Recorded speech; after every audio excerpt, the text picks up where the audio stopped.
Chapter 1. Operating Behind the Scenes. Let's go back in time about 2 months, to a certain day in February. In a meeting room in a certain facility somewhere in Tokyo, a man who looked to be in his 40s read information off a screen as he explained something. A child was quietly listening to him speak. This child was 15 years old. They would soon be entering high school, and they were no mere child. This child had been raised in a top-secret facility known as the White Room and received a rather special education. That is all the detailed data we have on Ayanokouji Kiyotaka and the other 156 students in the second year. Have you committed all of that to memory? Asked Tsukishiro. The screen in the room displayed all the data on its students that the school had collected over the past year.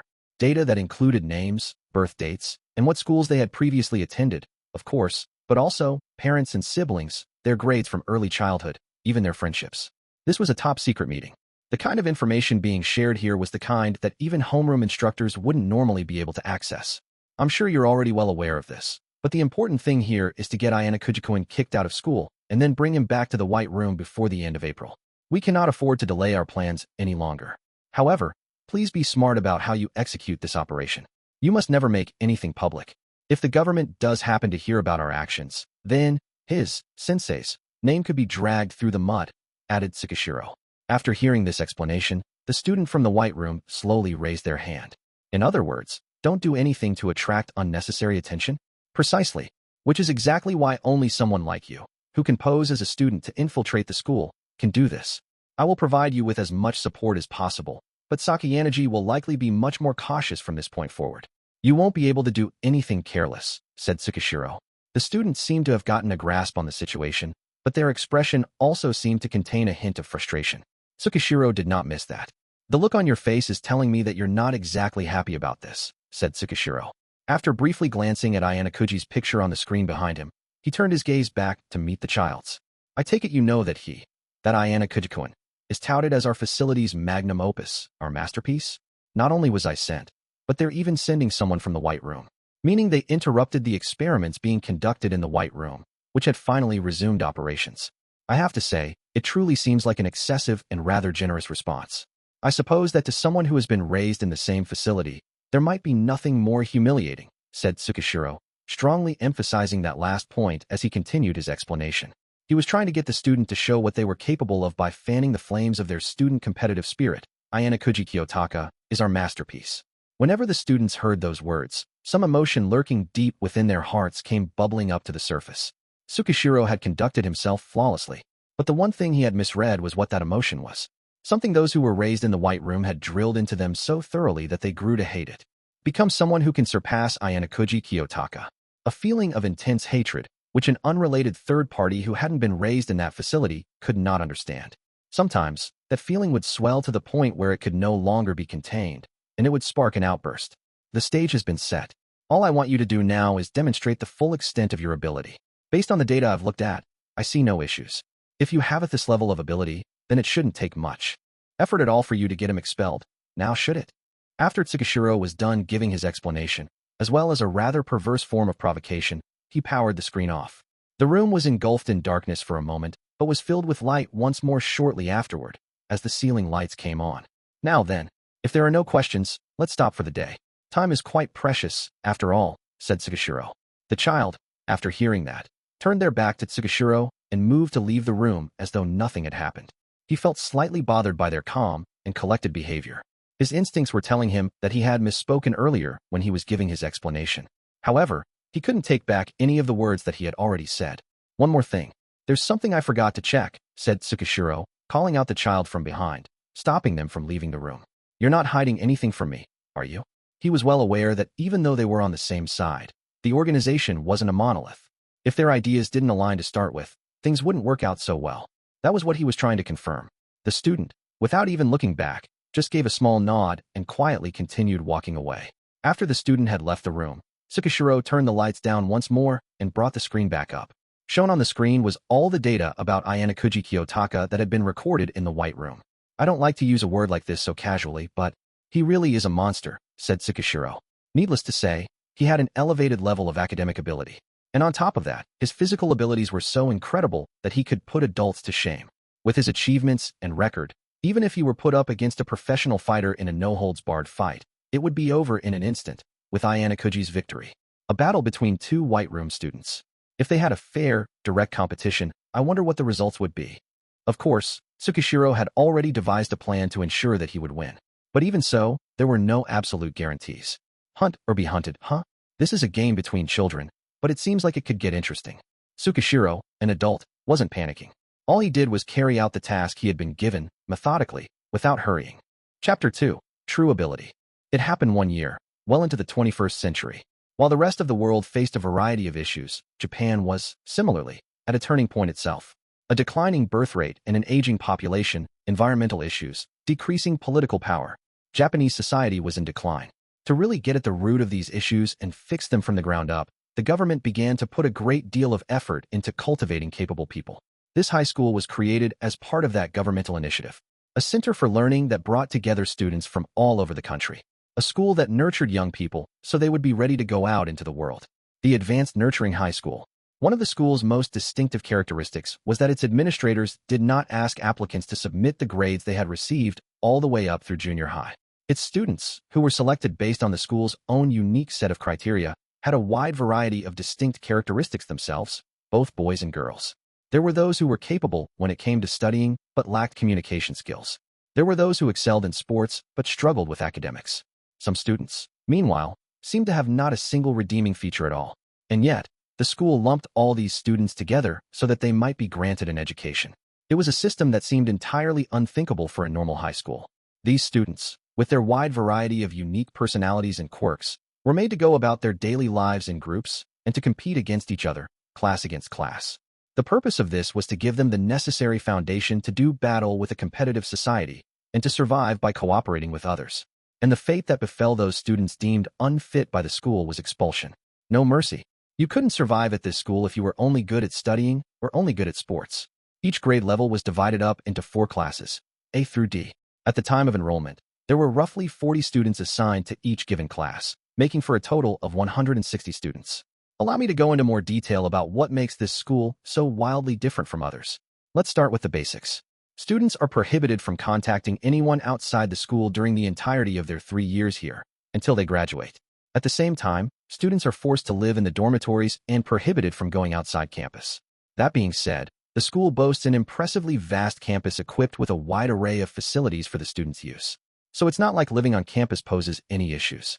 At Kiyotaka Mall, a large commercial facility meant for the exclusive use of students and school personnel, you can find almost anything and everything you could possibly need.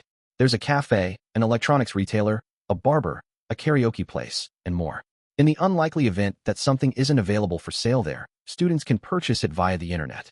Furthermore, the money that students need to make purchases as they go about their daily lives is given to them in the form of something called private points. These points can be used in place of real money, with an easy-to-understand conversion. 1 point equals 1 yen. However, it isn't as though these private points are handed out freely. They don't grow on trees.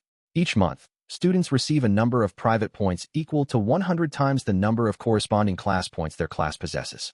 In other words, to save up the requisite private points to go about their daily lives, it is important for students to first secure class points.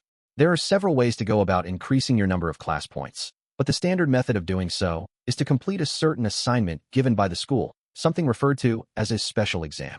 Basically, the 4 classes compete against one another in these special exams, with the class placing first earning points, and the class coming in at the bottom losing points. If a class had 1,000 points, that meant that the students of that class would get a monthly stipend of 100,000 yen's worth of private points. Conversely, if a class continued to lose and their class points tragically dwindled all the way down to 0, students in that class would receive a total of 0 private points every month. The wholly inextricable relationship between class points and private points was most likely contrived by school officials in order to make students with differing ways of thinking come together. Having a decent number of class points meant you were guaranteed to live a decently comfortable life as a student. However, that isn't the only appeal of the Advanced Nurturing High School.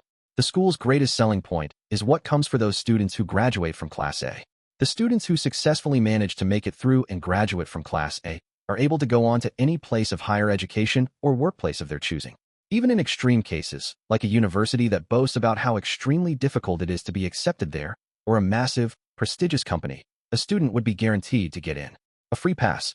That being said, it wasn't as though students could afford to be overly optimistic. It was clear that if a student didn't have the real ability to pass that barrier to entry on their own, they would eventually get screened out and eliminated. Even so, there was no doubt this was an extremely attractive perk. Well, I suppose I've explained the gist of how things work with the Advanced Nurturing High School. Ayanokouji Kiyotaka, am currently enrolled in this rather remarkable school as a student, and I will soon be entering my second year here.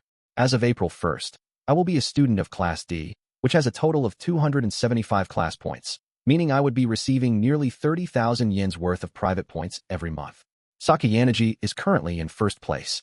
Class A, which she leads, has an overwhelming 1,119 points. Following behind them is Class B, led by Ichinos, with 542 points. And slightly behind them is Class C, led by Ryuan, with 540 points.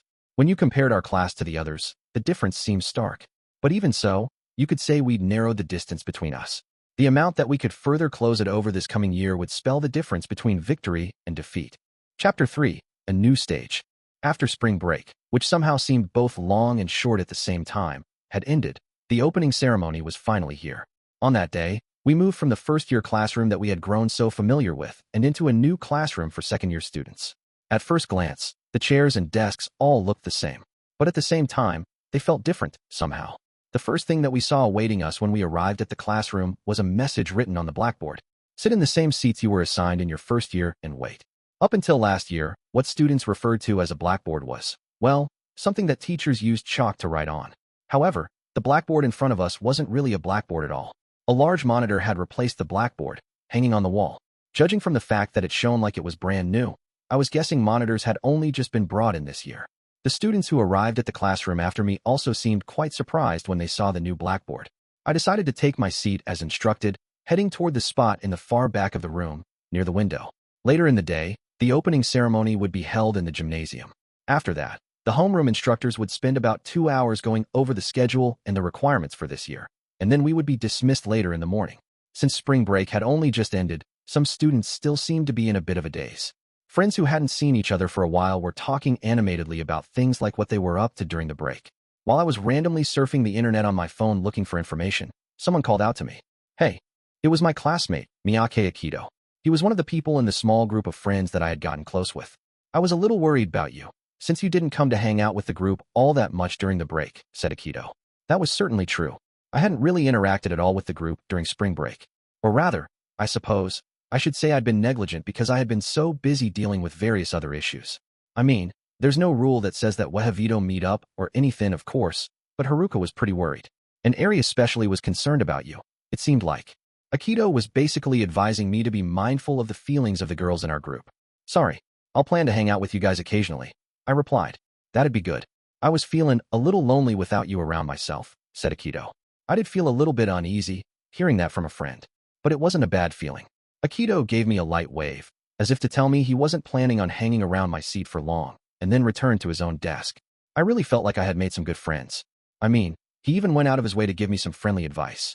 After he had left, I didn't feel like fiddling around with my phone anymore, so I decided to listen in on what the other people in class were saying. The topic of conversation had shifted from what people did over spring break to the new students. Tomorrow was the entrance ceremony, when new first-year students would arrive. Last year, we Class D students had gotten carried away by the good treatment we received from the school at first and been tripped up as a result. But that was understandable. We were given 1,000 class points immediately upon enrollment, the equivalent of 100,000 yen. Students were incredibly excited by the large amount of money that they thought they'd be receiving every month, and many went on buying sprees, getting all kinds of things they wanted. Furthermore, tardiness and absences were common, and many students had private conversations or took naps in class. The serious students, on the other hand, were focused only on themselves, not on paying attention to what was going on around them. I was sure there were many reasons for their lack of attention to the others, but the school's apparent neglect of the problem children was probably the biggest one. After all, if the teachers weren't giving them any warnings, then the students surely didn't need to do so. Or so they thought. But I suppose you could say that was just the first special exam this school had for us. The school was testing us, to see if we could realize that the education we were receiving here was different from the compulsory education we received in elementary school and junior high. And Class D had gotten the lowest possible evaluation in that special exam. Quite spectacularly so. In the following month, May, our class points had dropped to 0. Meaning the number of points we received in our accounts that month suddenly plummeted to a happy 0 as well. After that, Class D faced a series of trials and tribulations throughout the year. But after our class had hit rock bottom, our scattered, disparate classmates slowly started to mature, and the class became more unified. At one point, we even managed to make it up to Class C. But unfortunately, because of what happened at the year-end final exam, we were demoted back down to Class D. However, our class had managed to regain 275 class points by the end of the year. While there was still a huge gap between us and Class A, the most important aspect of our attempt to reach for the top was just how many class points we could gain over this next year, our second at this school. "Good morning," said a rather energetic girl, her voice carrying across the room. The girls in the classroom reacted as soon as those words were said. They gathered around the speaker, who was the leader of the girls in our class, Kurosawa K. The number of girls around her kept increasing. Before I knew it, they'd resumed the same conversations they'd just been having also. It was just the other day that I had started dating K, our class's queen bee. The only person who knew that fact right now, aside from me, was K herself. As I reminisced, while listening to the conversations around me, a surprised shout, no, more of a shriek, reverberated throughout the classroom. When I looked up to see what was happening, I immediately realized what the shock and awe was all about. You could say it was an exceedingly natural reaction to have upon seeing what the girl who had just quietly arrived at school looked like. The girl, despite attracting the attention of everyone around her, didn't react at all to everyone's surprise. Instead, she went to take her seat, right next to mine. Her formerly long, beautiful black hair was gone. It was now rather short, not even shoulder length. She had reconciled with her older brother, Horikita Manabu, and decided to say goodbye to her past self, cutting her hair to reflect that decision. It was precisely because I knew that I wasn't surprised right now, but I suppose that if this were my first time seeing her like this, I would probably have reacted similarly to those around me. Susan, your hair. What happened to your hair?" shouted Sudu-ken, flustered. He abandoned the conversation he'd been having with his friend and ran over toward Horikita. Sudu was one of our classmates, and he was also in love with Horikita. One other person, a girl, seemed perplexed by Horikita's transformation and approached her in a similar fashion. "Horikita-san, you've had a complete makeover." "I'm so surprised," she said. "Kushida Kikyu," another of our classmates, and someone who had attended the same junior high as Horikita. "Is it really so strange that I cut my hair?" Horikita shot glances not only at Sudu, but at the many other students who were staring at her. "Well, no, it's not like strange or anything. It's just surprising is all. It's like, with this hairstyle, you've got a completely different look and all. Well, it's not like I'm saying it doesn't work for you or anything. I think you look good with short hair, too."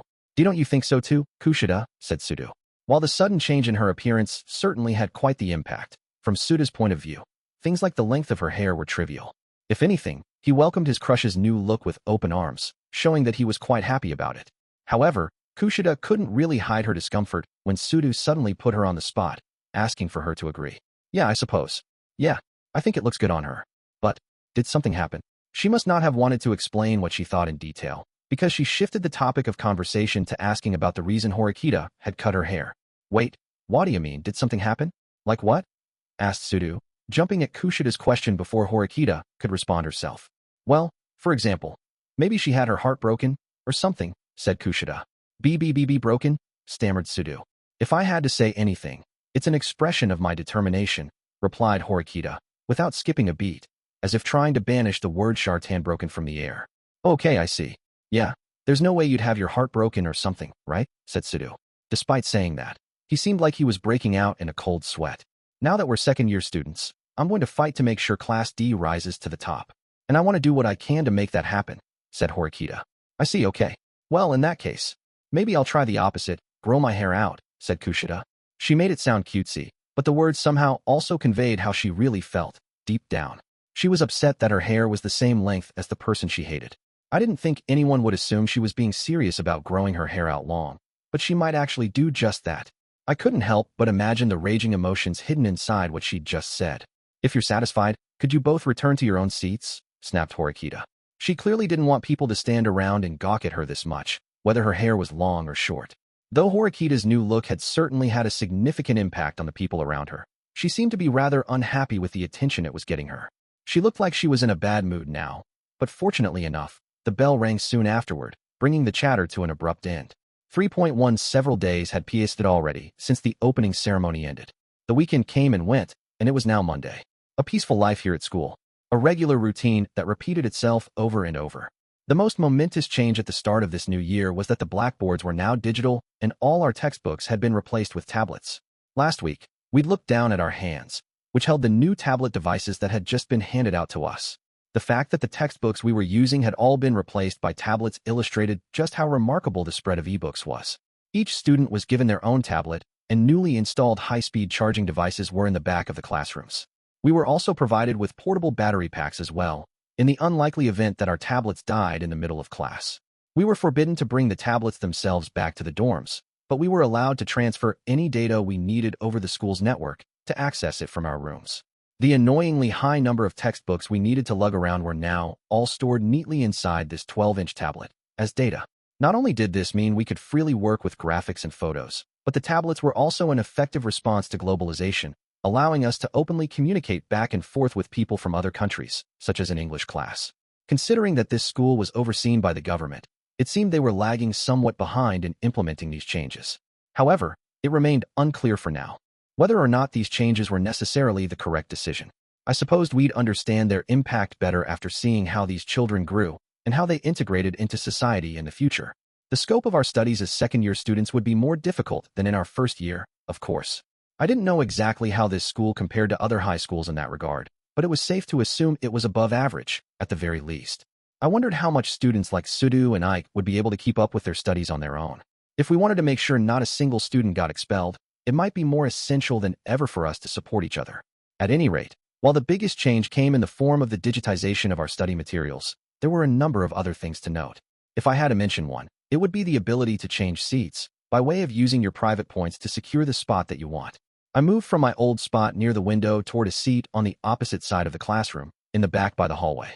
Apparently, the seats near the hallway were generally unpopular because of all the people coming and coming, but it didn't really bother me all that much. Also, while I'd been occasionally passing new students more and more often of late, I obviously still hadn't actually talked to any of them yet, not being involved in any club activities. As a result, nothing about my personal situation had really changed.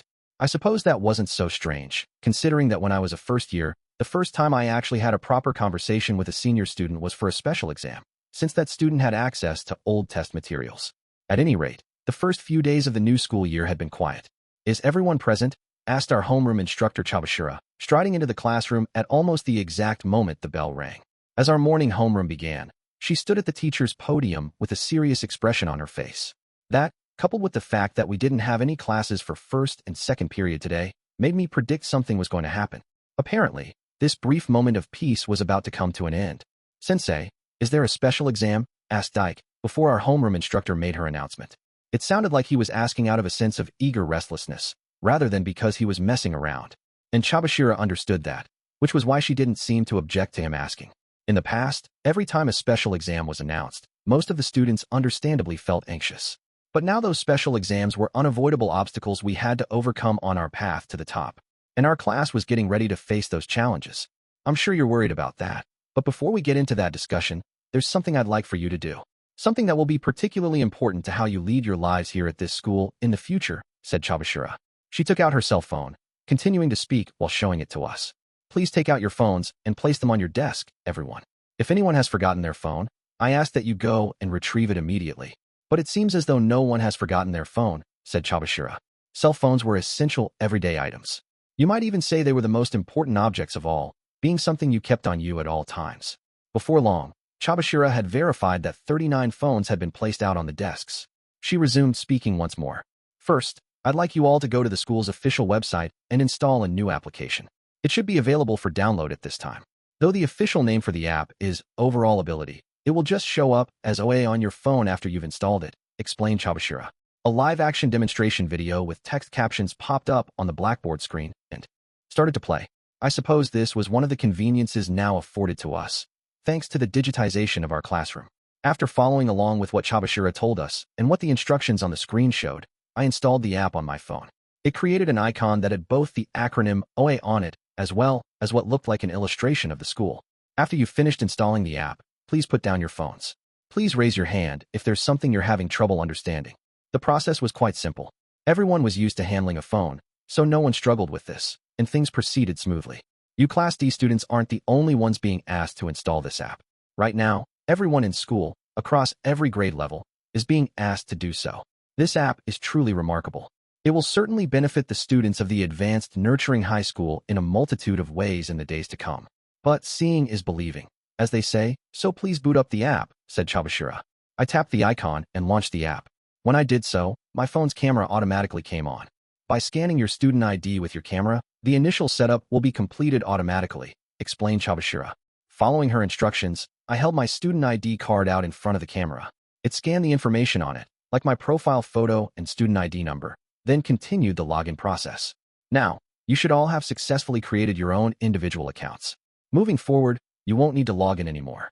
But because your account is tied to your phone, we do ask that you take extra care not to lose it. After finishing the login process, several different options were displayed. This app holds personal data for the entire school. For example, if you select second year Class D, your names will be displayed in standard order. Try it out, said Chabashira. Sure enough, profile pictures and full names for all 39 students were displayed in order. You are free to look at any profile, but it would probably be a good idea for you to tap on your own name first, said Chabashira. I tapped on my name, just as she had suggested.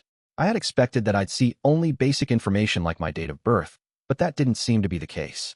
What was displayed were items and number values that I haven't ever seen before. 2D Ayanokouji Kiyotaka first year results academic ability. C, 51, physical ability. C+, 60, adaptability. D+, 37, societal contribution. C+, 60, overall ability. C, 51, as sensei. My results look like they've kind of turned into, like, stats in a video game or something, shouted Ike. That's right. These are your own individual performance scores, calculated by the school based on your achievements through the end of your first year here. You aren't the only class who is able to access this information. It's possible for students to view performance scores for students in other classes as well. In fact, any student in any grade level can do so. This system was adopted because it was deemed to be important for the future of your education, said Chabashira.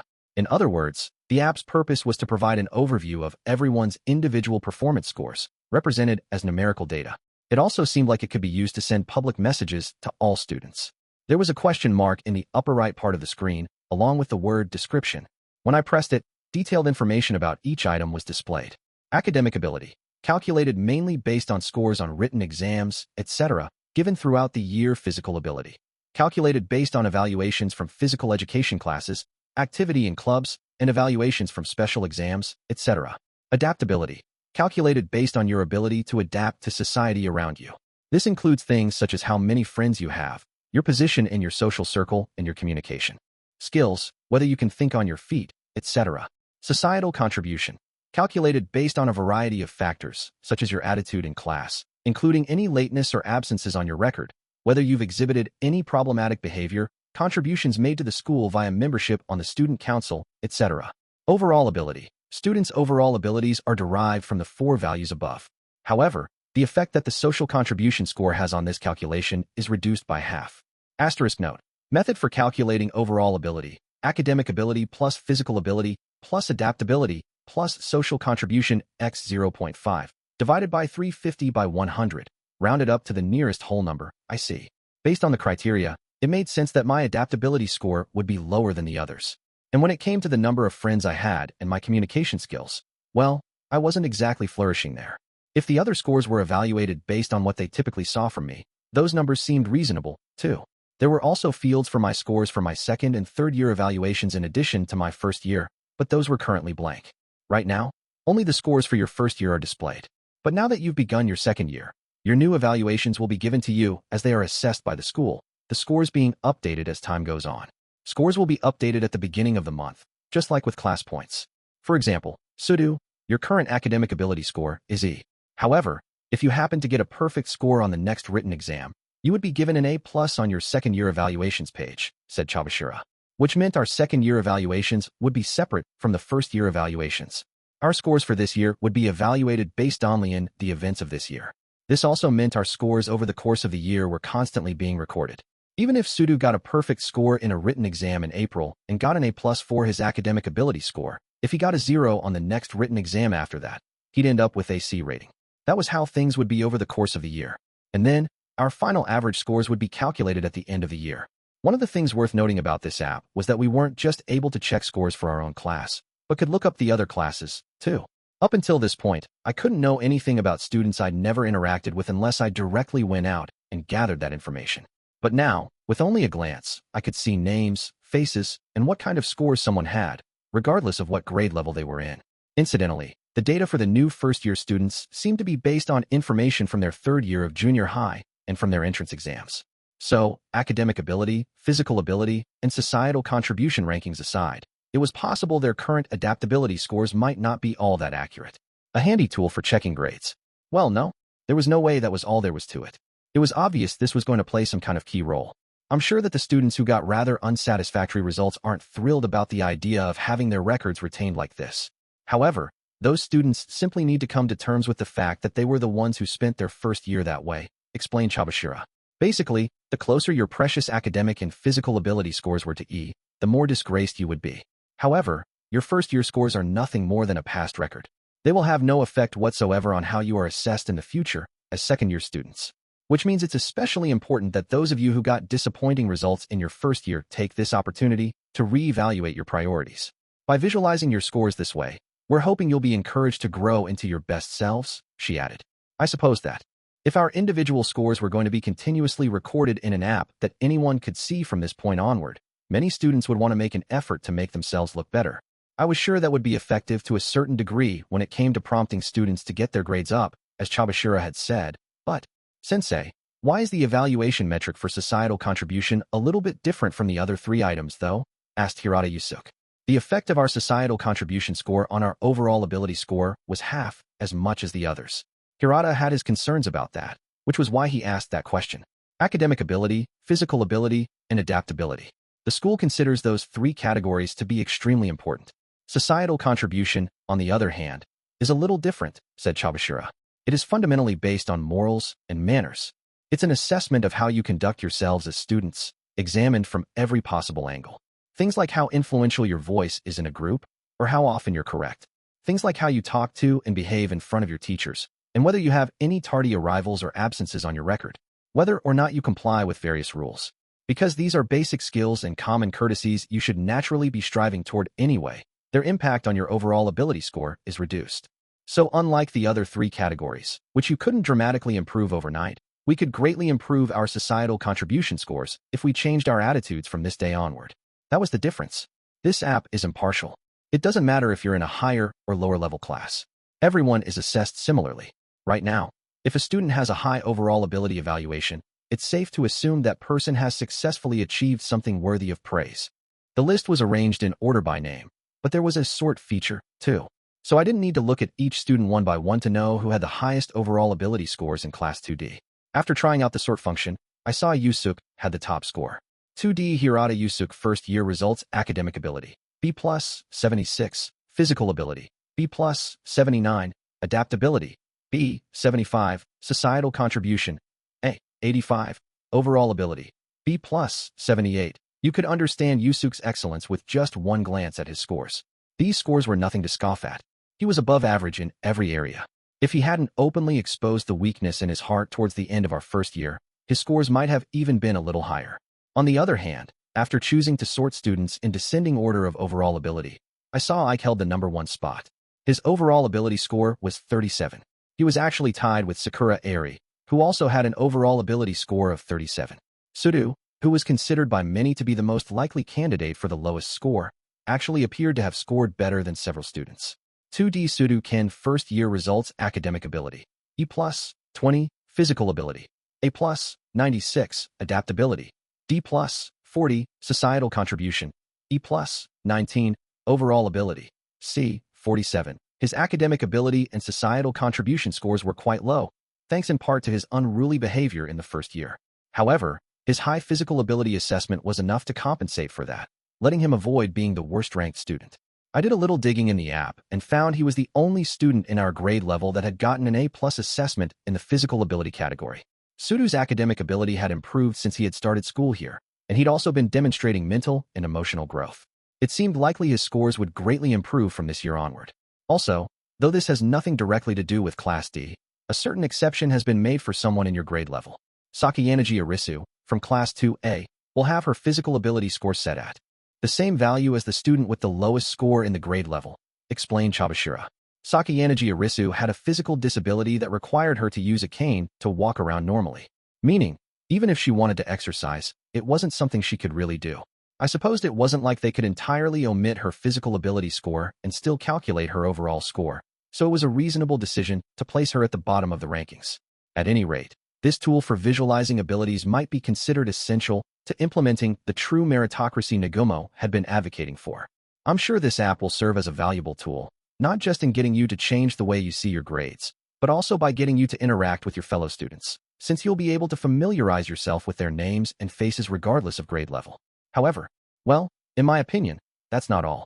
This is just my personal speculation, but I'm thinking students who fail to keep their overall ability score above a certain level may be hit with ascertained penalty or something to that effect, said Chabashira. Penalty? Wait, you couldn't mean expulsion, do you? That is a possibility. But, as I just said, that's just my personal speculation. It may not be true. Still, I think it's fair to assume that the closer your overall ability score is to E, the greater the risks you face, said Chabashira. At this current point in time, Ike and Eri had the worst scores in class, with an overall ability score close to E. If they spent this year like they had the last one, they'd be in imminent danger. I'm sure some of you might have issues with how the school has evaluated you versus how you have evaluated yourself. However, this is just the school's current evaluation of you. If you're unhappy about it, then show them what you've got. Do your best this year to convince the school to change their minds about you. Remember, the school isn't all-knowing and omnipotent or anything, said Chabashira. But how are we supposed to show them, sensei? Wailed Ike, raising his hand in a panic after having confirmed that he was indeed ranked at the bottom. Well, here's one way. There is admittedly a difference in accuracy when it comes to evaluating the physical abilities of a student who does participate in club activities versus a student who does not. If you're feeling confident in yourself, try joining a club, said Chabashira. She was saying that students who directly demonstrated what they could do to the school were more likely to be given more favorable treatment. However, students were still evaluated on a case-by-case basis. If one of them tried to show off too much or too carelessly, it could lead to problems. It's almost like we're each fighting individual battles, muttered Horikita under her breath. Chabashira didn't miss what Horikita said. It seemed like the introduction of this app completely negated the kind of battles we've been fighting so far, together, as a class. I was sure Horikita wasn't the only one who felt that way. Well, that's both incorrect and correct. This system, which is to be introduced starting this year, was proposed by the current Student Council President, Nagumo Miyabi. School administrators approved and adopted it, said Chabashira. So Nagumo's dream of creating a system where individuals were assessed on their own merits had been realized. I was guessing the reason he didn't make that many moves last year was because it took quite a bit of time and effort to get this app off the ground. But the fundamental concept remains unchanged. The school is expecting you to work together as a class, just as you've done so far. Please don't forget that point, and continue to do your best, day after day, said Chabashira. After we finished installing the app and Chabashira finished giving us her explanation, our first period was to an end. Now that we had recess, students began to stare at their phones, noses glued to their screens. I was sure they wanted to see their own scores, as well as the scores of their classmates and students from the other classes.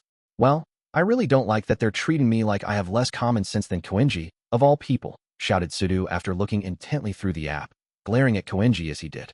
After I heard him say that, I decided to check for myself, while still keeping my ears open, though he was speaking so loudly that I could overhear pretty easily anyway. 2D Koenji Rokisuk first year results academic ability. B. 71. Physical ability. B+, 78. Adaptability. D. 24. Societal contribution. D.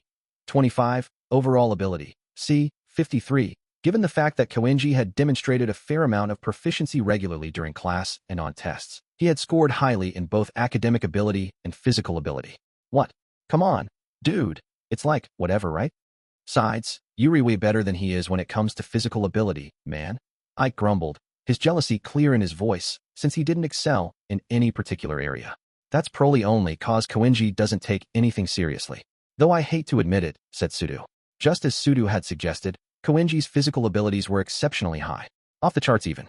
He had potential equal to or greater than Sudu's, but he wasn't involved with any clubs, and his participation in things like physical education class was wildly irregular, since it depended largely on his mood. If he wasn't personally interested in something, he would skip it without a moment's hesitation, or might even suddenly abandon it. It also wasn't all that uncommon for him to just not lift a finger in the first place. In contrast, Sudu always took things seriously, no matter the task. The results he achieved in that arena had put him at the top of the class. It was no wonder there was a huge gap in their assessments, even though they had similar physical ability. The part that Suda got tripped up on was societal contribution. In other words, the category that was all about manners and morals. In that regard, Koenji, who was being singled out by Sudu right now, was just as much a problem child as Sudu. It seems Sudu was really unhappy with the fact that he'd scored lower than Koenji, even though it was only by a small margin. It wasn't like I didn't understand why he might want to complain, but I was guessing the reason Koenji had scored higher than Sudu in societal contribution was because he hadn't had as many opportunities to act to the detriment of the class or the school in general.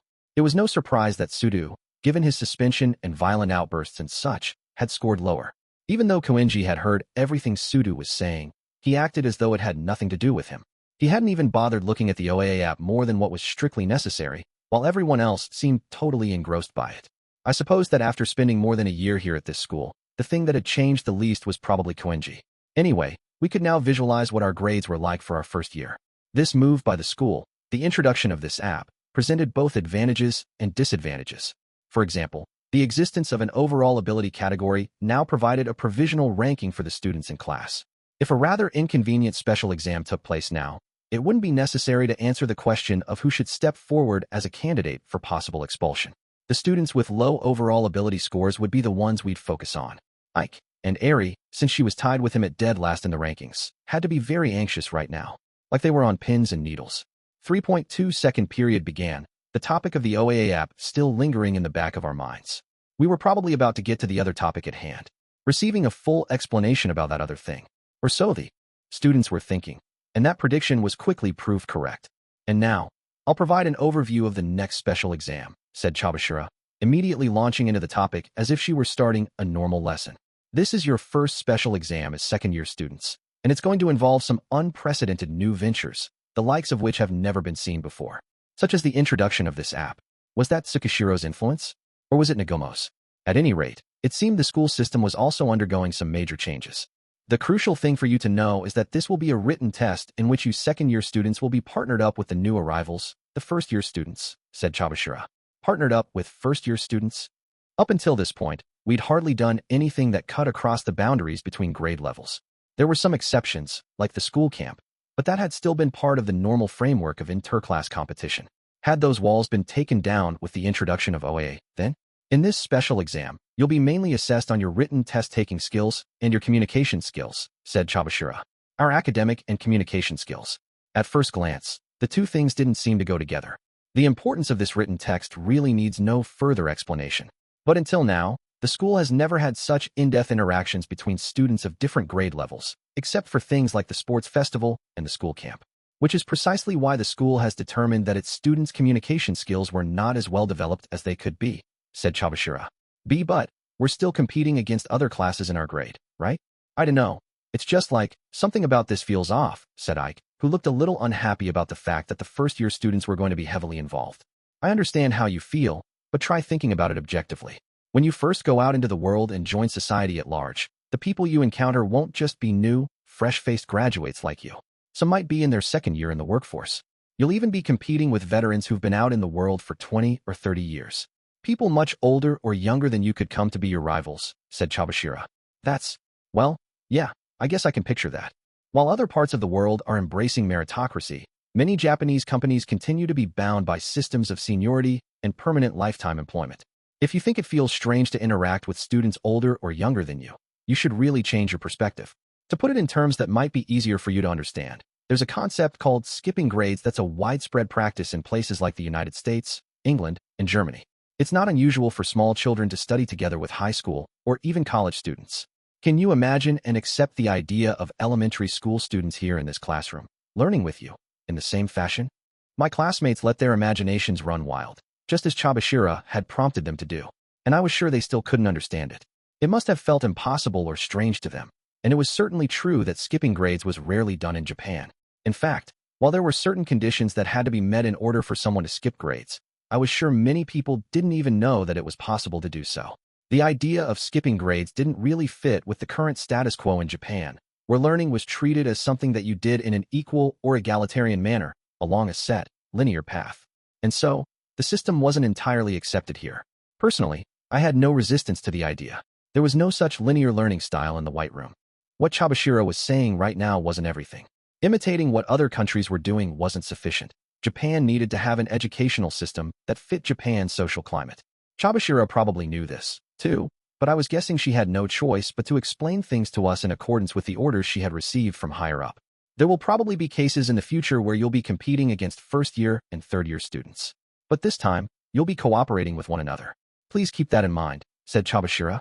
Was that why we were having this special exam that required both written test-taking skills and communication skills? Some students were cocking their heads to the side in apparent confusion, perhaps because they were unable to imagine what the rules would be like. The best way to understand how this will work is for you to think back to one of your special exams from last year. It's probably easier for you to wrap your heads around this test if you think of it as an improved, modified version of the paper shuffle exam, where you had to find a partner from among your classmates, said Chabashira. The paper shuffle had been a special exam where we had to form pairs with a classmate and then handle taking a test together. Essentially, we wouldn't be partnering with someone from our own class this time, but rather with first-year students, from the sounds of it. Even though that seemed like the only difference, it was a huge one. You are free to decide which of the first years you want to partner up with, from any class. The partner selection period is about 2 weeks, starting today and lasting until the end of the month. You'll have time both to carefully select your partners and devote yourselves to your studies, said Chabashira. With how this special exam worked, it was no wonder we were being made to install the OAA app at this stage.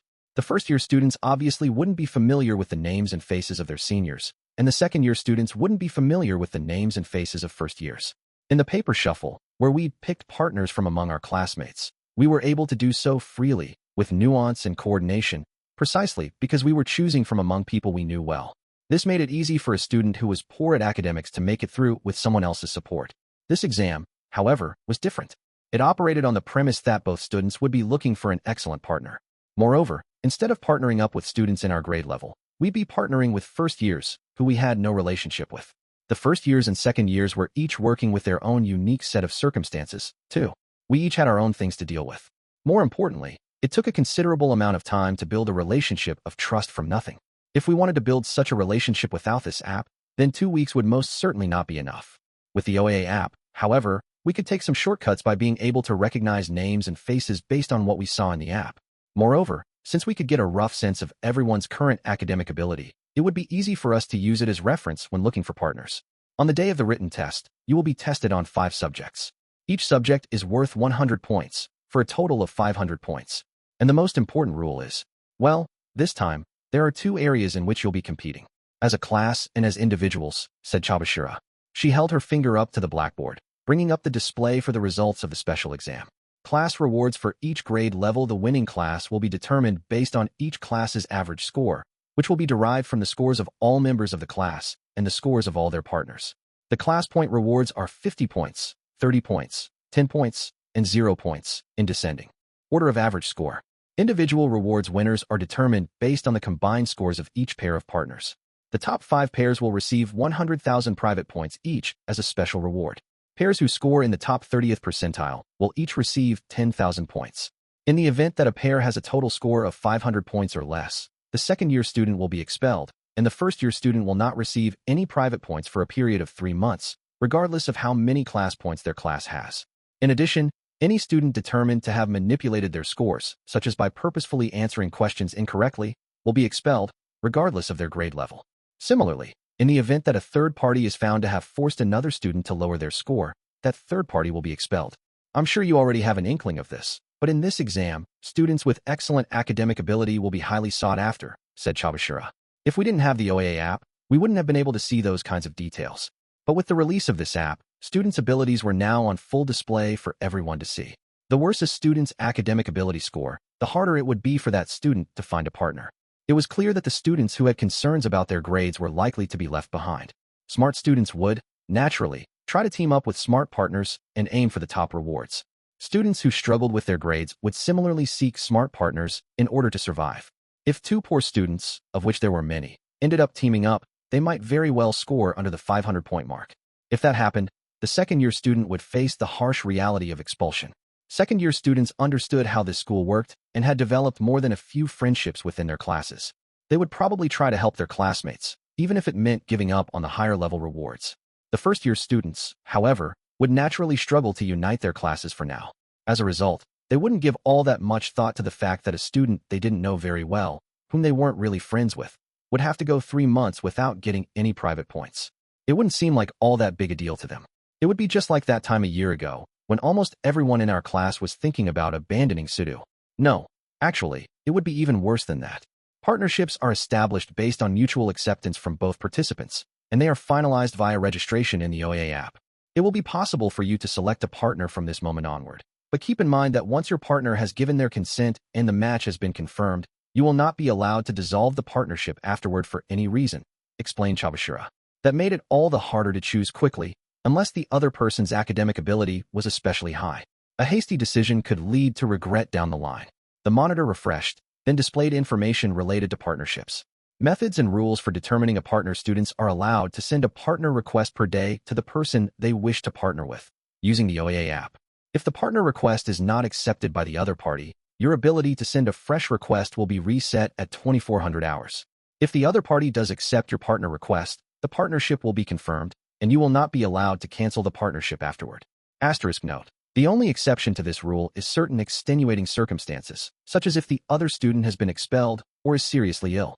Once a partnership has been confirmed, the OA app will be updated at 8 a.m. on the following day, and both students will not be able to accept any new partner requests.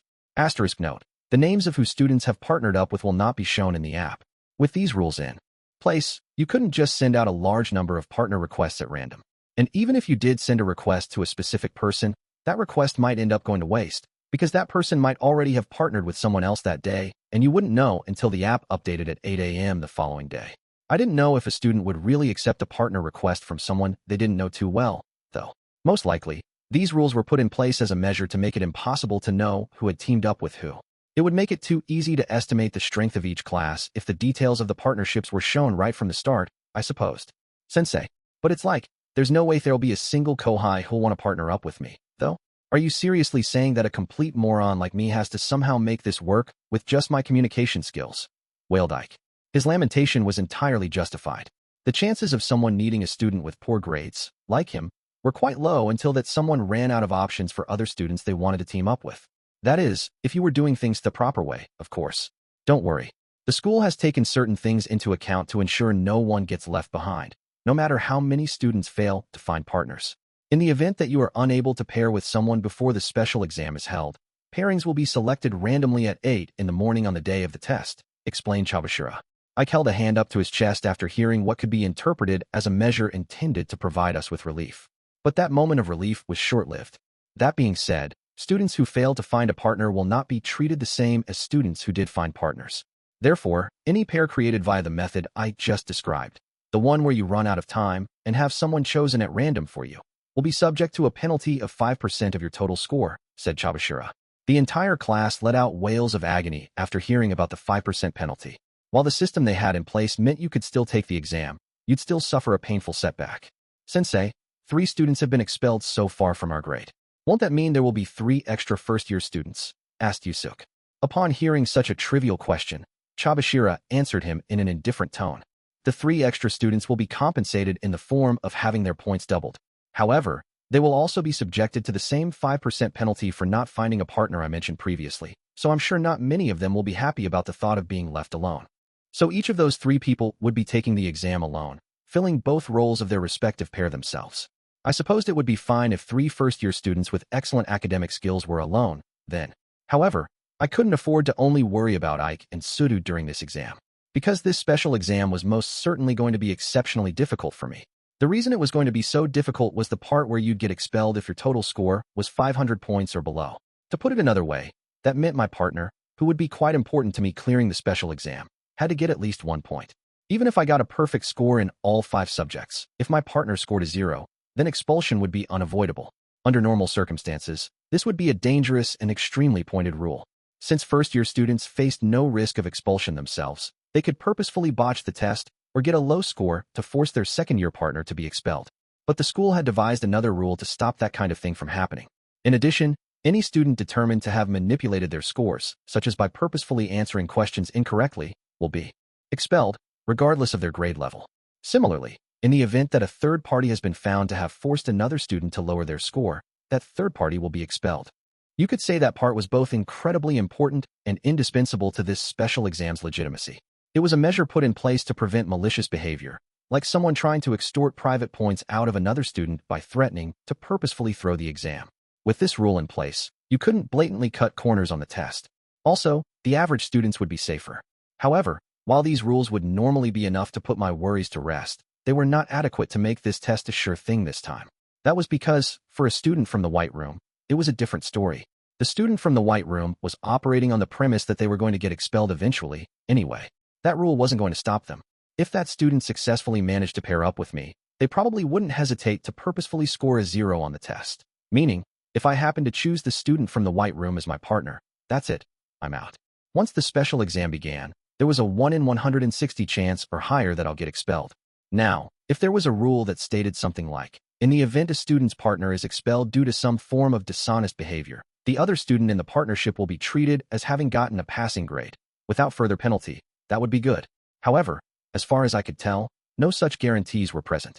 The fact that no one had bothered to bring that point up was a result of the self-serving assumption that no student would purposefully go out of their way to do something that would result in their own expulsion. Well, no, it wasn't just that. In the unlikely event that a student did such a thing, the school would probably take immediate action to deal with it. I was sure they'd probably decree that expelling a student who'd simply been the victim of someone else's cheating would be too harsh. But I was also sure that if I, and only I, were the one in such a situation, that man would enforce the punishment. He'd say it was my fault for pairing up with a student who didn't take the exam seriously. He'd purposefully put a small loophole in the rules to let him react to things as he needed in the moment. The image of Tsukishiro flickered in the back of my mind. These were most definitely rules Thaf had produced. There was no way he would miss the opportunity presented by this special exam. If I hemmed and hawed and lagged behind the other students in choosing a partner, it would mean Piopliotherthan, the new White Room student, would be partnering up, increasing my chances of ending up with the White Room agent. It would be nice if I could act quickly to pair up with a student whom I didn't think was from the White Room, but my academic ability, as rated by OAA, was C. I wasn't exactly in a position to pick and choose partners as I pleased. But even if I tried to pick a first year with a poor score in that department, they probably wouldn't allow me to pair up with them, unable to shake their uneasiness at me being ranked C in terms of academic ability. In that case, I would probably have to find a partner who was also around C rank in academic ability and wouldn't mind pairing up with me. But it was possible that my opponent was already lying in wait, anticipating me doing so, ready to ambush me. As soon as I heard the rules explained, I was certain this test was going to be a bigger challenge than any I'd faced before. Sensei, about how difficult is this exam going to be? Asked Horikita, raising her hand and posing a critical question. To be perfectly frank, there are going to be many extremely tough questions on this exam. You could say it will, without a doubt, be one of the most difficult exams that you've ever taken. But that's only if you're aiming to get a high score, though. This test is designed in such a way that even a student with an academic ability ranking of around, he can get at least 150 points without any prior preparation. If you study for a few days, you'll probably get around 200 points. And, well, this is only a rough approximation, but Chabashira directed our attention to the screen, which displayed a list of estimated scores split up by academic ability ranking. Academic ability E, 150 to 200 points. Academic ability D, 200 to 250 points. Academic ability C, 250 to 300 points. Academic ability B, around 350 points. Academic ability A, around 400 points. If you prepare for this test properly, you should score somewhere around the numbers shown here. But don't forget that if you get overconfident and neglect your studies, you might obviously end up scoring lower, said Chabashira, before quickly adding that we shouldn't get too confident about the numbers we saw displayed on the screen. Also, as I'm sure you can see if you look at the part where a student with A-ranked academic ability gets around 400 points, it's unlikely for a student to get over 90 points in every subject, let alone perfect score on this exam. That was probably a direct reflection of what she'd said earlier about this being the most difficult exam we'd faced so far. In any case, if two students with an academic ability near E rank were paired up, they would most definitely be in danger of being expelled.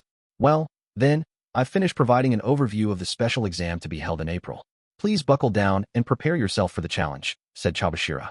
She went on to verbally explain the scope of the test questions. Apparently, according to her, we should be all right as long as we thoroughly went over the material that we had learned in our first year. 3.3 Once that was over and we entered the break between classes, many students inevitably huddled around Yusuke.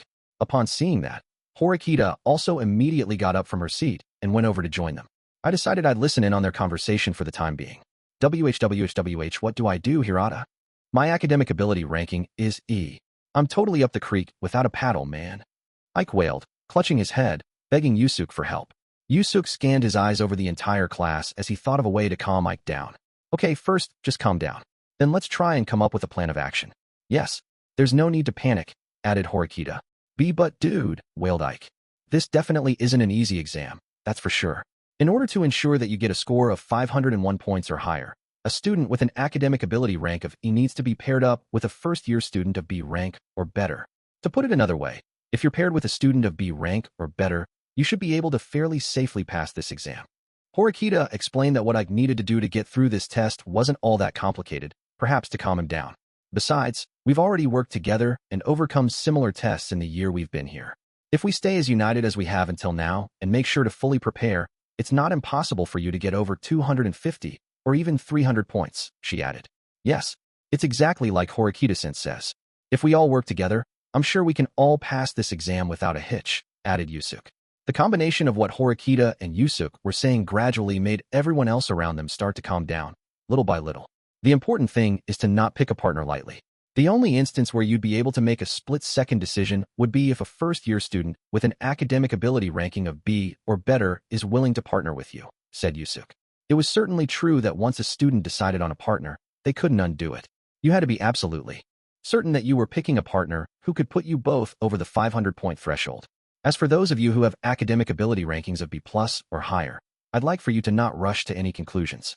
It might be important to keep a certain number of good students available if we're going to save everyone.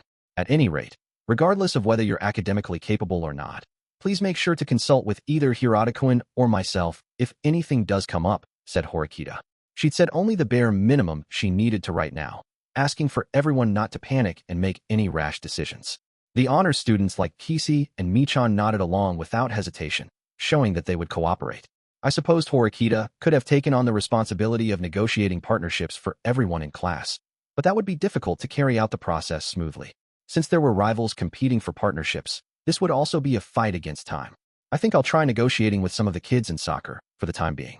There are some first years in there who are good students, and I think we might be able to get some partnerships set up, Yusuke replied after listening intently to what Horikita just said, directing his comment at her. Throwing more people at the problem was also a satisfactory solution. If you're okay with that, then yes, please do. Your help would be invaluable, said Horikita. An activity related to club activity wasn't really in her field of expertise. Yusuke smiled warmly, nodding. Also, I think we should hold a meeting for the students who have an academic ability ranking of C or lower, just in case, he said. That sounds like the right call to me. Let's work together to try and find partners for everyone, said Horikita. Just being able to explain the plan of attack to everyone in class right away, like this, would probably make all the difference. That way, they could address all areas of weakness, and everyone in class would have some peace of mind, knowing they weren't being abandoned. Horikita-san, just one more thing. There are some students who have an academic ability ranking of C or better who aren't particularly good at holding dialogue. I intend to follow up with those who would struggle to form a partnership for reasons other than their academic scores, said Horikita. They were quick-witted enough to understand each other without even needing to go into detail. They were perfectly in sync, with only the bare minimum amount of discussion required. Thank you. That would be great, replied Yusuke. Horikita and Yusuke continued making plans without any hiccups, continuing to sort out the situation in a way they both agreed with. Though they had clashed once before, they were working together almost unbelievably well right now, not just because Horikita was becoming a more amicable person, but also because of Yusuke's flexible way of thinking. By the way, Sudo-kun, how are things with the basketball club? I'm sure some first-year students must have joined, right? Said Horikita, seeking Sudo's opinion, since he was rather enthusiastic about his club activities. However, when she asked him that question, he averted his eyes, seeming somewhat embarrassed. Why yeah, but, said Sudo. But, asked Horikita. Well, it's only been a few days since we've started club stuff, but well, we've been talking a pretty, Spartan approach. Or like, well, said Sudo. You mean you've been hard on them, then? Said Horikita. Well, yeah, I guess you could put it that way. I mean, basketball is pretty hardcore, said Sudo. I suppose the point he was making was that he might already be in a position where people disliked him. Of course, that was precisely because he took basketball so seriously. The first years would be very divided on whether they liked or disliked a senior who was strict when it came to practice. I understand. Just concentrate on your studies for the time being, and try not to think about the special exam. Horikita decided to give Sudo a stern warning, since it might backfire on him if he went ahead and did something careless. Oh, okay, said Sudu. 3.4 Our lunch BRA came next. After I had finished eating, Horikita called me out into the hallway. This isn't something we should discuss in the classroom. If we talk here, we'll know if anyone comes by, said Horikita. Okay, so? This is about the upcoming special exam, isn't it? I asked. Yes, it is. We've been told by Chabashira-sensei that the coming special exam will be quite challenging. It will certainly be an ordeal for students with less academic ability, but for you and me, it will be the ideal setting for our competition, said Horikita. She must have wanted to address personal matters first, because she opened right with that. Horikita and I had promised each other something over spring break.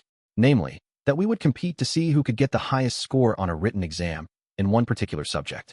If I won, Horikita would join the student council.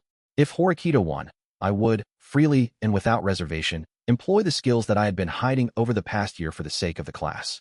We had been advised that it would be difficult for even a student with A-rank academic abilities to score 90 points or higher in one subject on the test. If the difficulty level was that high, it was unlikely we'd both end up getting perfect scores and thus have a tie. I trust you have no issues with that, said Horikita, confirming that I had no objections about settling the matter in the upcoming written test. Of course not. Since there was nothing for me to gain by pointlessly delaying things further, I agreed with her request like it was a matter of course. Glad to hear it. Well, I suppose we can move on to the next topic of discussion right away then. Horikita, satisfied that I had reaffirmed the promise we had made, pulled out her phone. She then launched the OAA app we had just installed that morning. I looked up the number of honors students in the first-year classes who have an academic ability ranking of B or better.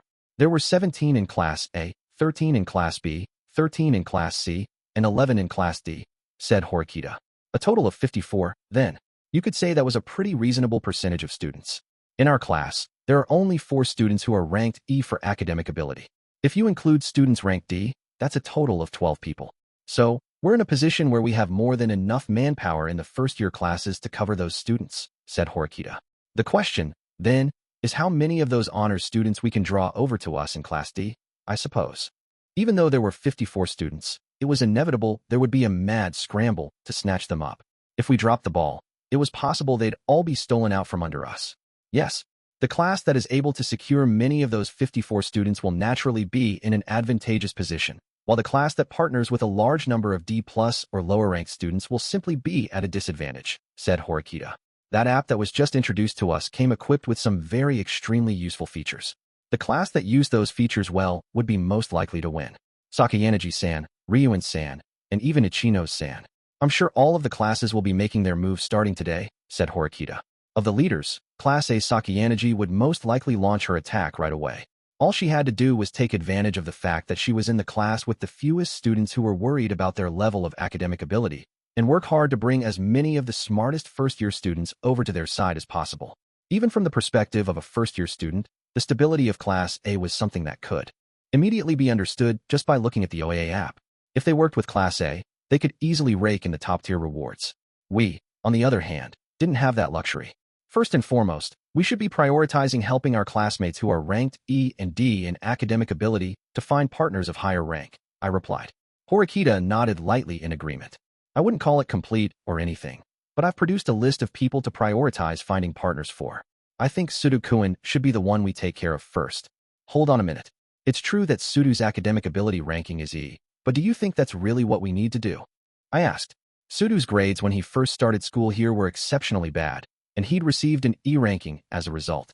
However, in the latter half of the first year, we saw his academic performance slowly begin to improve little by little, meaning it wouldn't be surprising at all if he were actually a little bit better now than he used to be. Yes, I suppose you've got a point. It's true that he's matured quite a bit, compared to how he was before. Even during spring break, Sudu-kun spent a lot of time wrapped up in his studies, trying to improve areas that he was lagging in before, said Horikita. Were you having study sessions with him? I asked. Absolutely not. I don't have the kind of time to hang around him every day. He's learned how to study by himself, to a certain extent. I just drop in and check his progress once every few days, and then head back, said Horikita. Huh. I thought he was putting in an effort because Horikita was with him.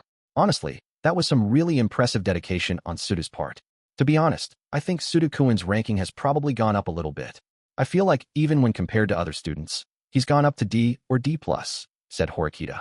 Of course, that was nothing more than a simple and optimistic estimate.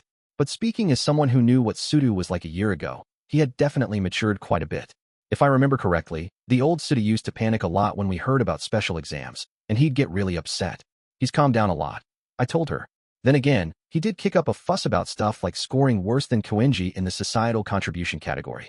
So, even though by your reckoning he's a D or better, you still think he's a higher priority than Ike? I added. His personality and appearance both played a big part in my decision.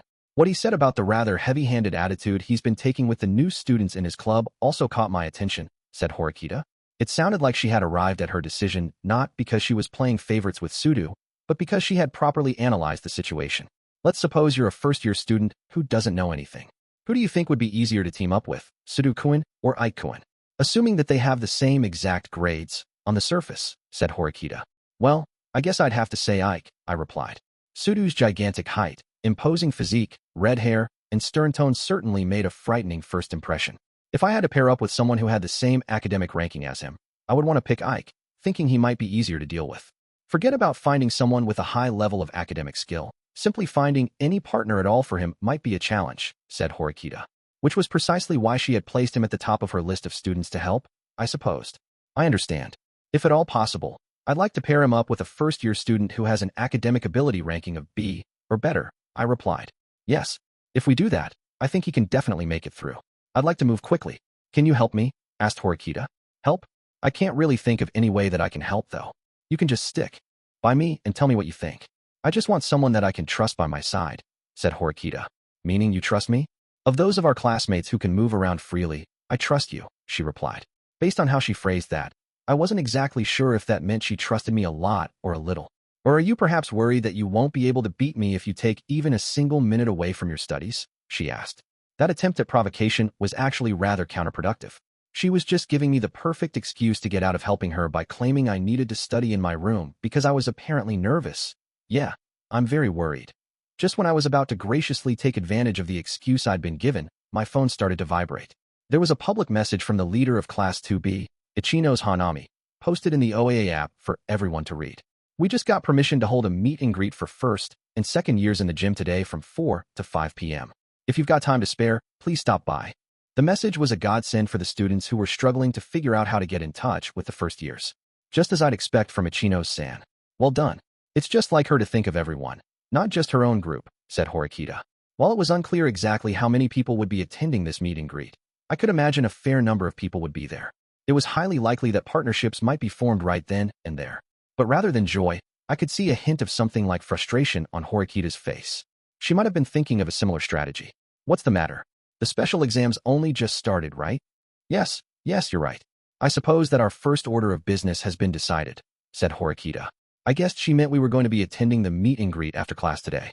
And, before I knew it, I guessed it had been decided that I was helping her. Well, I supposed it wasn't that big a deal if all I was doing was tagging along, but Horikita shot me a look, as if she knew what I was thinking and was testing me. All right, I'll go, I told her. Oh my, are you really going to lend me a hand, then? I thought you'd been avoiding me lately, but, well, you're banquet cooperative, aren't you? Said Horikita. Wow, that was impressive. The person who was aware of the fact I was avoiding her just openly calling me out about it like that.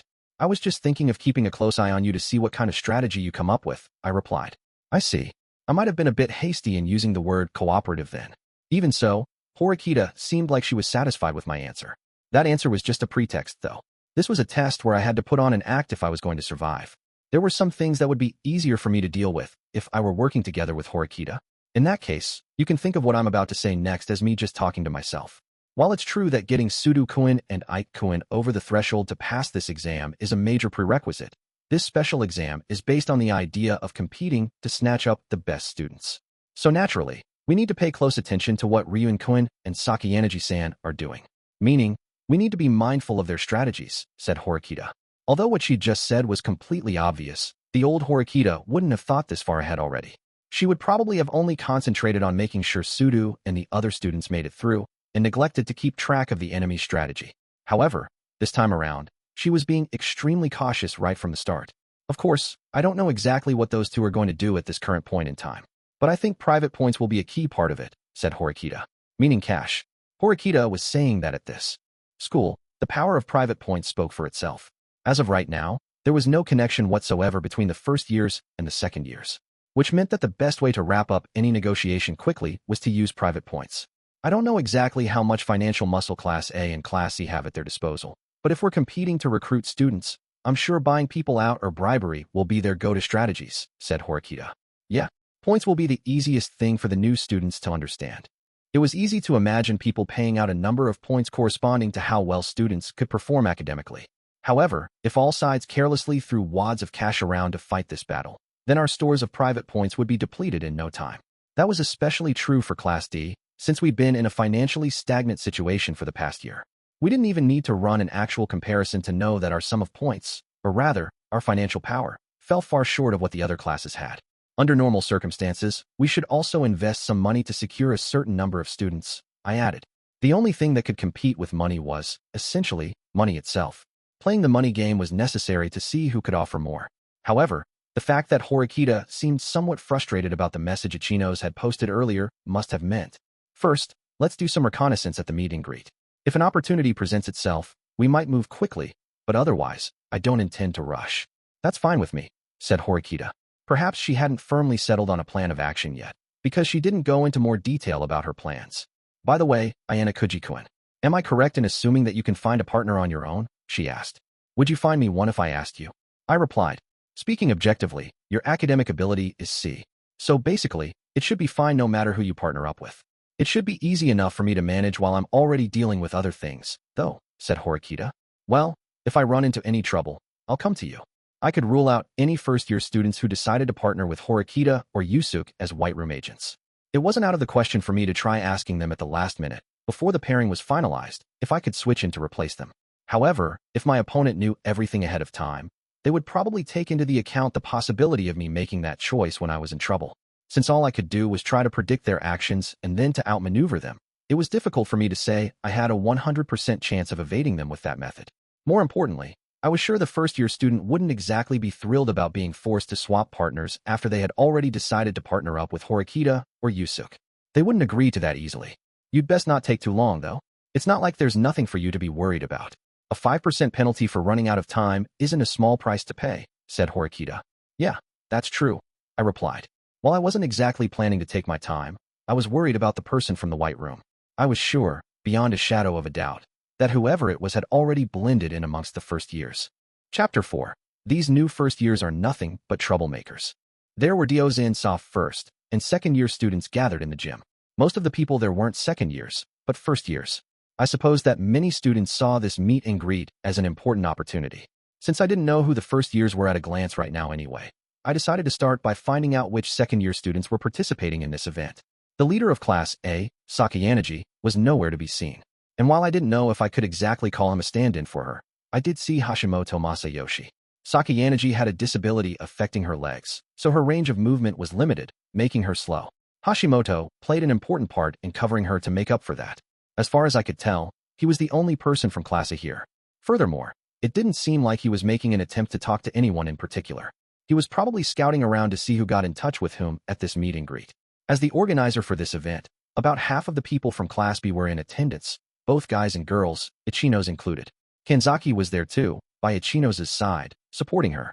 However, I didn't get the impression that the students in attendance from Class B were those that were either very good students or those who were concerned about their academic prowess. It seemed Class B had simply chosen to send the more sociable members of their class. On the other hand, after briefly looking around, I saw no sign of anyone from Class C around. It was almost as if they considered this meet and greet to be totally optional, right from the very beginning. Through this one event alone, you could somehow see the motives of each of the second-year classes. However, it wasn't the second-year students who were important to Horikita today. She was focused on the first years, the people we hardly knew at all. I was sure that the first-year students, who had only just started here, had no clue as to what was going on yet. Many of them were probably struggling to wrap their heads around the situation with second-year students suddenly asking to pair up with them. They shrank back from everyone else at the event, clinging to their classmates, which is to say, the students that they were already close with. Upon seeing that, Ichinos tried her best to expand their circle by making self-introductions and casual chit-chat, without really mentioning the special exam. Of course, it wasn't like people were about to immediately open up or anything. Knowing this, she didn't rush things, but instead approached people slowly, looking at them with a gentle smile on her face. Then their hardened hearts, which seemed to have been frozen like ice, began to thaw. After only a few minutes of observation at this meet and greet, I had a general idea of how things were going to go from here. Rather than prioritizing the special exam, she's going about building relationships based on mutual trust first. That is certainly a very Ichino-san-like way of doing things. An admirable tactic, and one not everyone can pull off, said Horikita, giving her first impression of the meet and greet. It was unknown just how much Class B was going to make use of this strategy, but it was especially important, nonetheless. What Ichinos was doing could only benefit both the first and second-year students. Horikita called Ichinos admirable for putting such a plan into action. Looking at Horikita's side profile, I could guess at the strategy she must have been thinking of herself. Are you thinking of a similar strategy yourself? I asked.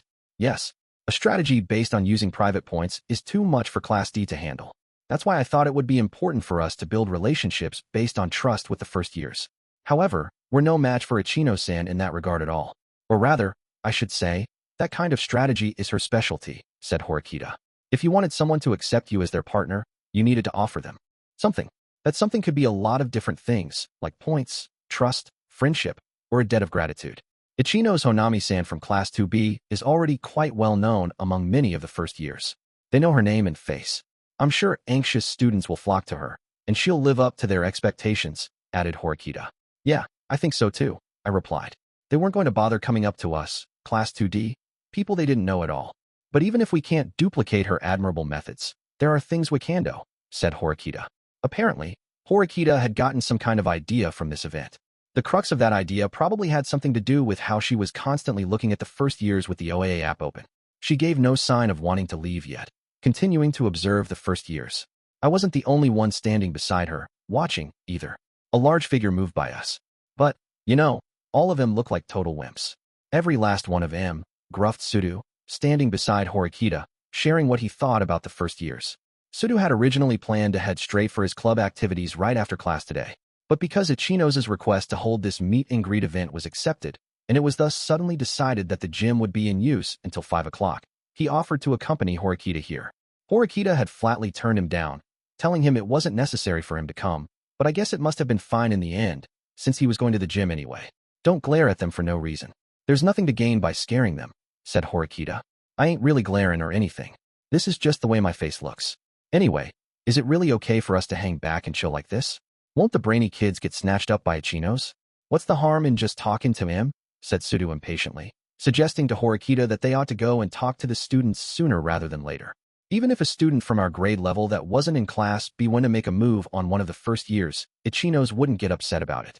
If anything, I was sure she'd welcome that happily. What are you going to do? I asked Horikita, since I've been wondering about that myself. Do you really think we can outdo Class 2B in a place like this, when it comes to socializing? Asked Horikita. Right now, Ichinos seemed to be emphasizing providing relief for the first years over trying to make sure her own class would win. From the looks of things, not a single one of the students from Class B had left yet, and they seemed to be trying to get to know the first years better, to deepen their friendships. I bet the first years had noticed their enthusiasm, too. Yeah, I can't really imagine that we could, I replied. If Yusuke or Kushida were here, we could have stood a chance at schmoozing. Maybe. But Horikita, Sudo, and I most definitely lacked the ability to hold our own, socially. I was sure Horikita was well aware of that fact when she came here. Just as the discussion was about to begin in earnest, Horikita took action. Let's go, she said. Instead of participating in the meet and greet, we were retreating. Which meant Horikita had had no intention of trying to bring any of the first years over to our side at this event all along. You sure that's okay, Susan? Asked Sudo. More than half of the students who were invited didn't come to this meet and greet. Those are the students I'm going to negotiate with, said Horikita. In other words, she was going to target the first-year students who hadn't bothered to listen to Ichinos' offer. At the same time, however, the fact that those students ignored Ichinos' offer proved it would be difficult to win them over. They might think they could find a partner by themselves, based on their own abilities, without accepting a helping hand. Or perhaps they lacked the courage to come out to this meet and greet. They might even already have a strategy in mind. Whatever the case might be, we could assume many of them probably would be a little eccentric and hard to deal with. For the time being, let's hear your basis for going that route, I said. 2 reasons. As far as I can tell, from what I saw just moments earlier, an unexpectedly high percentage of the students who came to the meet and greet were people concerned about their academic prowess. What we are looking for right now, rather urgently I might add, are students who have at least a B- or better in academic ability. Meaning, the students who have enough confidence to do battle without coming to the meet and greet, said Horikita. I see. If that was the case, I supposed it made a certain amount of sense for us to have left the meet and greet. Our top priority shouldn't be to pair two A-rank students with one another. It's about coaxing students with enough academic ability to cover for the weaker students in our class to come to our side, to make sure that absolutely no one gets expelled, said Horikita. However, even if Class 2B did save a lot of the first years, there would naturally be a lot of them left over. Moreover, Ichino's was probably going to prioritize saving the less capable students over helping the highly capable ones. It was possible that we could have picked up some of the leftover students from the meet and greet, ones who were better students, to an extent. I assumed her second reason had something to do with that. Besides, there was a little bit of a bias in the students who attended the meet and greet, regardless of academic ability, said Horikita. Bias. The fact that none of the students from Class 1D attended at all, said Horikita. None of them had attended? I see. That certainly was a rather interesting bias. It seems like you understand, too, Horikita said. Understand what? What does the fact that none of the kids from Class 1D showed up mean? Asked Sudo, cutting in. He cocked his head to the side, not understanding what the significance of their absence was. There are 40 people in one class. Among those 40 are students with poor grades and students who aren't particularly good at communication. And yet, not a single person from Class 1D participated. The fact that no one had attended is obviously a reflection of the will of the class, said Horikita. It was clear that someone was controlling the entire class and had instructed them not to participate in the meet and greet. You could certainly say that was unusual, considering that it hadn't even been a few days since the semester started. So, you're saying there's already a leader in their class, and that person's kept him from going to this meet and greet, said Sudo. If there's a person we can negotiate with who speaks for the entire class, then it's no longer necessary for us to try and bargain with people individually, said Horikita. In other words, her strategy was for the students in each of our classes, 1D and 2D, to cover one another. Okay, that's all well and good. But if we do that, we're not going to stand a chance at winning this thing, are we? Sudo asked. It wasn't a bad idea at all, to keep anyone from getting expelled, but it would probably make it impossible for us to beat the other classes in overall scores. You're right. In that sense, I'm not planning to wage war with the other classes this time around, said Horikita. I ain't exactly in a position to really say much of anything about that, but are you sure that's what you want? Said Sudo. Yes, without a doubt, stated Horikita, clearly and definitively.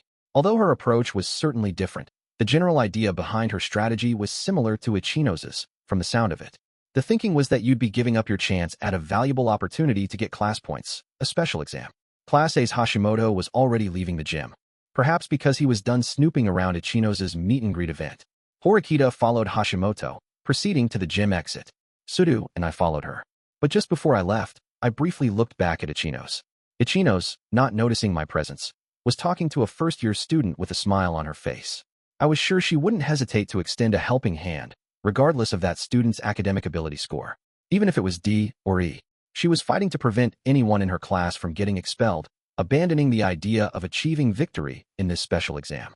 It was about the same as what Horikita was trying to do, albeit in a different way. Or was it? Was the essence of their strategies really the same? Yo, just as we left the gym, Hashimoto called out to us, as if he had been waiting for us. Man, she's the same as ever, isn't she?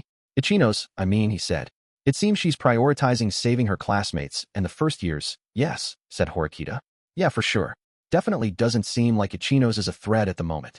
Doesn't she get what a disadvantage it'll be for her to take in a bunch of morons? Man, it's like she's throwing the game, said Hashimoto exasperatedly. There was no way he could have realized Horikita was going for pretty much the same thing, probably because he couldn't even imagine the thought of Horikita giving up on trying to win. Maybe it's because she already knew that about the first years that she was able to set up a meeting like this in the first place, said Horikita. Yeah, I getcha. That's true, said Hashimoto. You Class A people. Sakayanagi-san understood without even needing to see the meet and greet. The reason she didn't participate was because she already anticipated what kind of students were going to show up here, said Horikita. Well, maybe, said Hashimoto. Even so, she had probably sent Hashimoto in alone as a scout. So, how are you planning to get the honors students over to your side? Asked Horikita. That's all up to the princess. I'm just following her orders. With that reply, Hashimoto started to walk away, perhaps because he was satisfied with the brief exchange we just had. Don't trust a word that jerk-off Hashimoto says, Suzune. You don't need to tell me that. Wait, are you familiar with Hashimoto-kun? Asked Horikita. Nope, not at all, said Sudo proudly, arrogantly. I see. Well, Class A has a big advantage simply by being Class A. I suppose it's only natural that they'll have some people flocking to them, to a certain extent, said Horikita. Having enrolled here, the new students were eventually going to realize that Class A reigned supreme. Even if they didn't know that fact right now, word would get around quickly. Anyway, let's hurry. Class D students should still be hanging around at school at this hour, said Horikita, heading towards the first-year classrooms. We were going to see what things were like for Class 1D. Apparently, she was seizing the opportunity presented to us while everyone else was focused on the meet and greet. For point 1, we made our way to the floor where the first-year students were, the floor we'd been regularly going to until just last month. There didn't seem to be many students around, considering that quite a few had gone over to the gym. We looked around and saw several students, from Class A through Class C. Even though we didn't actually call out to them, when they spotted us and recognized us as upperclassmen, they looked away, as if it were awkward or uncomfortable. I suppose there was no way we'd be welcomed with open arms all that easily, after suddenly setting foot on the first year's floor. There were a few students who didn't seem to mind us, but most of them didn't exactly like the uncomfortable awkwardness of having us there.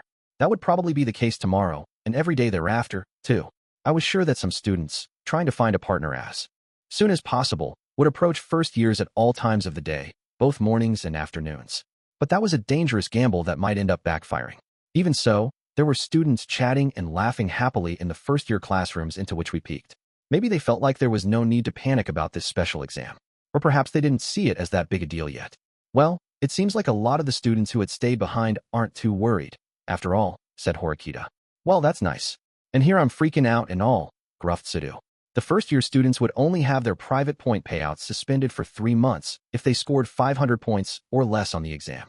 That was still definitely a huge loss, of course, but since the initial deposit into their accounts should have been made right after the entrance ceremony, they probably felt no sense of impending danger. Just as we were finishing our inspection of Class 1C, Horikita heard a familiar voice call out to her. "Cuckoo, you got here pretty late, Susan." The owner of that voice was none other than Rian Kakeru, from Class 2C, staring at us fearlessly. Just up ahead, we could see the classroom for Class 1D. It looked like Ryuin had just stepped out of that room. "Are you here scouting out first-year students too, Ryuin-kun? I don't recall seeing you at the meet and greet," said Horikita. "It was just a bunch of moronic half-wits who got together at the gym, right?" "I didn't even need to go see it to know that," said Rian. He had come here looking for students who didn't go to the meet and greet, just like Horikita had been planning to do.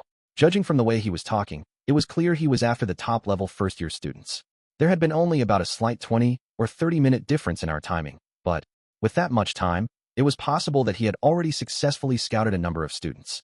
We would be able to check whether each student had settled on a partner at 8 o'clock the next morning. "Relax. Still haven't settled on anybody yet," said Ryuin. "Not that the other 2 people with me today would believe him so easily, though. That is, until the app actually refreshed, and it showed what partnerships had been finalized or not for Class 2C. "You look like you don't believe me," sneered Ryuin.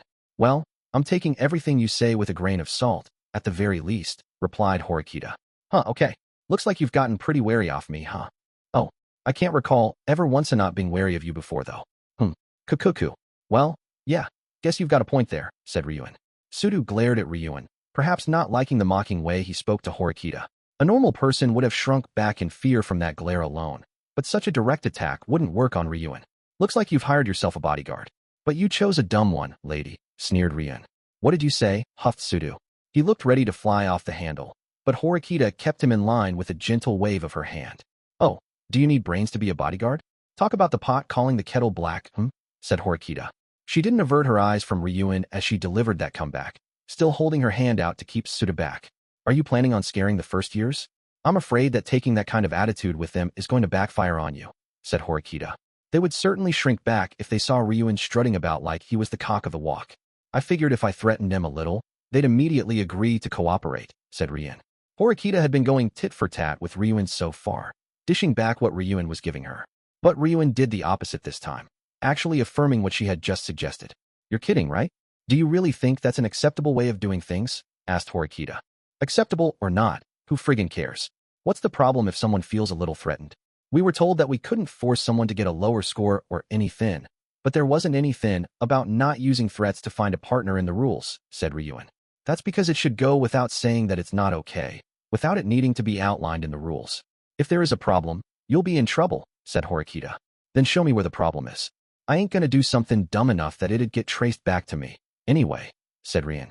He was as bullish and cocksure as ever. Not only was he saying it was extremely likely that he'd make good on his threats, but he also stated, quite definitively, that the truth of the matter would never get out. Whether what he was saying was truth or falsehood, Horikita, too, must have realized once again that Ryun would always opt to rule with the iron hand of a military dictator. Well, in that case, do whatever you like. But if any evidence should present itself, I will raise the issue, without question. Or mercy, said Horikita. Her warning was probably meant to serve as a deterrent, but it didn't seem to resonate with Ryun. So, you think Yao can win anybody over to your class? Sneered Ryun. Horikita must have determined that there was no need for her to answer, because she kept her mouth shut. You figured something out when you were snooping around the meet and greet, huh? And then you hurried on over here to see who was left. That it? Said Ryun. The same as you then, perhaps? Cuckoo. Yeah, maybe. Ryun continued speaking to Horikita after saying that, as if all he wanted was to keep things interesting. In that case, I'll tell you something good, since we're on the same wavelength. This year's batch of fresh meat are a real calm, even though they only just started here. Which means there's a real good chance that someone from the school is telling these new kids how things work, to a certain extent, said Ryun. If that was true, it was quite an unexpected bit of intel. Back in April, we'd no idea what was going on, and everyone just messed around as much as they wanted as a result. Of course, the students from Class A and Class B were more composed, but that could probably be attributed to the significant difference between our backgrounds. Also, what Ryun was talking about wasn't just a specific class. He was referring to the entire grade level. Maybe this was a measure that had been taken because they had to partner up with second-year students right at the start of school? Or did the school have other intentions, perhaps? Isn't it possible that this year's batch of new students are just especially quick-witted, and we were just exceptionally slow? Replied Horikita. There's signs that some of them are already coming together, as a class, right at this stage. That's way too early. Even if they'd immediately started trying to come together as a class when the special exam was announced, they wouldn't have succeeded already. Ryun was saying they wouldn't have come together like this, now, unless they started the process at an early stage, right after they entered the school. What kind of cowardly trick are you trying to pull by telling me this? Asked Horikita. Nothing, no trick. You can't just pulverize your opponents in this special exam. Nothing like that. But if you're going to win overall, you're probably going to have to pull several strings, said Ryun. It wasn't going to be easy to get students from the other classes expelled in this special exam. The sense of anonymity in it, of wondering who was going to be partnered with who, was fairly significant. It was going to be quite difficult to ascertain exactly who people were partnered with on the app, unless people were going around making partnerships known publicly or you were very good at gathering information. Even if you were able to get classmates who didn't do so well academically to partner with students from rival classes, or even if you were to specifically designate someone for that purpose, it would be almost impossible to get that student to purposefully cut corners on the test. If you got a low score, one out of keeping with the level of academic ability you were supposed to have, it would clearly be intentional, and then you'd get expelled regardless of what grade level you were in. In the end, the difference between victory and defeat came down to two things: the abilities of the students in your own class, and the abilities of the first-year students. In terms of strategy, what you could do was win as many academically skilled first years over to your class as possible. It wasn't going to be easy for Class C to come out on top in this exam, considering their low levels of overall ability. There was no way they could hope to compete with Class A financially, and the academic skills of the two classes were on entirely different levels. No matter how much money they threw at the first years to try and poach them, the results weren't going to be pretty. In that case, they should abandon the idea of trying to win first place overall and aim instead for the individual competition, with rewards given to the top 30%. Of course, Horikita didn't make any mention of that, because it would be a problem for us if Class A and Class C weren't trying to duke it out with each other for overall points. Rather than let Class A easily snatch the top spot, I was hoping A and C would fight it out on a grand scale, so they'd wear each other down, if only a little. Try your best to keep up, chided Ryun. I suppose I could say the same to you. Your concerns are completely unnecessary, said Horikita. Cuckoo. Well, my bad. Then Ryun immediately left, vacating the first-year student's floor. He had been here too short a time to have finished what needed doing. The first years might resist us much more strongly than I thought they would, said Horikita. If they were aware of the fact that they were basically locked in a desperate struggle to the death with the other classes at this school, then yes, I supposed it was only natural they'd be hesitant to negotiate with us. In that case, shouldn't we try and negotiate with them at least a little, as soon as we can, said Sidhu. Yes, of course we should. But Horikita directed her gaze towards the end of the hall. She was looking at where the classroom for Class 1D was. Let's get going, said Sidhu. I don't think it's going to be that simple, said Horikita. Apparently, Horikita had noticed it too while she was talking with Ryun. The entire time they talked, from when Ryun strolled out of the classroom to when he left, not a single student had been seen leaving the classroom. And we didn't hear a single sound as we approached the room, either. When we eventually reached the door to the classroom and opened it, our suspicions were confirmed. Dude, what the hell's going on? yelled Sudo in a panic as he scanned the inside of the classroom from end to end. Negotiating with Class 1D might be much more difficult than I expected, said Horikita. The classroom was completely empty. There wasn't a single person in sight. The 40 students, who hadn't shown up to the meet and greet either, seemed to have suddenly disappeared without a trace. This class might be more trouble than I had thought, she added. However, it wasn't like we could just sit here and wallow in our anxiety. We needed to take action before the other classes really started making their moves in earnest. The competition was starting tomorrow. Horikita's battle was going to begin the moment that she contacted Class 1D. As for me, I was going to head back to my dorm and memorize all the names and faces of the new students in the OA app.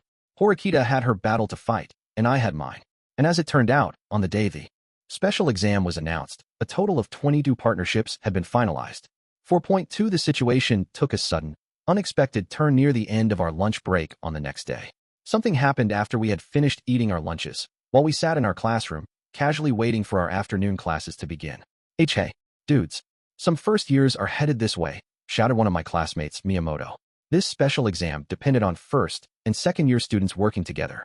You'd think this wouldn't be such a surprising development, but apparently, that wasn't the case. Wow, they must be awfully brave to come up to the upperclassmen's floor, said Yusuk, while I mulled things over in my head. I mean, if we decided to head up to the third year's floor, we'd have to be very careful not to make a fuss. Yeah, that's true.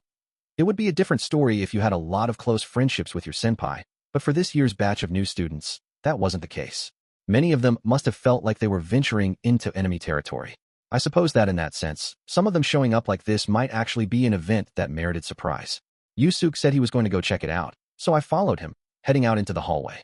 Horikita and Sudo followed right after us. The first thing that caught my eye was a guy with a particularly large build. There were several reasons why he stood out, one of which was that he seemed to be around Sudo's height. But, more than that, it was the strong impression he made as he walked confidently down the center of the hall on our floor. The other second-year students in the hall avoided him, walking at the edges of the hallway, which seemed like the opposite of what you'd normally expect. Following a little way behind this student was a girl. Horikita, realizing that they weren't simply here looking for partners, stepped out in front of the male student to block his path. Sudo stuck close to her.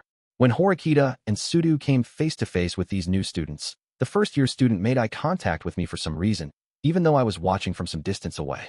Shortly afterward, he looked away from me and shifted his gaze to Horikita. I pulled up the data I had learned from the OA yesterday in my memory. It seemed Horikita was about to make rather unexpected contact with that class.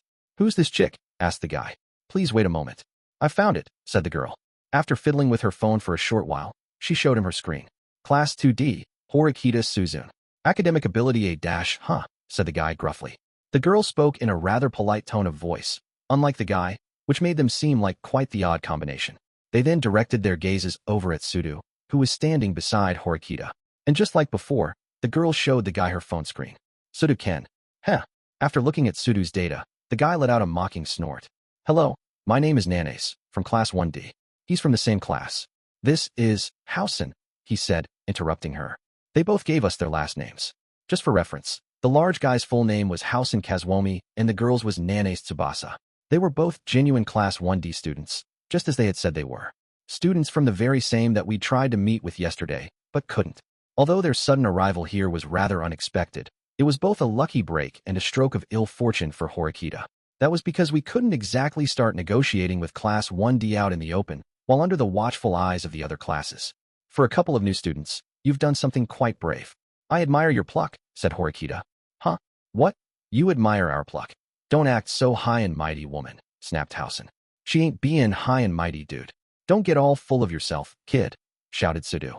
Housen had snapped at Horikita, causing Sudo to snap back at him in turn. Even though they were about the same height, Housen had a slightly bigger build, making Sudo look a bit smaller in comparison. Dude, your score's an E+. Guess you're just as much of a moron as you look, said Housen. What was that? Shouted Sudo. Well, whatever, this is fine. Looks like this place is crawling with Class D rejects anyway. Works for me. What is that supposed to mean? Asked Horikita. As I said, you Class D punks are all just a bunch of rejects, leftovers. You can't even form pairs unless we pick you. So I figured, hey, I'll lend you incompetent, brain-dead morons a hand. You get what I'm saying? Said Housen. It was almost as if he was testing Horikita, meaning you want us to team up with you. And you're making your request with a rather condescending attitude, she replied. Yeah? I mean, you're the ones who should be begging us to team up with you. Hell, I even dragged myself all the way out here. Housen snapped back at Horikita, basically implying we weren't in remotely the same position. Come on, go ahead and beg. Say, please team up with us, and start bowing. Horikita, still holding Sudu back to keep him from losing his temper, argued back at him, her words growing in intensity despite the difference in size between her and Housen. You seem to be misunderstanding something. Our positions are equal. Equal? Your idiot friend over there oughta be the only one spewing bullshit like that, said Housen. You're in Class D, just like us. There's no difference between us, said Horikita. You don't get it. There are plenty of things we can do to you if we feel like it. Get it? I mean, you don't want trouble, right? Then you should know your place and start begging. Apparently, this Housen person had already noticed that the first years had a secret weapon they could use to their advantage. And just what are these things you could do to us? Asked Horikita.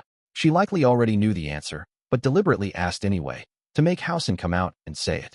Come on, you know, Doncha. What I'm saying is that we can get bad test scores on purpose, said Housen. When Horikita heard him say that, she bit her lip with some force.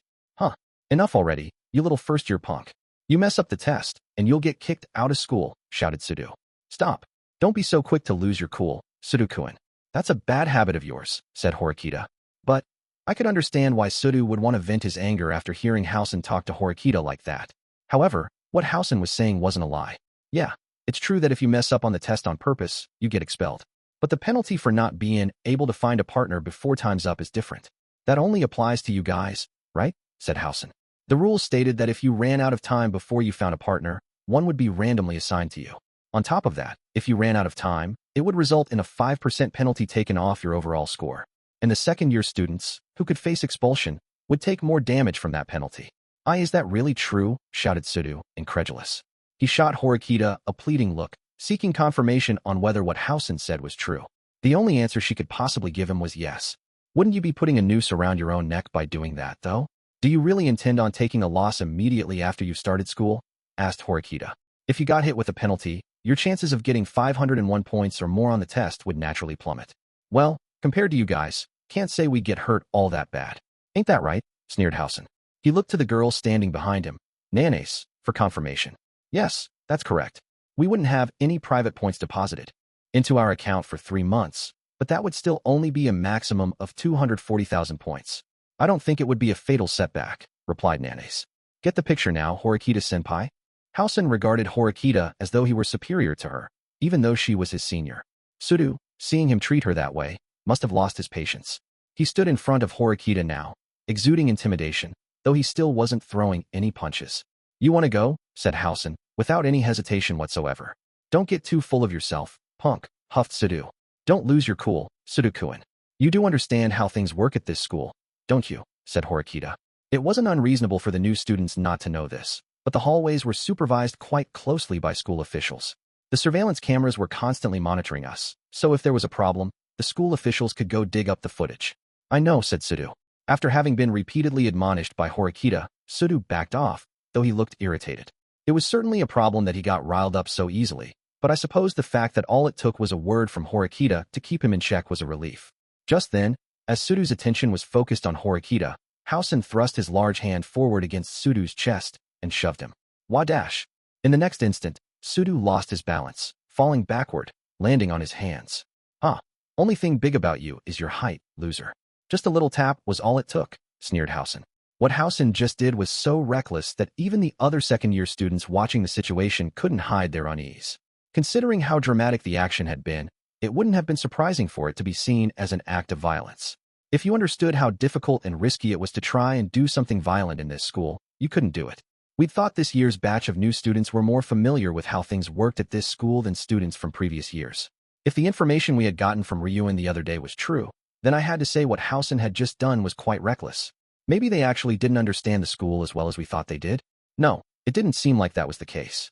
If so, then, asshole. Sudu, having regained his composure and realized what had just been done to him, looked ready to let all his pent-up anger explode at once. But right before that happened, another guy, who had been watching the situation from afar, jumped in. Dude, the hell are you doing? It was Ishizaki Daiichi from Class 2C.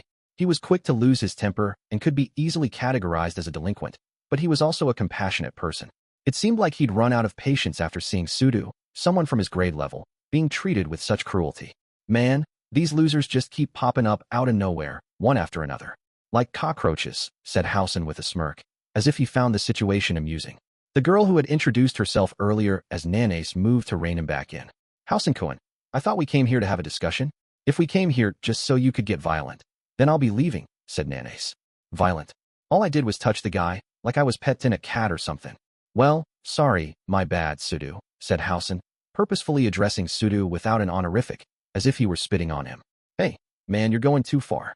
Knock that crap off, shouted Ishizaki, reaching out to grab Housen by his collar. The moment that Housen saw Ishizaki's arm reaching for him, though, the corners of his mouth curved up slightly into a smirk. Better think twice, Ishizaki, unless you want to die, someone warned. Ishizaki stopped just before he took hold of Housen's collar. The warning had come from none other than Ryuen, who had also been standing by, watching. Why'd you stop me? Huffed Ishizaki. He seemed visibly confused by the fact that Ryuen had stopped him. Ibuki, a classmate of theirs, was also surprised by what Ryuen had just done. What do you think you're doing? By stopping him, I mean, she asked. Ryuen generally welcomed fights. He was the furthest possible thing from a person who hated trouble. He didn't care if there were security cameras around or not. When he wanted to throw down, he did so without hesitation, which was precisely why it was so surprising to see him stop a fight from happening. Ryuen ordered Ishizaki back and then approached Housen himself. So, what? You're supposed to be my opponent now? Dude, you look weak compared to that moron Sudu over there, said Housen mockingly, after getting a look at Ryuen. Ryuen certainly wasn't a big and brawny guy. I suppose that was why Housen considered him weak. I know you pretty well, yeah? I remember hearing that this Housen dude was a bit of a celebrity in my hometown. I never imagined he'd look like such a total brain-dead idiot, though, replied Ryuen. Housen repeatedly hurled insults at Sudu over and over, calling him stupid, so Ryuen threw the same insult right back in his face. Something that was honestly quite typical of Ryuen. Normally, Ryuen was an enemy to every class that wasn't his own, but it was heartening to see him stand up to Housen like this. In fact, Sudu had successfully managed to bottle up his anger thanks to the change in atmosphere. Why you know this dude, Ryuen-san? Asked Ishizaki. Wait, Ryuen you say? When Housen heard Ryuen's name, the look on his face changed, and then his wide mouth cracked open into an amused smile. Hey now, ain't this something? This has got to be fate. Honestly, I've heard your name get thrown around so much that it's been pissing me off. Ryuen, said Housen. Wow, so you've got the brain cells to actually remember someone's name? Replied Ryuen. Apparently, these two had known about each other for some time now. It seemed like Housen, from Class 1D, came from somewhere close to Ryuen's hometown. That said, looking at the relationship between Ryuen and Ishizaki and Ibuki, it seemed safe to say that Ryuen had made a full comeback. He had temporarily stepped down from his position, but he was beginning to take command of his class once again. Gotta say, though, for the fabled Ryuen to look all scrawny and pitiful. Damn, that's a shame, said Housen. Meanwhile, you look like just as much of a muscle-bound freak as I imagined, sneered Ryuen. You know, I swung around your old hangouts a couple of times because I was planning to beat the ever-loving shit out of you. But I guess the reason I never ran into you was because you were terrified of me and hid. Huh? What? You've been running away and making your little soldiers do all the work. Is that it? Said Housen. Cuckoo. I'd say it's more like Lady Luck saved your ass. Housen, if you had met me back then, you certainly wouldn't be acting like such a big shot right now. I guess you really lucked out. 'Cause you can say you haven't lost to me yet, said Ryuen. Actually, I think you just ran with your tail between your legs. If you're trying to tell me that's not how it is, then how about we settle things, right here and now? Housen formed his giant hand into a fist, looking confident. If he knew who Ryuen was in junior high, the impression he had of Ryuen shouldn't be all that different from the impression we had of Ryuen. Perhaps he didn't see Ryuen as someone that you want as an enemy? Yeah, hard pass. I ain't planning on fighting a gorilla like you when there's nothing in it for me, said Ryuen. Even though Housen was fixing for a fight, Ryuen turned his offer down. Of course, that was because there was no way that he could actually fight in a place like this, but I was sure Ishizaki and Ibuki had thought Ryuen would accept the offer, even if that meant they had to take the fight elsewhere. Wait, is this dude all that dangerous? I mean, sure, he's bigger than Sudu and all, but, said Ishizaki. Who can say? Ryuen seemed to have no intention of giving a straight answer to that question. Then he issued an order to his subordinates, a smirk on his face. Let's go. Are you really okay with letting a first-year disrespect you like this? Asked Ibuki. She was aware of the fact that it was in Ryuen's nature to throw down against anyone, no matter who it was. That was why she couldn't help but ask him that question. Heh, we can settle things whenever. What's the rush? Replied Ryuen, quietly and calmly. While it would have been fine had things ended right there, Housen started walking forward, closing the distance between himself and Ryuen. Is that chick one of your little soldiers too? Asked Housen, after having watched them bicker earlier. Yeah, something like that, said Ryuen. Huh? What are you talking about? Don't go and act like you're the boss of me, snapped Ibuki. So you even stooped to using chicks as soldiers? Huh? Ryuen? Asked Housen. Could say the same to you, buddy. You're the one who brought that cute little thing over there, right? Said Ryuen. Just like how Ryuen was accompanied by Ibuki, Housen had Nanace standing beside him. She ain't mine. Well, whatever. I couldn't care less about that. Let's have some fun, Ryuen, said Housen. Already told you. Hard pass. No matter how many times Housen tried to provoke Ryuen into fighting, Ryuen wouldn't budge. As if to signal his disinterest, Ryuen turned his back on Housen, showing that he'd made his mind up about withdrawing. Huh, that's so? In that case, Housen must have decided Ryuen's failure to take the bait was no fun, because he suddenly extended his arm in a smooth, casual movement. He reached out for Ibuki. She tried to brush him off. However, just as she tried to brush him off, he quickly accelerated the force behind the movement, grabbing Ibuki by the neck and raising her up into the air. NGH. Ibuki hurriedly tried to free herself from his grip, as if a distress signal were being transmitted from her brain to the rest of her body in that instant. However, Housen merely flashed an audacious grin, not giving an inch, as if his arms were made of steel. Ryuen turned back around and saw Ibuki being choked out by Housen. She tried to break free of his grip, deftly using her arms and legs, but Housen still didn't budge. Huh, just try and slip out of that. Or, all of you watching can jump in and get a piece of me too, said Housen. Judging by the look on Housen's face, it wasn't that he was fearless, but rather that he possessed a kind of absolute confidence. However, I was certain this wasn't the kind of situation where I could step into the ring myself. If I made a scene right here and now, the school would naturally get wind of it and inevitably show up to put a stop to the situation.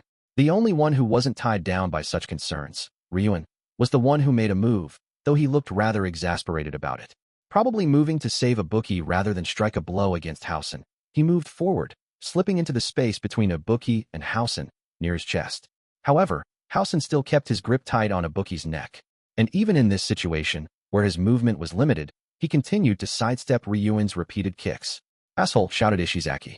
Ishizaki, who had been told to stand down before, now jumped into the fray. A commotion was starting to erupt, the likes of which you could never imagine happening in the hallways here at school. Yeah, man, am I glad I came all the way to this school, said Housen. A genuine, no-holds-barred fight might actually start any second now. Amid all this, Nanace, who had been watching the situation from the onset, opened her mouth to speak. Please stop, Housen-kun. Despite the handicap of still having Ibuki in his grasp, Housen looked ready to start brawling with Ryuen and Ishizaki as they barreled down on him. But he stopped moving after his classmate Nanace called out to him. What did you just say? He asked. Rather than heed her warning, he looked irritated by the fact that she had spoken up and butted in. The upperclassmen have all been concerned about the fact that there are surveillance cameras around here for a while now. Judging from the situation, I've determined there's nothing to be gained by getting violent here, said Nanace. Yeah, I know. I know already. I was just messing around with him, said Housen, before adding that he knew all along that we second years were tied down because of the surveillance cameras. If that was the case, everything Housen had just done after showing up here really was quite puzzling. He ignored Nanace's warning, looking as though he was about to resume fighting. So she spoke up once more, in a firmer tone than before. If you do understand, then that's all the more reason you should stop. If you're going to try to waste more time here, then I have an idea of my own.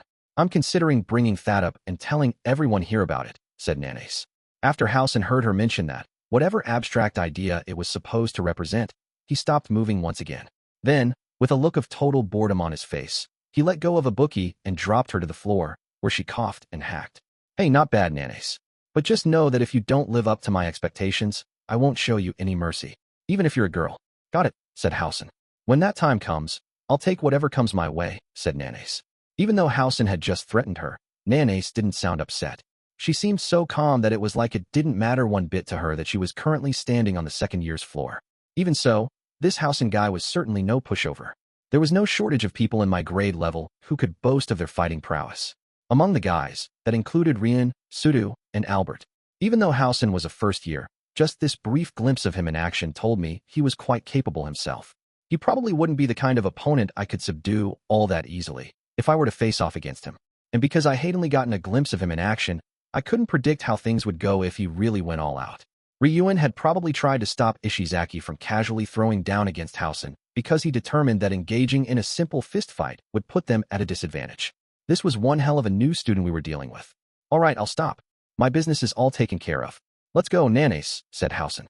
That is a wise choice, replied Nanace. Housen, seemingly satisfied with everything else except for the lack of a fight, shot one last look at Ryuan. If you get down on your knees for me, I don't mind pairing up with you. What do you say, Ryuan Paisan? Sorry, dude, but I only work with human beings. Can't say I got any plans of teaming up with a wild gorilla. Oh, well, that's too bad, said Housen. However, this whole ordeal wasn't over yet. Aside from Housen and Nanace, there was one other first-year present who had been observing the entire situation. Perhaps Housen was upset with this other student, because he turned his attention to him at the end. Hey, you just gonna hide and watch, punk, sneered Housen. Do you know the proverb, a wide man keeps away from danger? Replied the student, fending off Housen's glare with an eloquent response. Making friendly conversation is fine, but it wouldn't be beneficial for you to cause a ruckus here, Housen-kun. At any rate, I think you ought to withdraw for the time being. Am I wrong? At the same time, the boy gave Housen what could be interpreted as friendly advice, an adult showed, too. What are you doing, Housen? He asked. This lone man, clad in a suit, seemed to have appeared out of nowhere, as if to put a stop to all this tumultuous situation. Many of the second years who had been standing by and watching the situation unfold had fled, returning to their own classrooms. Housen, I understand you're restless, but I'm also quite sure the school rules have been drilled so thoroughly into your head by now that it feels ready to explode, said the adult. Yeah, I know, said Housen. If you do understand, then hurry up and disperse. No fighting in the hallways. That was hardly even a real fight, though, snorted Housen. With a scornful chuckle, he thrust his hands into his pockets, and then turned around, making an unexpectedly easy decision to retreat. He then ordered Nanace to retreat as well. Well, see you later, Horikita. Housen purposefully dropped Horikita's name before he left. Well, no. It might be more accurate to say he was addressing the whole of Class 2D. We apologize for the disturbance, said Nanace, with a bow of her head. With that apology, the situation seemed to have been more or less successfully contained. But, when Nanace lifted her head back up, she looked me right in the eyes right as she was leaving. It was the same look she'd given me when she first arrived on this floor. A probing look, almost as if she wanted to know something. However, as soon as I noticed her looking at me, she immediately averted her eyes and chased after Housen. I must apologize to you all. I'm terribly sorry. My students have caused you quite a bit of trouble. The teacher apologized to Horikita as she stood by watching everything that happened. No, it's all right, she replied. Since we're here, please allow me to briefly introduce myself. I am Shiba Katsunori, and I will be overseeing Class 1D. I've only just accepted a position here at this school. I look forward to getting to know you all, said the teacher. After giving us that brief self-introduction, Shiba-sensei left, following at Housen. Then, almost as if they were taking turns, the level-headed boy from earlier came up and bowed his head to us. It would seem that my classmate Housen-kun has caused a great deal of trouble for you, our seniors. On behalf of the first-year students, I'd like to offer my humble apologies, said the boy. Unlike Housen, he seemed to be quite a well-spoken student. We first-year students still don't understand these special exams very well. I apologize for the inconvenience this may cause you, but we would humbly appreciate any help. Thank you, said the student. After he had finished giving us his apologies and general salutations, the student, who was apparently named Yagami, looked as though he was about to leave himself. But then he seemed to notice something. A group of 4 girls from Class D who'd just returned from lunch. Matsushita, Kushida, Satu, and Michan. Yagami looked at one member of the group, Kushida, with surprise on his face. It seems there's been quite a fuss. What happened, Horikita-san? Though Kushida was clearly aware of Yagami's presence in turn, she asked Horikita about what was going on, sounding quite curious. Nothing that you all need to worry about, said Horikita. Oh, really? After Horikita told them that it was nothing, Kushida and the other 3 girls started to head back towards the classroom. Pardon me, but you wouldn't happen to be Kushida-senpai, by any chance, would you? Asked Yagami. Replied Kushida, turning around to look at who'd addressed her. If he knew Kushida's name, could he be an acquaintance of hers? Or so I thought, but, you are, said Kushida. She gave him a puzzled look. There was no sign that she was familiar with him. It's me. Do you not recognize me? Well, I suppose that's only natural that you wouldn't. It's Yagami Takuya, he replied. Kushida thought on it for a while after hearing his name, but then seemed to suddenly remember. Yagami. Wait. Yuri Thak Yagami-kun. Yes, I am most certainly that Yagami. It's been quite a long time, hasn't it? Wow. So you came to this school too, Yagami-kun. What an incredible coincidence. I never imagined I'd meet you again here, Kushida-senpai. You know each other? Asked Satu curiously. Kushida nodded. Yes, but we hardly ever actually talked before. Anyway, his name is Yagami Takuya-kun. He always seemed incredibly smart, but since we were in different grades, we never said much more than hello to each other. So do you know him too? I asked, whispering in Horikita's ear to get confirmation. Nope, I don't know him at all, she replied immediately. Well, you don't seem very good at remembering the faces of your classmates, though. I won't deny that. I didn't exactly have time to pay attention to people I wasn't interested in, said Horikita. Apparently, Horikita didn't recognize. No, it was more like he didn't register in her mind at all. I supposed if you were the kind of person who treated your classmates that way, there was no way you'd remember students younger than you. Well, even if Kushida didn't remember this boy, he'd probably never been able to forget her.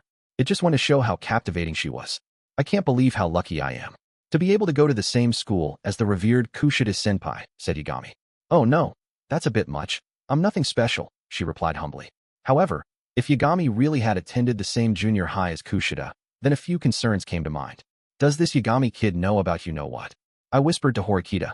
I was referring to Kushida's past, of course. In junior high, Kushida had caused her own class to turn on itself and fall apart. As a result, she considered Horikita, who'd attended the same school back then and knew the truth about what happened, a bitter enemy. Kushida wanted to get rid of Horikita, considering it too dangerous for someone to know what she'd done to her class. If Yagami had attended the same junior high, it wouldn't be a surprise if he knew about what happened, too, but it wouldn't be strange if he did. That being said, there's no guarantee that he does, said Horikita. In that case, Yagami being here certainly wasn't very comforting for Kushida. Since there were students in our grade level who'd attended the same schools before, I supposed it wasn't out of the question for students former juniors to enroll, either. I realize this is quite sudden, but I must say I would have neither complaints nor concerns if I were able to team up with someone like you, Kushida-senpai. Would you be willing to partner with me? Asked Yagami. Even though he and Kushida had only just been reunited, he asked to become partners, extending his hand with a friendly smile on his face. Was this all to show that he knew nothing about her past? Or that even if he did know, it didn't matter? Are you really okay with partnering with me, though? I mean, Yagami-kun, perhaps it would be better if you partnered with someone more on your level academically, said Kushida. Yagami Takuya had an extremely high academic ability rating of A. Nothing to scoff at. No wonder Kushida was being so humble. Horikita, who had her phone out, looked up his information in the OAA app while she stood next to me, and confirmed that he was high-ranked. I don't know my way around here at all. So, I'd like to partner with someone I trust, said Yagami. The app could give you an idea of a person's academic ability, but not their nature. He must have decided it would be better to team up with an acquaintance who he could be sure would produce solid results. Well, could you give me some time to think it over? Perhaps because she was wary of Yagami, or for some other reason, Kushida put his offer on hold for the time being. Of course, that would be perfectly fine. I will hold off on partnering up with anyone else for a while, and await your reply, Kushida-senpai. Yagami agreed to put the offer on hold, indicating he was fine to wait. Considering that his academic ability was A rank, there was no need for him to rush out and find a partner. Damn, that must be nice. If it were me, I would have partnered up without a second thought. Sudu seemed jealous of Kushida's ability to put an offer on hold. That made sense, considering his ranking was only E+. In that case, you should work harder, said Horikita. Yeah, I'll definitely improve my scores, he answered. It wasn't a mean-spirited comment. Sudu was envious because he had a desire to improve himself. I distanced myself from Horikita and the others for a moment because I saw Haruka beckoning me to come over. The rest of Ayanokouji group all stood a short distance away. Akito, Kisi, and Eri. Aichi was super scary, wasn't he? The first thing I heard after joining them was Eri's first impression of Housen. Sure seems there's a bunch of troublemakers like Sudu-kun and Ryuen-kun this year's batch of new students, huh?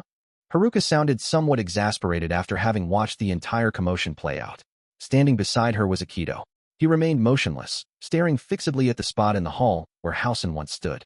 What's the matter, Miyachi? Asked Haruka. A seriously scary dude has come to our school. Let's just say things are probably going to get rocky from here on out. That dude's. Well, he's so tough that even Sudu or Ryuen can't take him on, said Akito. Wait, hold up. Don't tell me you know this guy too, Miyachi. Do you? Asked Haruka. I never, met him in person or anything. But Ryuen and Housen are both pretty big celebrities back where I'm from, said Akito. It seemed Akito had lived somewhere close to the junior high schools that Ryuen and Housen had attended. Anyway, there used to be this gang leader at my school. The short version of the story is that this guy was a really tough-looking badass who was supposed to be really good in a fight.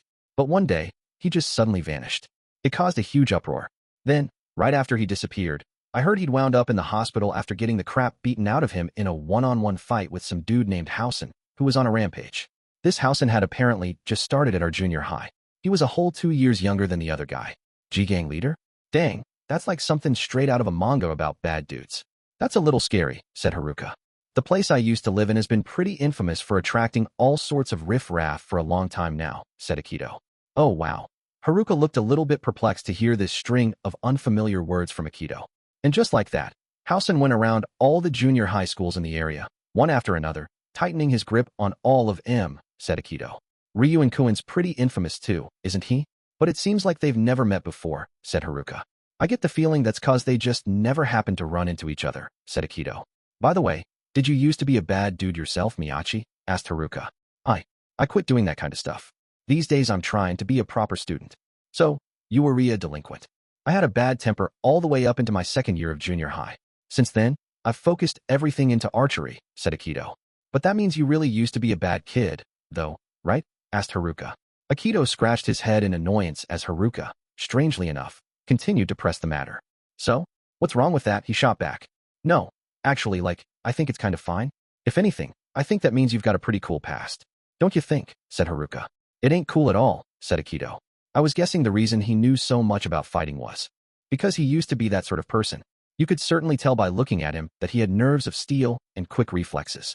I mean, since you were a former bad kid yourself, couldn't you just give Housen a taste of his own medicine if necessary? Asked Haruka. Quit joking around. Even if I do fight somebody, I choose my opponents carefully. And I especially wouldn't want to fight Housen, for sure, said Akito. Akito was raising the white flag before the fight even happened. He was saying that less as an admission of his own weakness, though, and more due to recognizing Housen's strength. Ibuki also had a certain degree of proficiency when it came to hand-to-hand combat, and she hadn't been able to land a single hit. There was just an overwhelming difference in their physiques, and she wasn't a match for him when it came to speed either. For point 3 after class ended, I was approached by Horikita, just like yesterday. As we were about to leave the classroom together, Sudo insisted on accompanying us as well. Horikita tried to refuse him, but just like last time, she seemed to be won over by his eagerness to help until he found a partner of his own. She let him come along on the condition that him taking time to help her wouldn't interfere with his club activities or his studies. It was certainly surprising for Horikita to be so kind, or perhaps I should say accepting, but I suppose there was a good reason for her allowing him to come. There were about 10 days left until the special exam. Considering how exceptionally difficult the written exam was going to be, it was a good idea to secure a time and place where you'd be able to concentrate on your studies, even if just for a little while. But if Sudo was constantly worrying about what Horikita was up to, he wouldn't be able to concentrate. It was clear to see that Horikita wanted to find a partner for Sudo as soon as possible, so that he could have time to devote himself to his studies. Horikita understood Sudo-kin very well, except for one particularly important thing, namely, Sudo's feelings for Horikita. She hadn't recognized that there was a reason, deep down, why he just wanted to be by her side. Of course, I wasn't going to deliberately point out what was an important driving force for Sudo. Instead of heading toward the first-year classrooms, Horikita decided to head towards Kiyaki Mall, perhaps because some first years had caused quite a bit of trouble after coming up to our floor today during lunch. She was being careful to ensure a comparable incident didn't take place. Or maybe it was the problem child Housen, from Class 1D, who had caused Horikita to change her mind. I suppose we'd find out soon enough. As soon as we entered the mall, Suda stuck the little finger of his left hand in his ear to try and block out some of the sound, seeming a little irritated by the noise. He then gave his honest thoughts on the new students we saw out and about in front of us. Man, I gotta say it's loud in here, dude. Guess that's cause of the first years kicking up a ruckus and all. There certainly are quite a lot of students around, replied Horikita. They were all over the place, chatting away happily, discussing things like what they wanted to buy or what they wanted to eat. And yet we're all seriously looking for partners over here, huffed Sudo. Wasting day after day trying to decide on a partner wasn't good for either the second years or the first years. However, there was one particularly huge point of separation between the first and second years. That was the difference in our perception of the special exams. Very few of the new students felt a keen sense of urgency, just like the ones we'd seen yesterday after class. This fact was even more apparent when we set foot outside the school building. It's no wonder.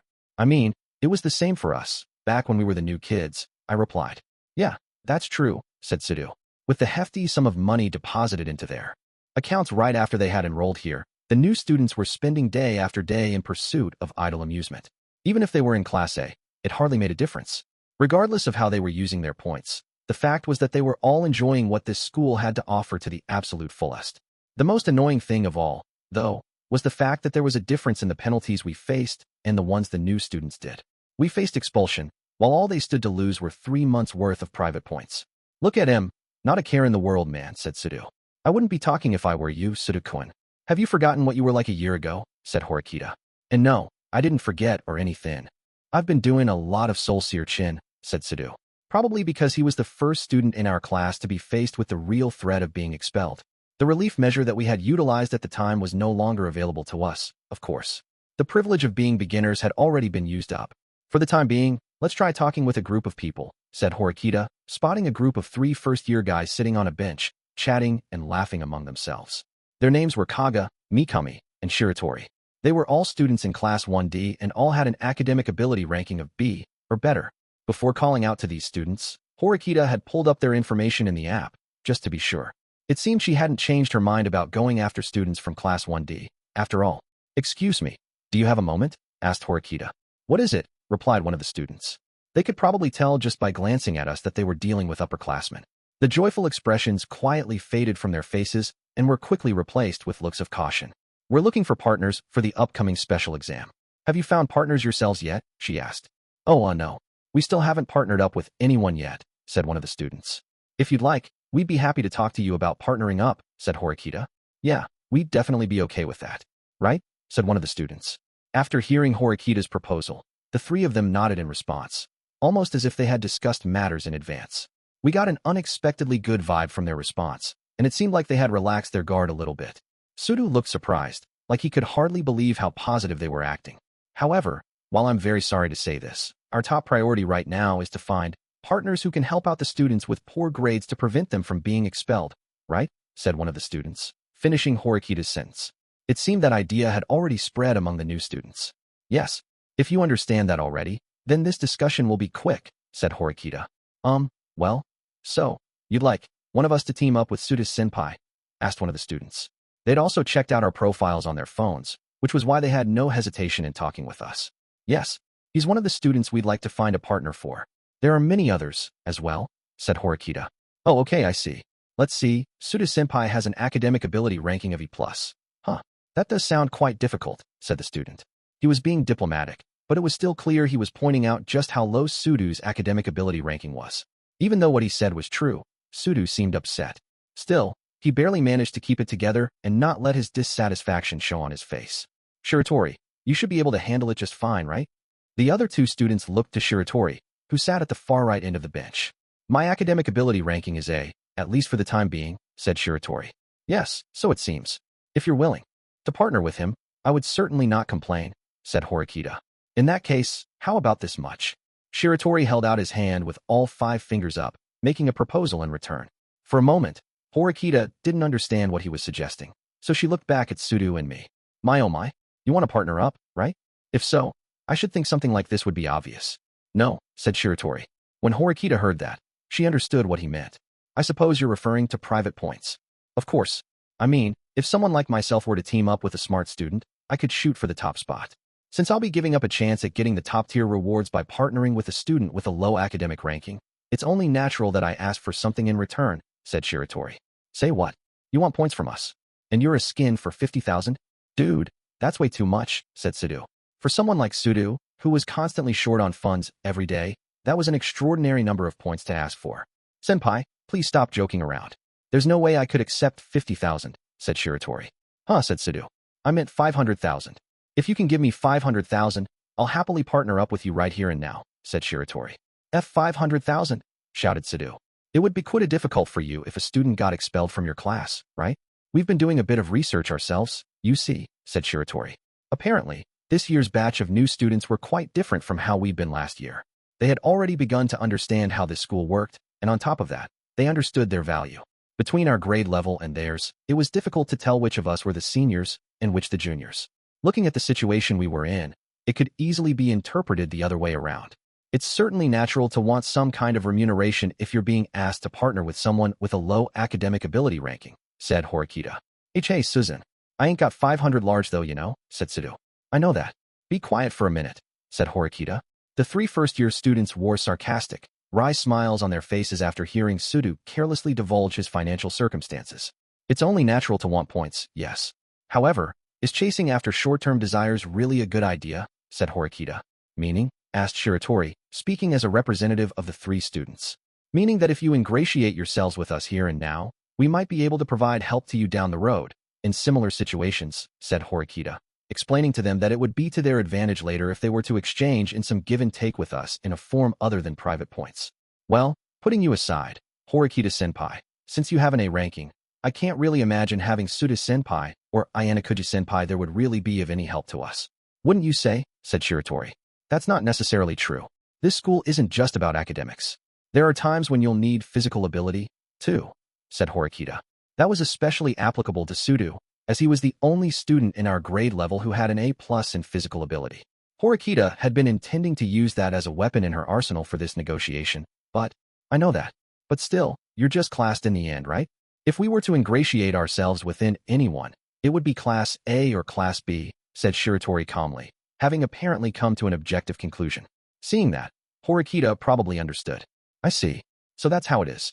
Considering how smoothly they handled themselves after hearing our offer and the number of points they came back with as a counteroffer, we didn't need to think too hard about what was going on here. What? Do you mean by that? Asked Sudu. Before you arrived, we were approached by senior students from other classes, said Shiratori. And they told you not to sell your academic abilities for cheap, right? Asked Horikita. Yes. Please understand that we won't partner with you if you do not offer us suitable compensation in points, said Shiratori. In the face of Shiratori and his classmates, Horikita kept her composure and then continued talking. It's certainly true that you shouldn't sell yourself cheaply in that case. However, we're yearly approached by other students from our grade, though, said Horikita. What do you mean by that? Asked Shiratori. He looked irritated, like his pride as an A-ranked student had been wounded. You're also in Class D, just like us. I can't imagine students from higher-level classes would have approached you so casually, said Horikita. Horikita was bluffing. As long as you had an elevated level of academic ability, you'd be useful to have around in this exam, regardless of whether you were in Class D. She was trying to confirm who had talked to them and how much they had said. Perhaps because Shiratori's pride had been called into question, he rebutted this in a somewhat abrasive tone. It's true, though.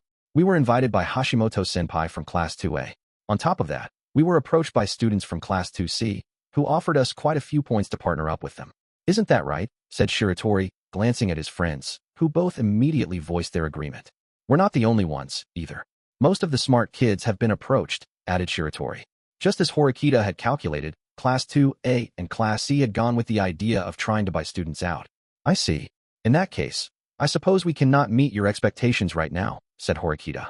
Oh, but as long as you give us points, we will not refuse you. We intend to see how things go for about a week. If you were to offer us 500,000 points during that time, we'd be happy to partner with anyone, even Suda-senpai, said Shiratori. 500,000 points to prevent someone from getting expelled. A large sum to be sure, but if you looked at it from another angle, you could say it was the price of your safety. However, we couldn't make a snap decision here, nor did we intend to. By the way, how many points did Hashimoto-kun and the others offer you for your cooperation? Asked Horikita. She was hoping to know the specific number of points that were offered, but Shiratori and his buddies weren't that naive. We promised not to say.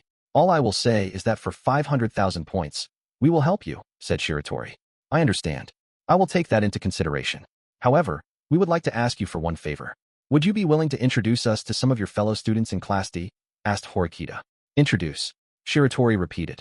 We've already prepared to work with your class, to a certain extent. But approaching each person individually and explaining the same thing over and over would take up a lot of time and energy. If possible, we'd like to gather all of you in one place and have a more concrete discussion then, said Horikita. She had hinted at the idea of forming a partnership, but didn't say specifically what that would look like. The three students exchanged glances, though they all looked uncomfortable about something. Well, asking us to do something like that might be a little difficult. Right, guys?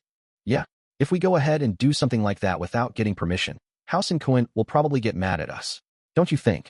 The name, Housen, came up in the conversation they were having among themselves. I'm sorry, senpai, but could you please ask someone else to handle that? Asked Shiratori. It seemed Housen was the one who held Class 1, DS leashes, after all. Horikita, sensing that the mood had clearly changed, decided not to pursue the matter further. Thank you. I will call on you again if the need arises, she said. All right. We'll be waiting, said Shiratori. We walked away from the bench and started heading towards the cafe on the second floor. I secretly peeked back at them as we left and saw that Shiratori, phone in hand, seemed to be hurriedly calling someone. We got some information, but it's hard to say that we made any actual progress. The only thing we know for sure is that if we were to offer them an absolutely absurd 500,000 points, they would agree to cooperate with us on the spot, said Horikita. They're totally trying to take advantage of us and price gouge, making those ridiculous demands, huffed Sadu. It certainly is a ridiculous amount they're asking for, yes. But it's also true that they have no reason to sell their talents on the cheap, said Horikita. Even more so if they were ranked A in academic ability. This was certainly a much more direct way of earning points than shooting for the 100,000-point reward for getting high marks on the exam. So in the end, the only way for me to save myself is by paying somebody a bunch of private points? Asked Sadu. It's certainly getting harder and harder to say for sure that there are any students out there who will help you for free. The notion that points would be the key to forming partnerships had already spread. It would be best if we assumed it wasn't just Shiratori and his friends who believed so, but rather that their entire grade level knew to ask for points in exchange for partnerships. I was sure we could safely say this was part of Sakayaneji and Ryuin's strategy, too. Normally, doing things in exchange for points was frowned upon. Such transactions brought with them a sense of shame, and so, they were usually done in secret. But by conducting a large-scale buyout operation, they had essentially made the new students realize that offering their services for free would be losing out. Even so, there was something that bothered me about the conversation we just had with Shiratori and his classmates earlier. Though they had already been approached by students from other classes, they'd said that they were going to wait a week. Even if they were just waiting that long so they could try and fish for more points, I was concerned by the fact that all three of them had seemed to be in agreement about their course of action from the very beginning. I would have thought students would have wanted to seek reassurance by finding a partner right away. Was it just that those particular three happened to be bullheaded? Or perhaps, even if we continue to ask around randomly like this, we'll probably keep getting the same answers, won't we? I told them. Scoping out Class 1D was fun and all, but the real problem came after that. What Shiratori and his friends said about Housen getting angry with them if they acted without permission stuck in my mind. Judging from the way Shiratori and his friends talked, I was certain that Housen Kazuomi oversaw their entire class. Housen likely gave his classmates some instructions, I added. He probably told them something like, hey, you can team up with anybody you want, but you can only make a snap decision to team up if they offer you 500,000 points. If they don't make that offer, put their request to team up on hold, even if they're from Class A, or something like that. But wait, if they do that, won't that mean Class 1D gets left behind? Asked Sadu. I'm saying they're planning on that happening. They intend to be the last ones. I replied. Huh? I don't get it, said Sadu. It's only we second-year students who are afraid of getting hit with the penalty for not finding a partner. He was probably thinking that he can hold that over our heads and use it to rip us off for as many private points as possible toward the end. I told him. If all the honors students outside of Class 1D had already been bought up, we'd eventually have no choice but to shell out to get the ones from Class D to cooperate with us, whether we liked it or not. Even if that meant paying $1 million or $2 million. It's an incredibly rash strategy, made with absolutely no thought about what'll happen in the future, said Horikita. Tell me again, how exactly do you plan on fighting this? I said, we'd already figured out what Class 1D was planning to do. So, having taken that into account, I wanted to know what Horikita was thinking. Would she try and force herself in between what Class 2A and Class C were starting to do right now, with their extreme buyout strategies? Or would she perhaps adopt a strategy more like what Ichino's was doing, forming relationships built on trust by accepting many lower-ranked students, regardless of what class they were in, and appealing to the honors students for their cooperation? I decided to set 3 goals when we heard the outline for this particular special exam, said Horikita. 3 goals? Asked Sadu. He seemed to be interested in what she was about to say, since he was leaning in closer. The most important of which is to not let anyone from our class get expelled. That goes without saying, said Horikita. Yeah, for sure, replied Sadu, nodding. The second is to shoot for 3rd place or better in overall points, in the competition against other classes, said Horikita. Wait, 3rd? You mean we're throwing away our shot of going after 1st or 2nd right from the get-go? Asked Sadu. No one said anything about throwing away our shot of going after those places. I said 3rd place or better, said Horikita. True enough, saying she was hoping for 3rd place or better technically included 1st and 2nd place. But that didn't seem to be precisely what she meant, and it most likely had something to do with her 3rd goal. My 3rd goal is to avoid participating in these money games. I plan to do battle with those 3 principles in mind, said Horikita. Huh. But, stammered Sadu. I understand what you want to say, namely, that if we're not going to compete using private points, then we have no hope of winning this thing. However, even if we try and compete using the points that we have, the reward isn't worth the risk. Even if we do finish in 1st place overall, we will only gain 50 class points, meaning that over the course of a year, our class would only get a little over 2 million private points, said Horikita.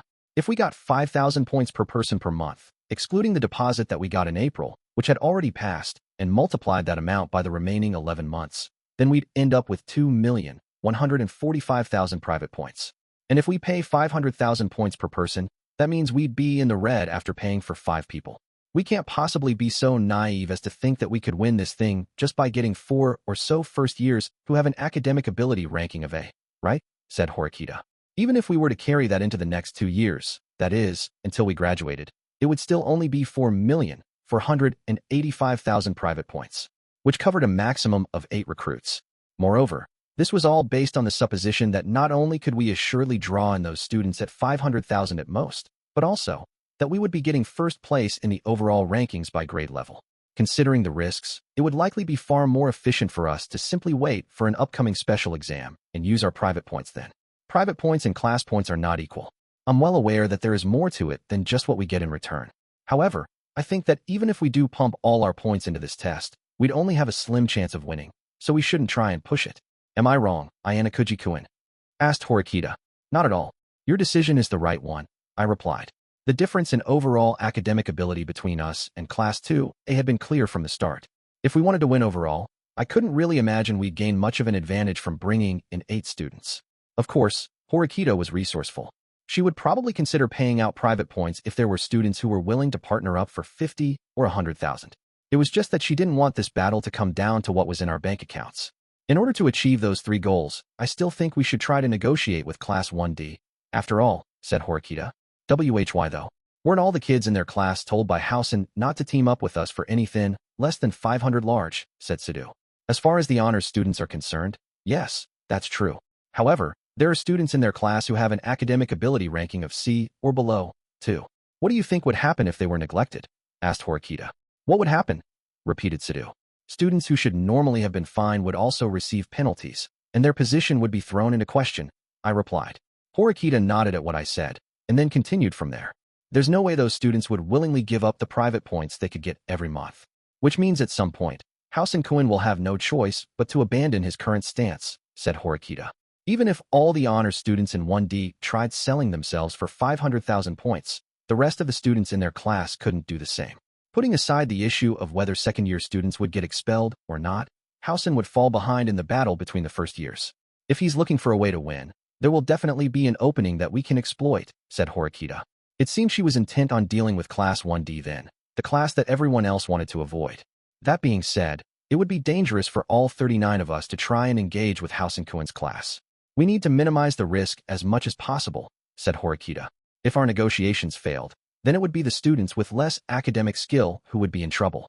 Considering that the exam period has only just begun, I suppose it's not strange some kids are asking for entirely unreasonable conditions to partner up, said Horikita. Well, I hope you're right. I mean, as far as I'm concerned though, I kinda doubt there's anyone out there for me, said Sidhu.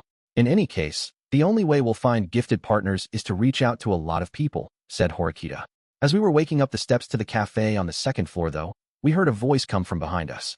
Hey, if you're looking for a gifted partner, I'm right here, you know? When we turned around, we saw a lone female student looking over at us, with a big grin on her face, from ear to ear. As soon as our eyes met, she slowly walked up the steps.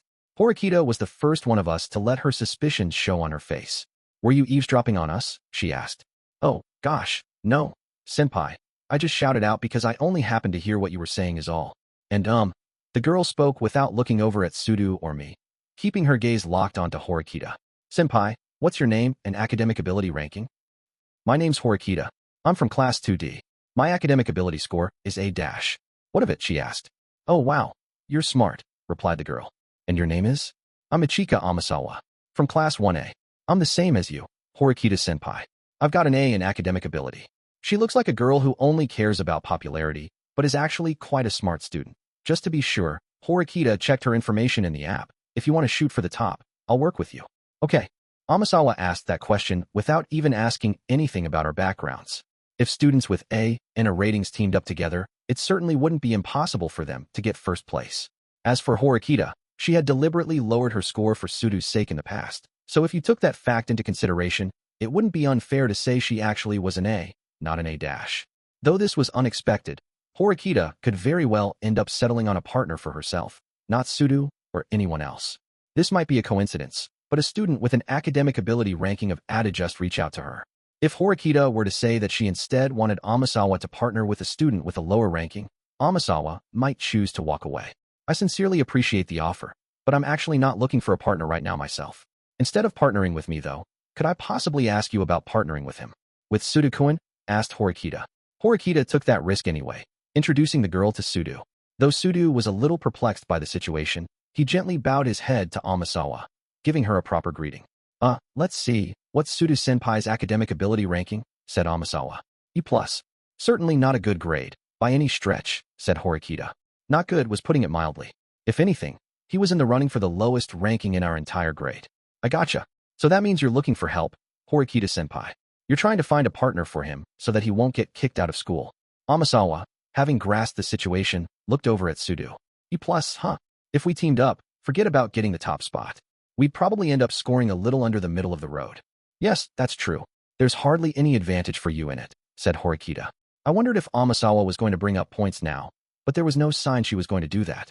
Well, still, if you're a skin for help, I certainly wouldn't mind lending you a hand, said Amasawa. Things were clearly looking much more favorable for us than how they'd gone with those 3 boys earlier. Amasawa then looked in my direction. What about him? Is he looking for a partner too? She asked. His academic ability ranking is C. He's not exactly a top priority for us.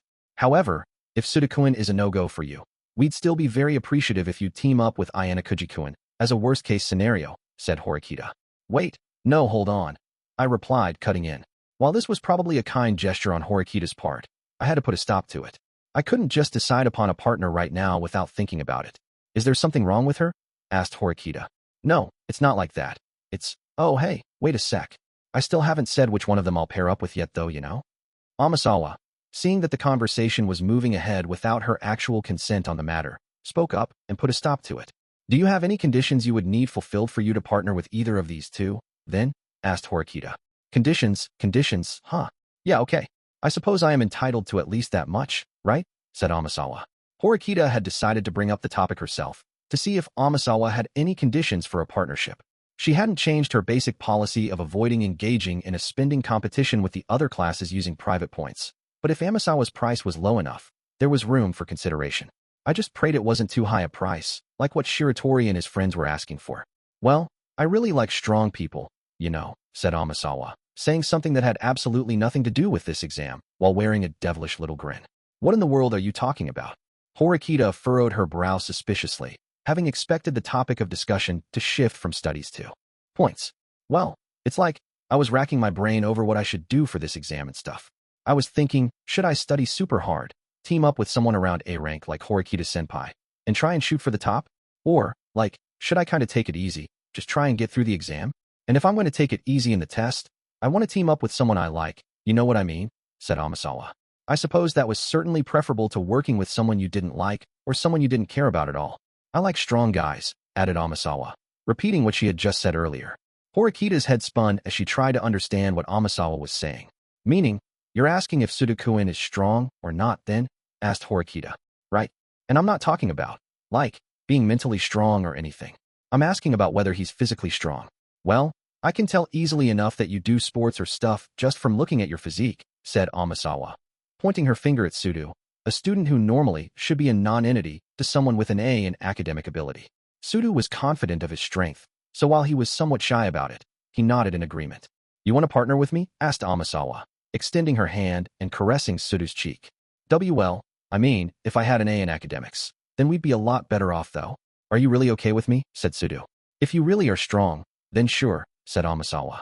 She ran her thin fingertip along Sudo's chest, mesmerizing him with her allure. I am strong, he replied. Well, I don't dislike wees who are full of confidence, said Amasawa. What exactly do you mean, if he's really strong? Horikita, who had taken on the responsibility of getting Sudo situated, expressed her lack of understanding of what Amasawa was talking about. It means what it sounds like. I like strong people who are good in a fight. That's why I want to partner up with someone strong, said Amasawa. In that case, I think Sudo-kun can measure up. I can vouch for his physical strength, said Horikita. Words aren't enough for me, though. I'll have to confirm it with my own eyes, said Amasawa. With your own eyes? Asked Horikita. I mean like, go out, round up a bunch of strong second years, have them fight each other. And then I'll partner up with the toughest one there, said Amasawa. Are you joking? There's no way we could do something like that, said Horikita. Why not? Hey, I've been serious this whole time we've been talking, right? Sudo, who couldn't believe Amasawa was being serious either, spoke. Let's go, Suzune. Staying here's just a waste of time. It sounded almost as though he was admonishing himself for falling for Amasawa's charms, even if only for a moment. I don't really care if you just want to pretend this conversation never happened, said Amasawa. She was saying that to her. This whole thing was nothing more than a little fun. She certainly didn't have to go out of her way to partner up with an E+ ranked student if she wanted. Considering the fact that Amasawa's class and abilities were nothing to scoff at, she'd probably have no shortage of people willing to pay to be with her. Still, this might be fortunate for us, to a certain extent. If we agreed to her request, Sudo would gain the right to partner with a student with A-rank academic ability. And even if he didn't end up getting to partner with her, we lost nothing. You're not saying this just to make fun of us, then? You're really serious about this? Asked Horikita in response, a serious look in her eyes. Of course I'm serious, said Amasawa. I see. In that case, I suppose we'll take this seriously too, and hear you out, said Horikita. Hey Susan, said Sudo. Come on, it's fine. I want to team up with someone strong. After all, said Amasawa. All right. In that case, Sudo-kun, you should accept her offer, said Horikita. Wait, hold up, Susan. The school ain't just gonna let us have a fight, or whatever. Stuff will get pretty bad if we fight, won't it? I mean like what happened last year, and at lunch, with that little tussle with that Housen dude. Right? Said Sudo. Last year, Sudo had gotten in a fight with several guys from Ryuan's class, and it had turned into quite the problem. And just today, there had been a big commotion when Housen came by. It's certainly true that fighting isn't exactly praiseworthy, but if both sides consent, there should be no issue. Don't you think so, Ayanokouji-kun? Said Horikita. I took a moment to consider what Horikita's intentions were in asking me that question. If she was asking me if there was no issue with such a fight, then my answer would obviously be that yes, there will be issues. Win or lose, even if both parties agreed to fight and then started swinging, there was essentially no way that school administrators would approve of something that essentially amounted to a duel. However, Horikita had responded to Amasawa in a way that sounded like she was condoning the idea of such a brawl. I suppose you're right. If school officials heard talk of a fight, there's no way they'd agree to let it happen. If the students involved all consent to the fight, however, it doesn't seem like it'd be a huge issue. I purposefully answered her back in a way that communicated I had no problem with it. Hey, Ayanokouji, wailed Sudo. On top of that, no matter who you pick from our grade level, no one would be able to beat Sudo-kun in a fight, said Horikita. Got that right, I replied. Sudo didn't understand what was going on, but Horikita and I were taking turns passing the baton back and forth to each other in this conversation. The important thing right now wasn't to affirm the idea of actually having a fight. It was to prove that Sudo was the strongest, without actually having him fight anyone. To be frank, Sudo-kun, this is a once-in-a-lifetime opportunity. Think about it. Normally, it would be extremely difficult to pair you up with a student with A-rank academic ability. However, Amasawa-san has said that she's willing to partner with you. Understand? On top of that, she's agreeing to partner with you on the condition of you winning a fight. A test of strength. Something you're better at than anyone else. You should take this deal without a second's hesitation, said Horikita. There was no way a second-year student familiar with the school rules would carelessly agree to engage in a fight like this. On top of that, if their opponent was Sudo, the outcome was as clear as day. In other words, even if we agreed to her terms here and now, the fight might never actually end up taking place. And even in the off chance that someone did take the challenge, Sudo could put them down. Ooh, nice. Nice. I'm getting kind of excited. Amasawa, having just enrolled here, naturally knew none of this. There was no way she could understand how different this place was from a normal junior high or high school. But, could you promise us one thing, first?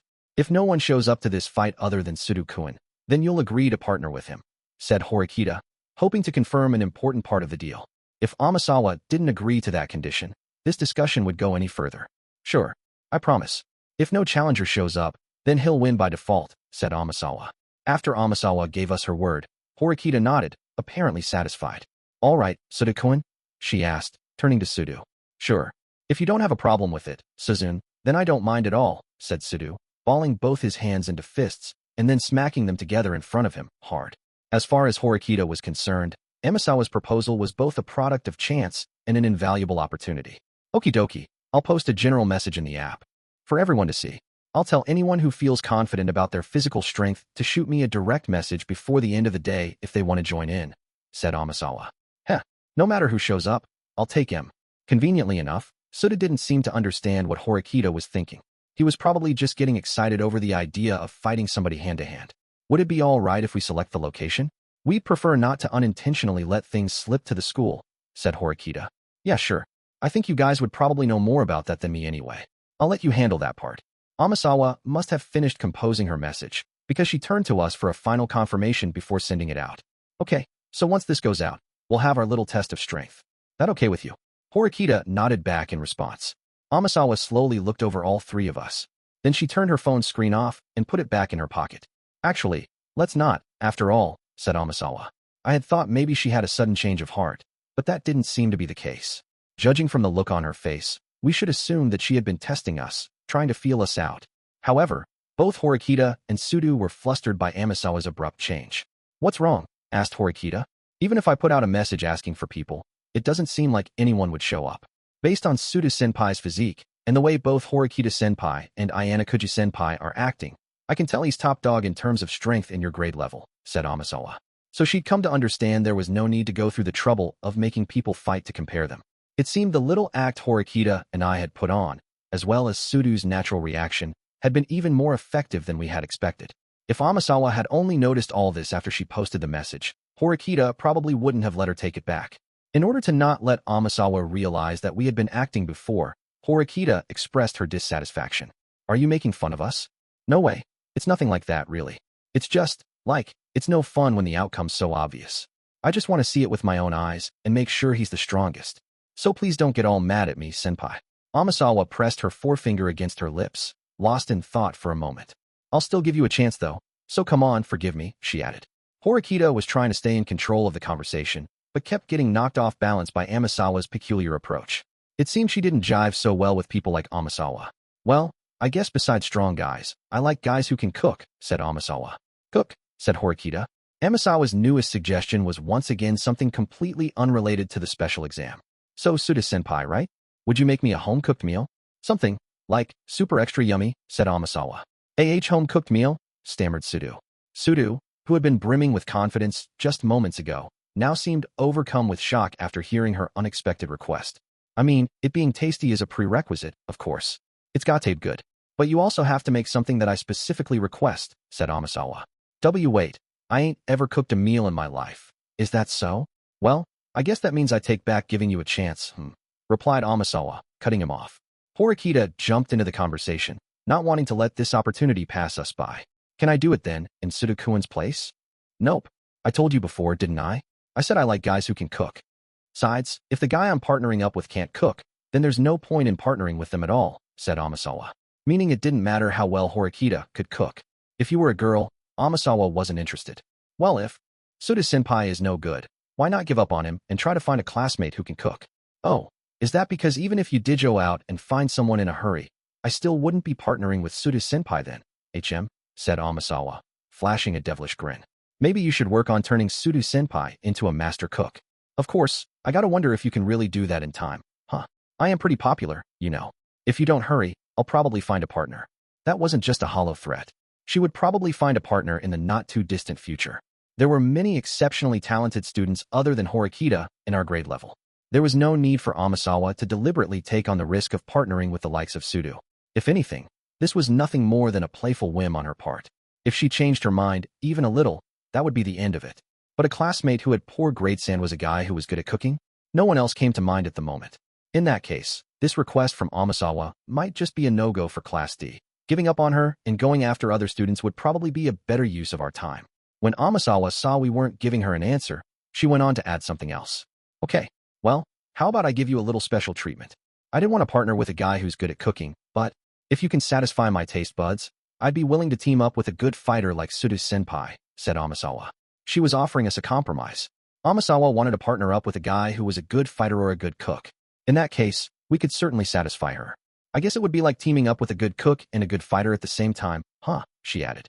Amasawa was saying she would be willing to partner up with Sudo as long as another guy could satisfy her. I wondered how Horikita would respond.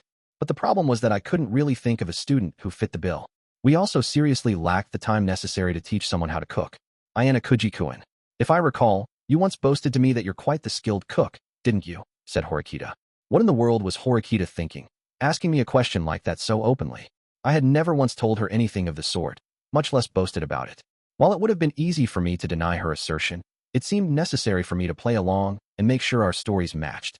The chances of Sudo being able to partner with a student with an A in academic ability weren't exactly high. It wouldn't be an exaggeration to say that cooking is my one and only area of expertise, I replied. Yes, quite. Well then, if you'll permit it, Amasawa-san, how about Ayanokouji-kun? Asked Horikita. As long as it's a guy, I don't care who. But is Hiryali a good cook, though? I mean, you can go ahead and say whatever you want, talk is cheap, but I'm going to judge you pretty harshly, okay? Said Amasawa. That'll be fine, of course. Isn't that right? Said Horikita, turning to me. Yeah, I guess so. As soon as I agreed to it, Amasawa immediately clapped her hands together. Okay, how about we get this show on the road and you show me what you can do? Things were moving way too quickly. However, what Amasawa had just said seemed like she was both sealing the deal and giving us an ultimatum. She wanted to avoid giving me enough of a grace period that I could go learn how to cook. She wanted to ascertain whether I really was as good as I claimed to be. Since Horikita needed to make sure Amasawa believed her lie, she couldn't go ahead and say yes to her request. Even if I were to go ahead and cook for Amasawa now, with my current level of skill, it was clear it wouldn't amount to much. And even if Amasawa didn't actually judge me that harshly, I would probably still end up failing to meet her standards. While we'd love to, could you possibly give us a little time? Ayanokouji-kun and I are in the process of reaching out to first-year students to find partners for our classmates. Aside from Sudo-kun, there are many other students who need help. If the other classes beat us to the punch, then we'll really be hurting. Even at this very moment, our rivals are scrambling to find partners, said Horikita, explaining our situation to Amasawa, to see if she understood what we were dealing with. If possible, we'd like to put this on hold until after class on Friday. She rejected Amasawa's request to have me cook something for her right away. On top of that, she asked if we could postpone things for a couple of days, suggesting we could make some time on the weekend. I see. Well, I suppose you're right. It wouldn't be good for little ol me to take up all your time myself. Then Amasawa offered a new proposal. I'd be all right doing it later tonight, though. What about that? That wouldn't be a problem, would it? A first-year student going to a second-year student's dorm in the middle of the night, in a boys' room, to boot, would most certainly be improper, said Horikita. Oh, I see. But waitin' until the weekend is kinda tough for me. And I'd lose the chance to partner up with any other of my senpai then. Right. Just as I'd thought, Horikita's suggestion to wait until the weekend wasn't going to fly. Amasawa came back with a pretty harsh reply this time. But since this is kinda, like, fate or something, I'll give you just one day. If you tell me you can't cook something for me tomorrow after class, I guess we'll just have to pretend this whole thing never happened, said Amasawa. That was probably the very last compromise she was willing to make. She was drawing a hard line. I got the sense that if we got too greedy, Amasawa would immediately pull back. If Horikita didn't slip up in her bargaining, then, you're right. I certainly cannot deny that my request would place quite a burden on you. And besides, I'm sure you don't want to carelessly give us time to practice cooking, right? Said Horikita. Oh, gosh, no. I didn't think that far ahead or anything, said Amasawa. All right, can we seal the deal then, with these terms? Asked Horikita. We only had one day of preparation time. However, if we didn't stick to those terms, we weren't going to be able to hold on to Amasawa. What Horikita was agreeing to could be interpreted as desperate measures taken under pressure of necessity, but she signaled that she agreed to the amended proposal all the same. It's settled then. Amasawa agreed readily, having no objection to meeting up tomorrow after class like she'd suggested earlier.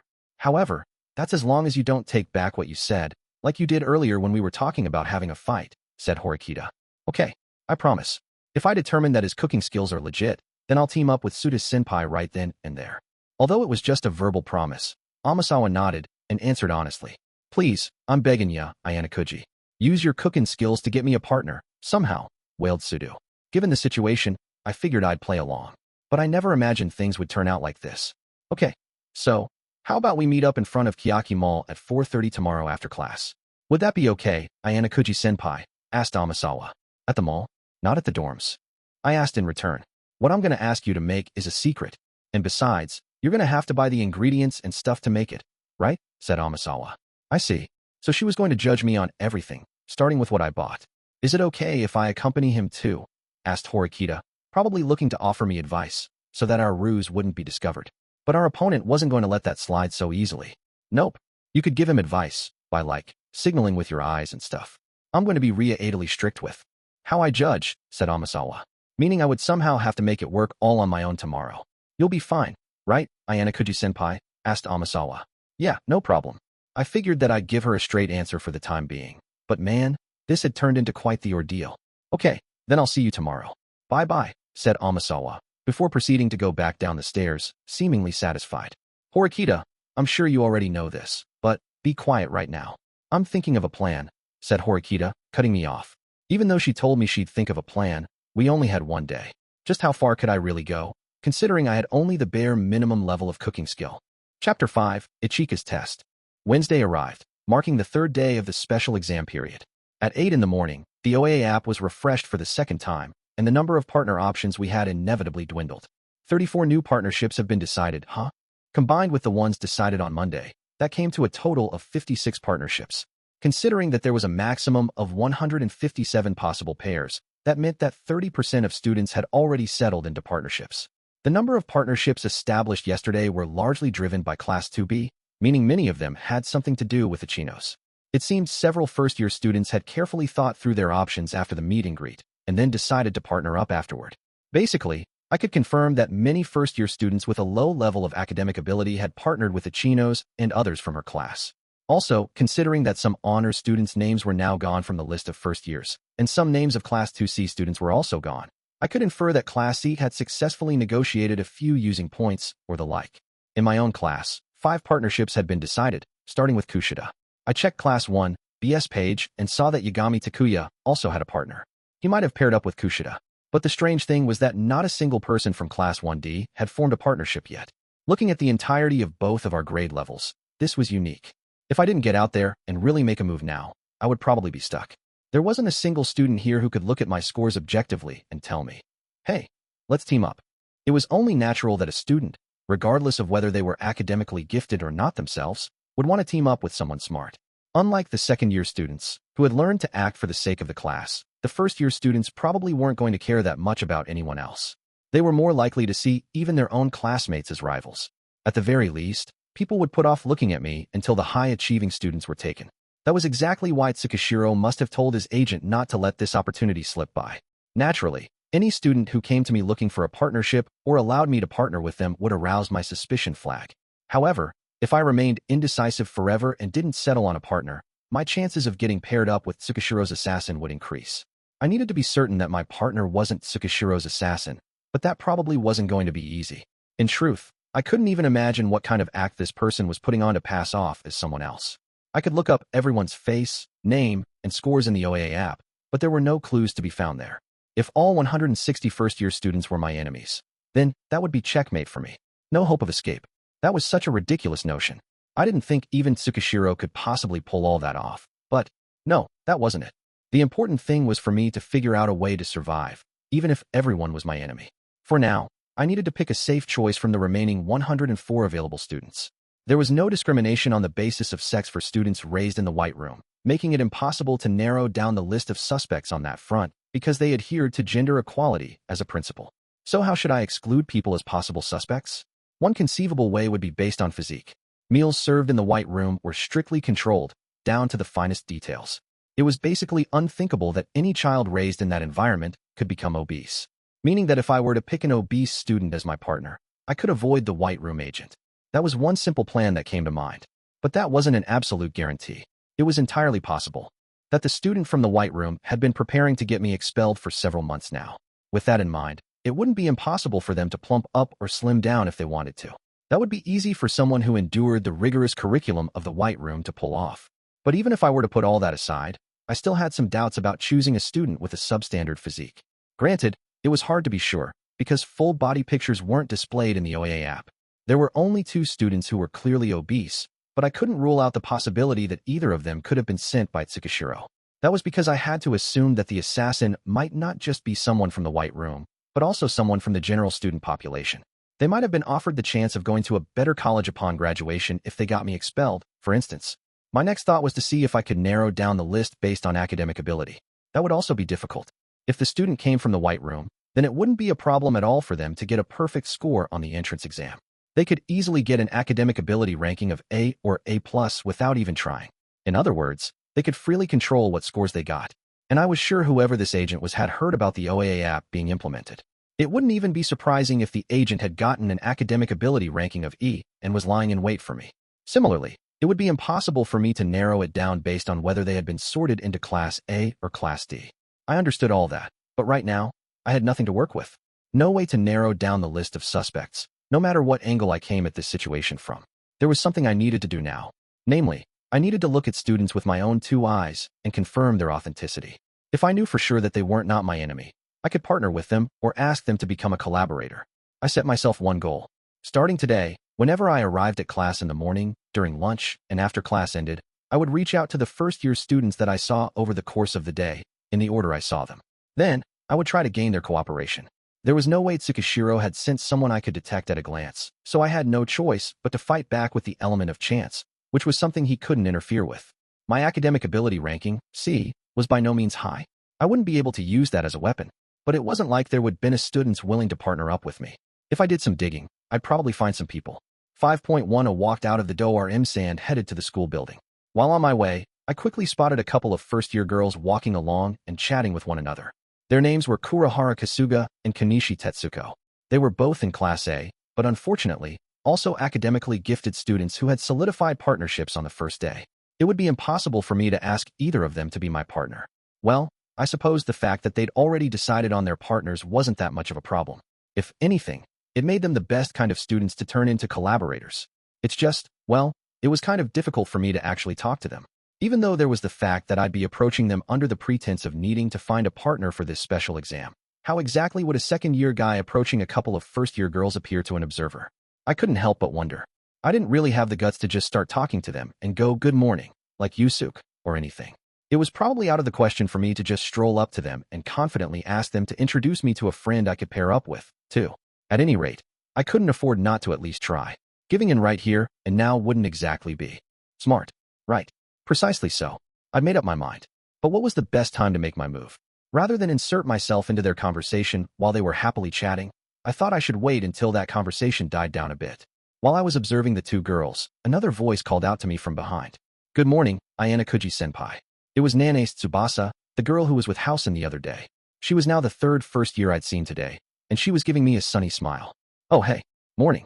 I hadn't expected someone to come up and try to talk to me, so there was a bit of an awkward pause. Do you need something from those two girls? Would you like me to talk to them? Said Nanase, suggesting she reach out to them on my behalf. Nanase was a first-year student, too. If she did call out to those girls, it was highly likely I'd end up talking to all three of them at once. That would be an even greater hassle. Nah, it's okay, I replied. Oh really? Said Nanase curiously. She walked by me, just about keeping pace. Just as I was trying to figure out how to approach those other two girls, I'd unexpectedly started up a conversation with Nanase. I was extremely grateful she'd saved me the hassle of trying to talk to somebody, but there was no way a first-year student coming up to talk to me was a coincidence. It was quite possible she'd been waiting for me to come to school, timing her move just right. And that possibility didn't just apply to Nanase, but any and every first-year student who took the initiative to come up and talk to me. Just like Amasawa yesterday, she was a student who'd approached me, rather than the other way around. I apologize for Housen-kun's rudeness the other day, said Nanase. Nah, no worries. He didn't do anything to me. There's no need to apologize, I told her. Still, that doesn't change the fact that he caused trouble for you. Even though I was there to stop Housen-kun from doing things like that, I'm now keenly aware that I'm, well, powerless, said Nanase. Unlike the wild, aggressive Housen, she was extremely personable and spoke in a polite manner. Her highly preferable attitude, combined with the fact that she had a B in academic ability, made her a fantastic candidate for a partner. It wouldn't have been surprising if she'd been scouted by people other than me. But here we were, on the third day of the exam period, and she still hadn't partnered with any second-year students. However, that was probably due to Class 1DS policy. Aside from her academic ability, she had scores of C+ or greater in physical ability, adaptability, and societal contribution. Very well-balanced scores. At first glance, I couldn't see anything about her that remotely resembled a flaw, which was exactly what begged the question of why Nanase Tsubasa was placed in Class D. Basically, the idea of Class D was that students who were assigned to it tended to have some kind of problem. For example, people like Yusuke and Kushida might appear perfect on the surface, but when you dug deeper, you realized that wasn't the case. Meaning I couldn't deny the possibility that Nanase also had hidden problems of her own. However, there was also no guarantee that this year's batch of Class D students would necessarily follow the same trend. Personally, I didn't mind if someone had a few problems with their personality or their values. Whether I asked her to be my partner or my collaborator, the only important thing was whether Nanase was on Tsukishiro's side or not. I was concerned about the look she gave me when I met her for the first time the other day, when she was with Housen, but that look was gone now. The way she looked at me now seemed normal. Have you decided on a partner for the upcoming special exam? I asked her, deciding to press forward to try and find out more about the person known as Nanase. Me? No, I haven't decided yet, she replied. So, have people been coming up to you to ask? Yes, they have. So far, I've been approached by upperclassmen from Class A and Class C, said Nanes. As expected of someone who had a B in academic ability. It seemed like people had been talking to her. Why haven't you agreed to partner up with anybody? I asked. I didn't know if it honestly had to do with academic ability or if it was about points, but decided to press the matter anyway. I'm sorry, but I can't answer that. Nanes apologized, bowing her head. No, you don't have to answer any questions that you don't want to. There's nothing to apologize for. It didn't seem likely I'd get any answers about whether this was a personal problem on Nane's part or a problem with Class 1D at this stage. In that case, I figured I'd try attacking this situation from a slightly different angle. If it's okay with you, how about we have both our classes work together to help find suitable partners? Class D to Class D, I suggested. The proposal I made included finding a partner for myself. Horikita also considered Class 1D the key to this exam, and Housen seemed to harbor some kind of feelings towards Class 2D. It probably wasn't a bad suggestion. Have our classes cooperate with one another, said Nanes. Yeah, a lot of students are trying to team up with people who are academically gifted for the sake of getting good scores on this test. But if they do that, the students who struggle academically won't get picked, and a lot of them will be left behind. If the students who struggle academically pair up together, those students will be in danger of being expelled. That includes both us second years and you first years, I reasoned. Yes, I understand that. I'd like to avoid that happening as well, if possible, said Nanes. Yeah, in order to make sure that doesn't happen, we need a proper balance. Even though we won't be able to secure one of the top spots, we need to find partners who can make sure no one gets a failing grade. We were Class D. In terms of public image, we were by far the worst off, which was exactly why Class 1D, which had the same position as us in the hierarchy, should be likely to agree to this proposal. What do you think? I added. I agree with you. I would like to cooperate with you, Ayanokouji-senpai, if possible. It's just, said Nanes. It's just, I repeated. I don't know how many of my classmates would be willing to lend a hand. And on top of that, some of the students who are more confident in their academic abilities are already in the process of deciding who their partners will be, privately, said Nanes. Many of the students who could be major players in this exam and really help with our efforts were instead looking for solid partners of their own, aiming to get top scores on the exam. The two girls walking up ahead of me fit that description to a T. The reason that students hadn't settled on a partner yet was probably because of other issues, like points. After all, the important thing to know about this test was that the top 30% of scorers would be rewarded. So, the act of rescuing students with poor grades meant throwing away your chances at those rewards. We don't exactly need everyone to cooperate, though. If we coordinate things well, we should be able to make it through this special exam just fine, I said.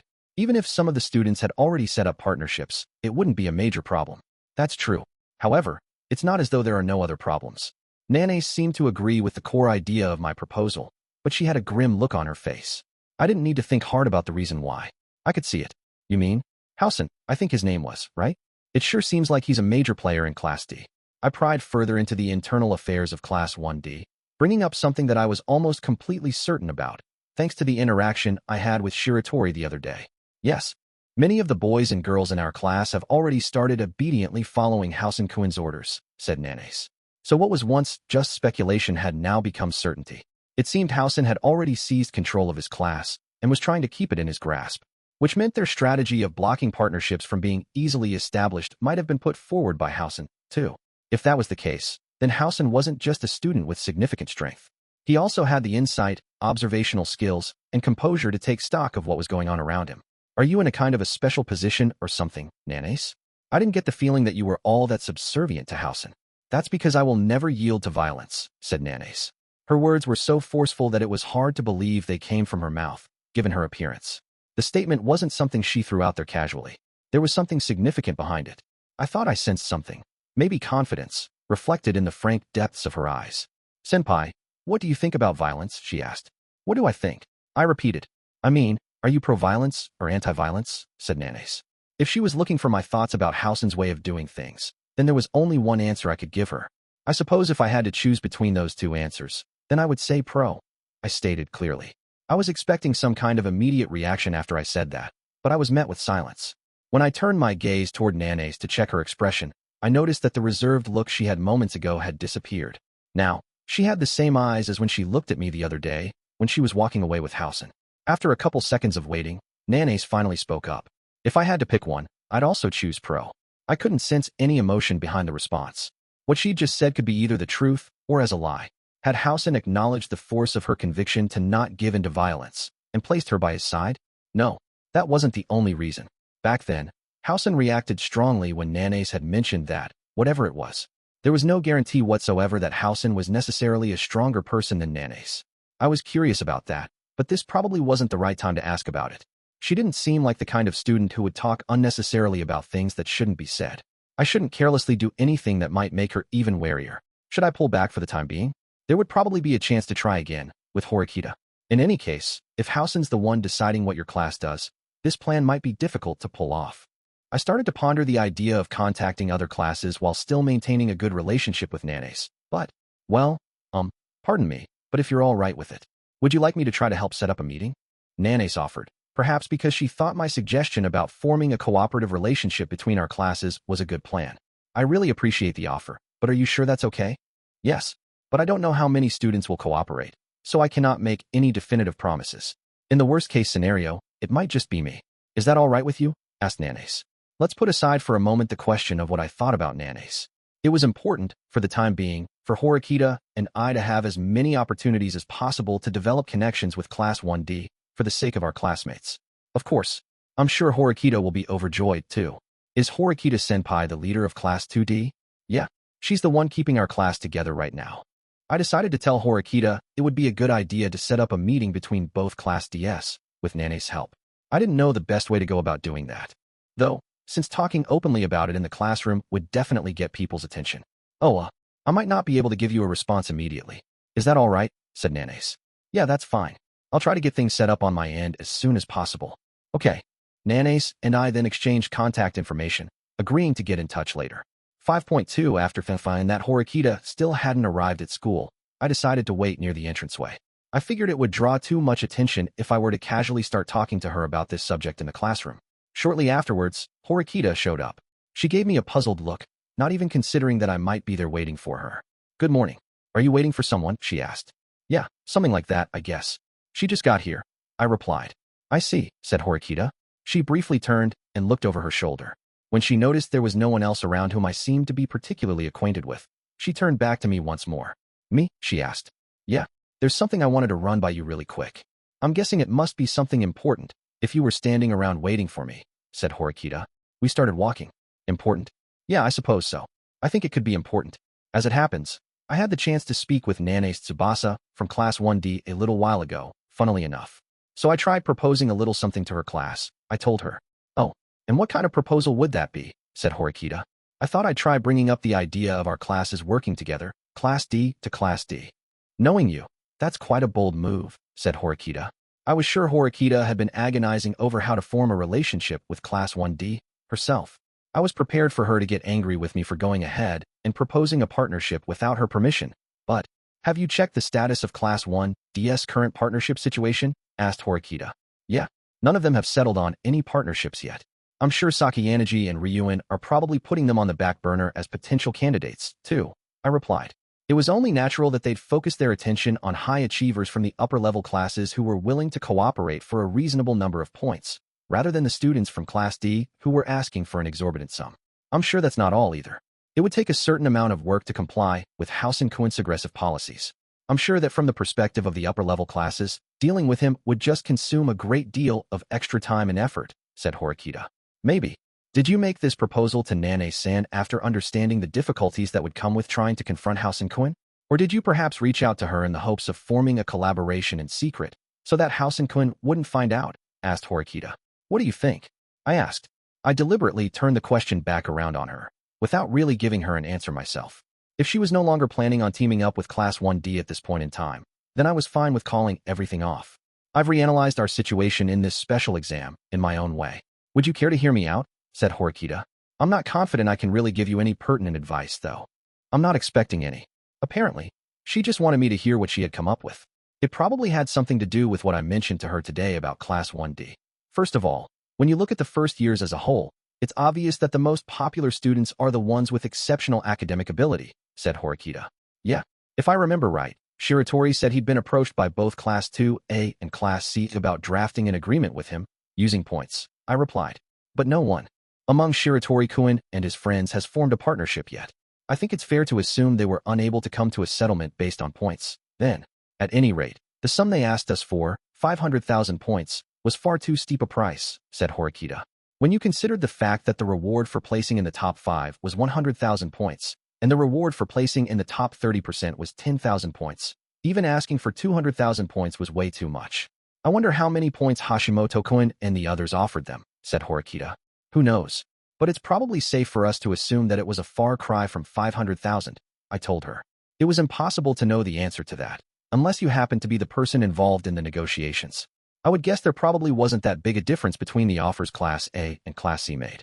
If I had to say, Class A's offer might have been a little smaller, said Horikita. She had probably deduced that by checking the OAA app constantly, up until this morning. Between Class A and Class C, more students in Class C had finalized their partnerships. In terms of public image, Class A naturally has the advantage over Class C. Most people would choose Class A, unless there was an enormous difference in the number of points they were offering. With that in mind, we can guess that Class A is hoping to snatch up first-year students by leveraging both points and the value of their status as Class A, while on the other hand, Class C is offering more points to offset their inferior public image and win students over, reasoned Horikita. I nodded, showing that I agreed with her conclusions. But I find Ryun-kun's thought process a little strange. If you want to win in this exam, then drawing the top-scoring students over to your side is at least the bare minimum you need to do. But that would inevitably mean having to compete against Class A to snatch up talent. And if Class C pits their wallets against Class A, I can't imagine Class C would stand a chance of winning. Trying to shoot for first place in overall scores just seems reckless, said Horikita. Ryun had said that he was going to threaten people. But the truth was that his class didn't stand a chance of winning that kind of competition. He should be going after the students Class A isn't interested in. Even if that means lowering his standards a little, I replied. Students who had a B, or even a C+ in academic ability would do well enough. It would be much safer to shoot for second place in overall scores. Well, I suppose trying to make sense of what he's thinking is probably pointless, but anyway, I'll get back on track now. The remaining class, Class B, is trying to create relationships built on trust with the first-year students, drawing in people without regard to academic ability to save the week. First-year Class D aside, we can assume that many students with an academic ability ranking of D or below have been saved by Ichino-san, said Horikita. She briefly turned around to make sure that no one was eavesdropping on our conversation. After she made sure no one was listening in, she continued speaking, which means our current objective is to reach out to the mid-tier students in each class. The people who have an academic ability ranking between C+ and B-, said Horikita. The students in that range probably wouldn't be approached with big offers, and there would probably be quite a few of them still available. Going after those students while Class A and Class C were scrambling to snatch up the top-scoring students was a good move. So, does that mean you're retracting your plan of forming a partnership with Class 1D? I asked. No, that plan is still on. In fact, if anything, I should say it's seeming more and more like the optimal choice for us, said Horikita. So, you'll abandon trying to get the average students from other classes? That could certainly be called a drastic decision. Since we were behind the other classes in our grade level, we needed to establish a lot of partnerships as soon as possible. It's not like we're going to sit around and do nothing, of course. This might be a somewhat malicious way of doing things, but I intend to pretend to play the money game in order to buy us some time. The mid-tier students think they aren't going to get tempting offers of huge sums of points, unlike the high achievers. In that case, we'll give those students a little taste of what it feels like to be desired. We'll make them think that they can do a little haggling of their own, said Horikita. You mean your goal is to make Sakayanagi and Ryun have to spend their points not just on acquiring the top-scoring students, but on getting the mid-tier students, too? Well, I'm skeptical about just how effective it'll be, but I figure I can probably draw some of their attention that way. And in the meantime, I intend to cut a path into Class 1D, which is exactly why what you're telling me now is just what I wanted to hear. I've been thinking of contacting Nane-san myself, said Horikita. But isn't Housen exactly the person who wants to play the money game? Yes, that's certainly true. But I have to wonder, are points really all he's after? When he came up to the second-year floor, he said, and I quote, "You can't even form pairs unless we pick you." So, I figured, hey, I'll lend you incompetent, brain-dead morons a hand. Which means his goal is our class. Would he have really phrased it that way if he was only after points? Horikita asserted that there should be some room for negotiation, aside from using private points. The fact that he purposefully said, "See you later," directly to me just before he left seemed to indicate something, too. Yeah, that's certainly true. I think it's safe to say that Housen only has his sights on our class, I replied. In exchange for giving up on trying to secure the top spots, Horikita had set 3 core principles. No one will get expelled, we're not participating in the money game, aim for third place or better in overall scores. It wasn't an easy task, but that was exactly why we were focusing on Class 1D. At any rate, House and Kuin is certainly not going to be easy to deal with through ordinary methods. I have a backup plan. Apparently, Horikita had devised some plans I didn't know about. I'm currently in talks with some people in Class 1B about setting up a collaborative partnership. Wait, speaking of 1B, do you mean you talked with the guy who went to the same junior high you and Kushida went to? Yagami. I asked. I thought back to what I saw in the OAA app this morning after it updated. How Kushida and Yagami had confirmed partnerships. Kushida-san and Yagami-kun partnered up together yesterday. Unfortunately, I don't remember anything about any of the students younger than me at my old school, but he could be important. He seemed to place a good deal of trust in Kushida-san, and we've already been negotiating with him behind the scenes. Hopefully, if things go well, we can find more collaborators, said Horikita. Though this was good news, there was something that worried me. Are you giving Kushida instructions? I asked. Given how much Kushida hated Horikita, I wasn't sure how seriously Kushida would try to help us. I'm well aware of how difficult that would be for me, all things considered. Which is why I'm working through Hirata-kun as a go-between, said Horikita. I see. I suppose Kushida can't afford to slack off then. If Kushida's negotiations with Yagami resulted in even just a few students being brought over to our side, it would mean some of our partnership problems would be solved, and we could focus more on studying. 5.3. Good morning, Horikita-san. Do you have a minute? Asked Yusuke, coming over to Horikita's seat after first period ended and the break began. I could see what was happening from my own seat, more or less. I went around and talked to a few people yesterday, but it seems I can't really get anyone to work with us that easily, after all. There were some kids who said they'd consider teaming up with us, but, well, said Yusuke, trailing off. Even though he talked to people who played soccer, just like him, it sounded like things hadn't gone so smoothly. Besides, no matter how good Yusuke was, it would be difficult to get first-year students who had only just joined the club to really open up. The first years asked for points, didn't they? Asked Horikita. Yusuke nodded. Horikita continued speaking. Well, they have the chance to sell themselves for a high price, so I suppose that's not surprising. Just as we had imagined, the problematic point buyout idea was running rampant all throughout their entire grade level. They told me they were approached by Class 2A, wanting to partner with them. And that Class C came asking to partner with them too, in exchange for points. It wasn't just the kids I talked to, either. From the sounds of it, almost every single student who got approached by Class A also got an invitation from Class C, too, said Yusuke. I suppose that's only natural, considering the competition over who gets the smart kids is quite stiff. Horikita had already predicted this would happen. However, the words that came out of Yusuke's mouth next were not what she expected. But apparently, even some of the kids with C and D ratings have been approached. I heard some stories about how the invitations came with offers of pretty hefty sums of points, too, said Yusuke. Meaning they're not necessarily prioritizing the students who are more capable academically, said Horikita. As far as I can tell, yeah, said Yusuke. I see. If you can remember any specific names, could you share those with me? Of course. Yusuke proceeded to list off names of first-year students who were known for a fact to have received invitations from Class A. Horikita looked up their names in the OAA app and quickly understood what was going on. The students who were being invited excelled in some other area, even if their academic abilities weren't so great. They were valued for their high physical ability rating, or for their adaptability rating or societal contribution rating. I see. Well, actually, I expected as much, said Horikita.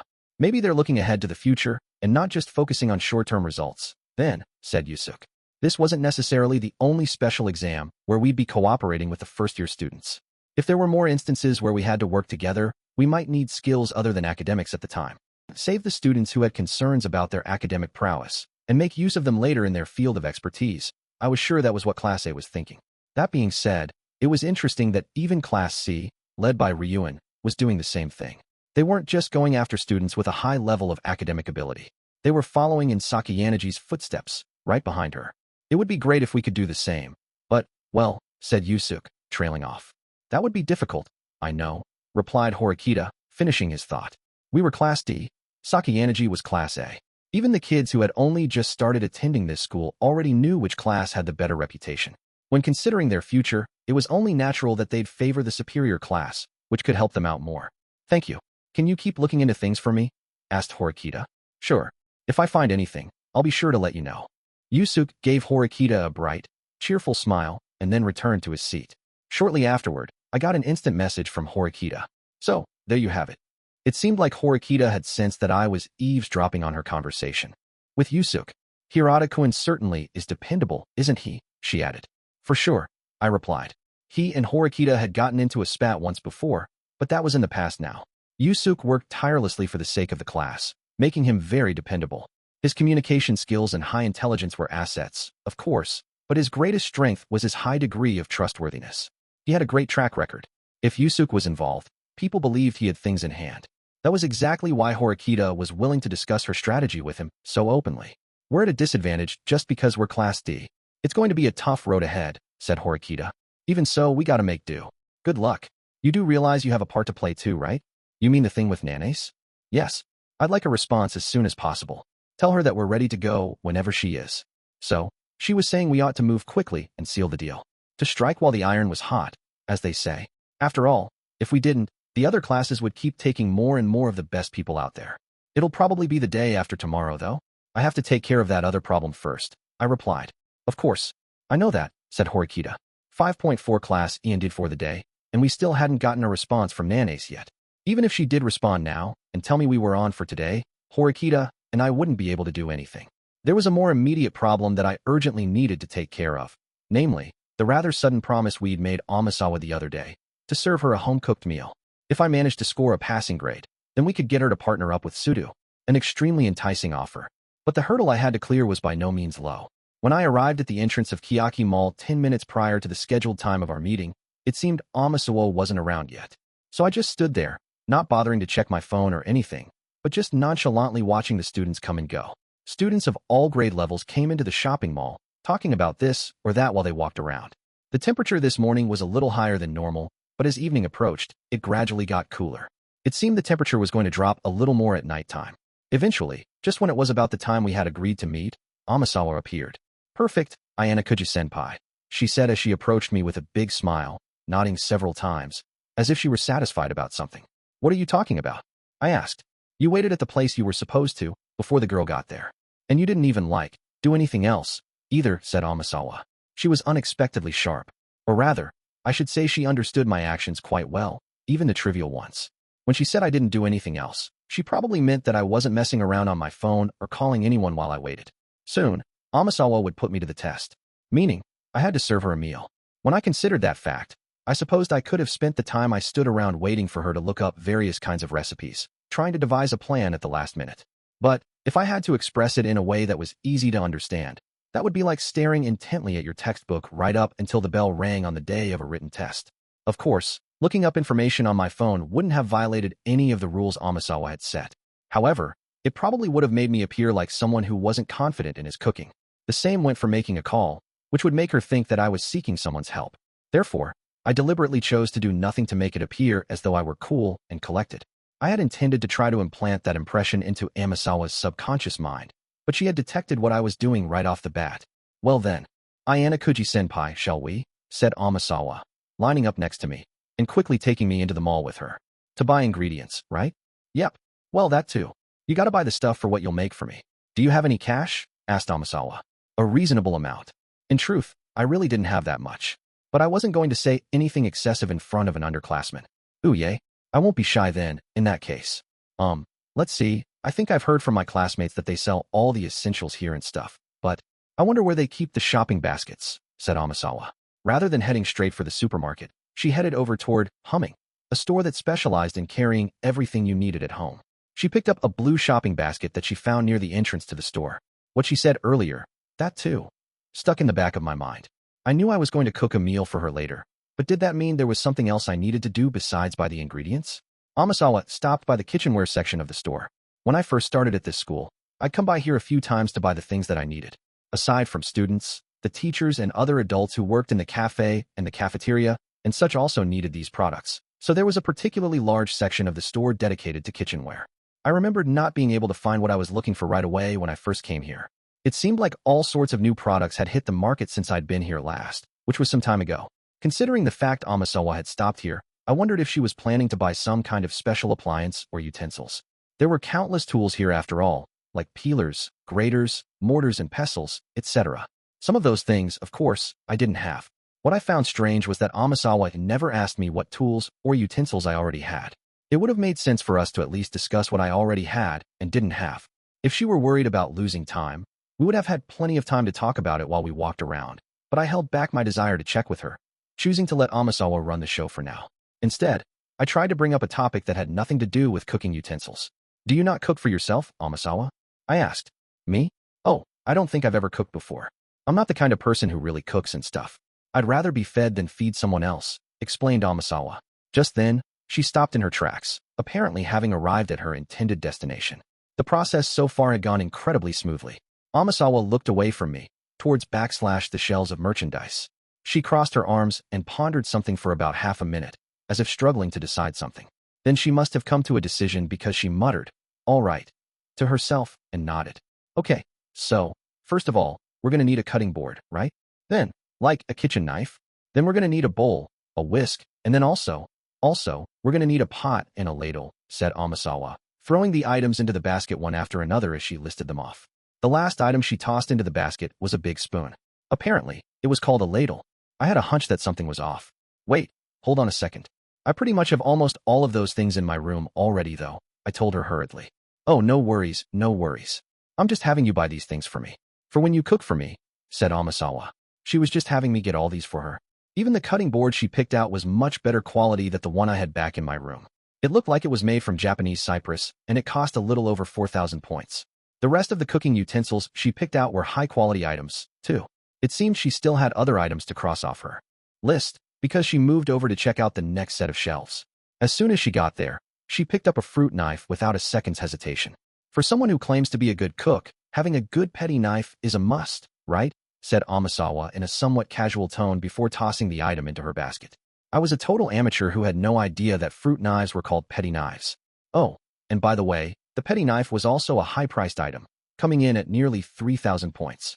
Even though there were several cheaper options right there on the shelf next to the item she'd picked up, she didn't pay any attention to them. As far as I could tell, the only differences were whether they included a sheath and whether they were made in Japan.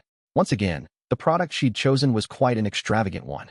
Apparently, people skilled in the art of cooking were expected to have mastered handling small kitchen knives like these. Hey, just asking, but who is paying for these? I asked. Oh, come on. You are, of course, Ayanokouji-senpai. Obviously, she replied. I already knew that. But the total cost of all these items easily exceeded 15,000 points. I suppose that meant I might as well just throw away the cheap stuff I was using now. If I thought about the fact that I could use this high-quality cookware when I cooked for myself in the future, maybe it would help me stomach this? Oh, and I already told you this just a bit ago, but remember, you're buying these to use them for me, and for me only. So don't go wearing them out with everyday use. Okay, said Amasawa. Are you some kind of evil demon? I asked her, vocalizing my rather unpleasant thoughts. Unpleasantly enough, it seemed she'd been expecting me to voice my concerns and say something vulgar in the process. If you want to call it off, it's okay. You can quit any time, you know, she teased provocatively, while clutching the edge of the shopping basket. She was taking ample advantage of the fact that I was in a vulnerable position and couldn't refuse. Still, if I thought of this as a way to get pseudo partnered with an A-rank student, then 15,000 points or so was an incredibly good deal. I just had to think of it that way. No, I understand. I accept all of your conditions, so feel free to pick out whatever you want, and I'll buy it, I told her. Do you think I'm a bad girl? No, I don't. Amasawa stared intently into my eyes. Then, she smiled. I couldn't tell if that was because she knew something, or because something was eluding her. Then we're all good, senpai, said Amasawa. And so I had to buy everything, from the pot to the ladle and everything else. And with the horrifying condition that they all be used only and exclusively for Amasawa. 5.5 afterward, we went to the supermarket to buy the ingredients, which was the main purpose of our coming to the mall in the first place. In the end, the trip cost me about 20,000 private points. Needless to say, this was the first time I'd ever bought so much stuff. The plastic bags I carried in both hands were so heavy that the handles were digging into my fingers. No matter how hard I racked my brain, I couldn't narrow down exactly what Amasawa was going to have me make for her. Based on these ingredients, she'd had me buy all kinds of things, from vegetables to meat to fruit. However, there were some dishes I could identify as possibilities. For instance, the fact that she had me buy fish sauce and chili peppers gave me some ideas. It was just that, well, if she intended for me to use all these ingredients, that would be fine. But it was also quite possible that she was mixing in some extra ingredients to fake me out, just to give me a hard time. Considering the things Amasawa said and did today, I couldn't help but suspect that was a possibility. It would probably be close to impossible for me to narrow down exactly what she was going to have me do at this current stage. Oh, right, that's everything. Well then, shall we get going back to your room, senpai? Asked Amasawa. She sounded as enthusiastic as a girl talking about going to hang out with her boyfriend in his room. But there was no way I could feel even a speck of giddiness myself. After all, if I couldn't make a dish that satisfied her, this arrangement would most likely be broken off. And on top of that, making delicious food for someone was a rather abstract task. If this was a test where she'd already made up her mind to fail me, then it would just end up being a waste of both my points and my time. However, I had no choice but to quietly accept these developments for now. I'd never imagined Horikita's spur-of-the-moment decision could lead to something so exhausting and bothersome. I didn't discuss things like the cost of ingredients beforehand with Horikita and Sudo, but considering my expenses, I'd like to bring this up to them later. I supposed I'd just tuck that thought in the back of my mind for the time being. For now, to help me accept this situation as openly as I possibly could, I decided to go ahead and ask Amasawa a question I'd been wondering about. Hey, isn't it kind of strange to want to ask a guy you don't even know to cook you a meal and feed you, though? I mean, wouldn't someone normally feel a strong sense of opposition to that kind of thing? I asked. That was just my own personal opinion, of course, but I thought most people would feel very reluctant to do such a thing. I mean, you didn't just look at your food. You actually had to put it in your mouth and swallow it. You'd be concerned about things like taste and hygiene, and therefore, want to know who was making your food, how they were preparing it, and so on. As you got to know a person, a relationship based on trust would form, and those concerns would gradually fade. You think? But isn't it kind of like eating out at a restaurant? I mean, you have no idea what goes on in the kitchen at a restaurant, since the one cooking your meal is a stranger, after all, said Amasawa. Well, it was certainly true that we didn't know exactly how food in the school cafeteria was prepared or anything. But while the restaurant scenario and this situation might seem similar on the surface, they were quite different in reality. But even if they're only making you a single rice ball, restaurants strictly adhere to sanitation regulations. That's completely different from having some random stranger cook for you, isn't it? Really?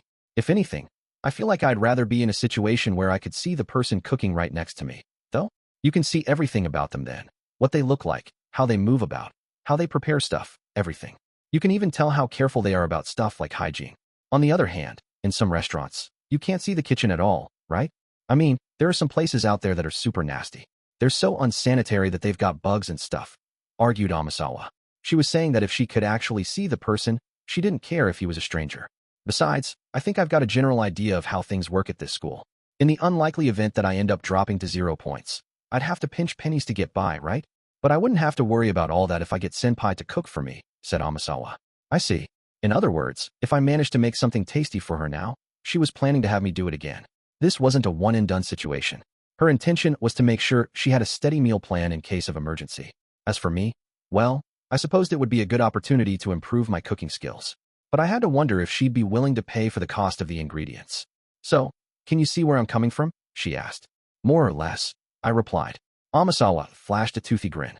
However, I still had my doubts about whether it was the best thing for her to ask a senior student, and a boy on top of that, to do something like this for her. I would think it would be a lot easier for her, down the road, to make such a request of a classmate or someone of the same sex whom she was good friends with. Well, I supposed I shouldn't complain, since I was going to benefit from this. Anyway, I am like, super particular when it comes to taste, you know. So, if it's not really good, then the deal's off. Okay, said Amasawa. Yeah, I know. I know just cooking something isn't enough to meet your requirements. It certainly wasn't a low bar for me to cross, but I just had to do the best that I could. The cooking skills Horikita had taught me in one night would be vital, though I had to wonder how much I'd really be able to make use of techniques I'd learned in the short amount of time since we accepted Amasawa's proposal yesterday. Even so, Amasawa probably wasn't an opponent I could deceive all that easily. I could tell from the ingredients she had me by that she was eager to put my skills to the test. Shortly afterward, we arrived at the dormitory building. Amasawa placed her palm over her brow, trying to keep the sun out of her eyes as she looked up at the building. I'm actually feeling a little nervous, going into the second year's dorms, said Amasawa. Even though she said that, she didn't look very nervous. If anything, she looked like she was enjoying herself. Like she was just going out to have fun, like normal. Oh, but I guess the building's like, exactly the same as ours, said Amasawa, giving me her impression after taking a long look at the exterior of the building and then around the lobby when we got inside. Yeah, I suppose they probably are, I replied, casually agreeing with what she said, though I had never once gone to the dormitory buildings for the other grade levels before. We got a few looks as we passed some of the students from the other classes. I suppose that was only natural, since I was walking with a first-year girl, not to mention the fact I was carrying tons of groceries. Amasawa casually waved at the senior students as they passed by, but her doing just drew more eyes to us, so I wanted her to stop it. I hurriedly went into my room with Amasawa in tow before any strange rumors got started. Thanks for having me. Oh wow, it's, like, super tidy in here. And real clean, too, said Amasawa. Oh, I just cleaned up in a hurry last night, since I was inviting an underclassman over and all. I'd done that so she wouldn't smell anything that would make her think I'd practiced cooking in the middle of the night. Now then, the next steps were extremely important. After I set my book bag and the bags containing the food and kitchenware on the floor in front of the kitchen, the first thing I did was start to boil water in the electric kettle. Then I walked into the living room area with Amasawa and encouraged her to take a seat. I could have had her sit someplace where she wouldn't have been able to see the kitchen, but I deliberately chose not to do that. It was important I ensure she could see me from the side if she looked over at me. I'll put on some coffee. You can go ahead and watch TV if you'd like to, I told her. Thanks, senpai, said Amasawa. I proceeded to make her some coffee with the water I had brought to a boil just a few minutes before. I told her to wait a bit before drinking it. Amasawa picked up the remote control I'd left on the table nearby and started randomly flipping through channels. While it wasn't an ironclad plan, there was a reason why the sound of the TV was very convenient for me. Subtly guiding her to watch TV and having the remote control placed nearby had been the right decision. I headed into the kitchen, showing her I intended to get to work as soon as possible. If she casually tried to stand right next to me and monitor what I was doing, I would have had to stop her, but it didn't seem she was going to do that after all. Oh, and looking stuff up on your phone is against the rules, okay? Warned Amasawa, looking over at me. Man, you're strict. I think a lot of people look up stuff on their phones while they cook nowadays, though. So you're not feeling confident? She teased. I didn't say that. Then good. Because in my mind, a good cook is someone who knows recipes by heart, said Amasawa. Even though she hadn't explained any of that to me yesterday, I casually went along with it.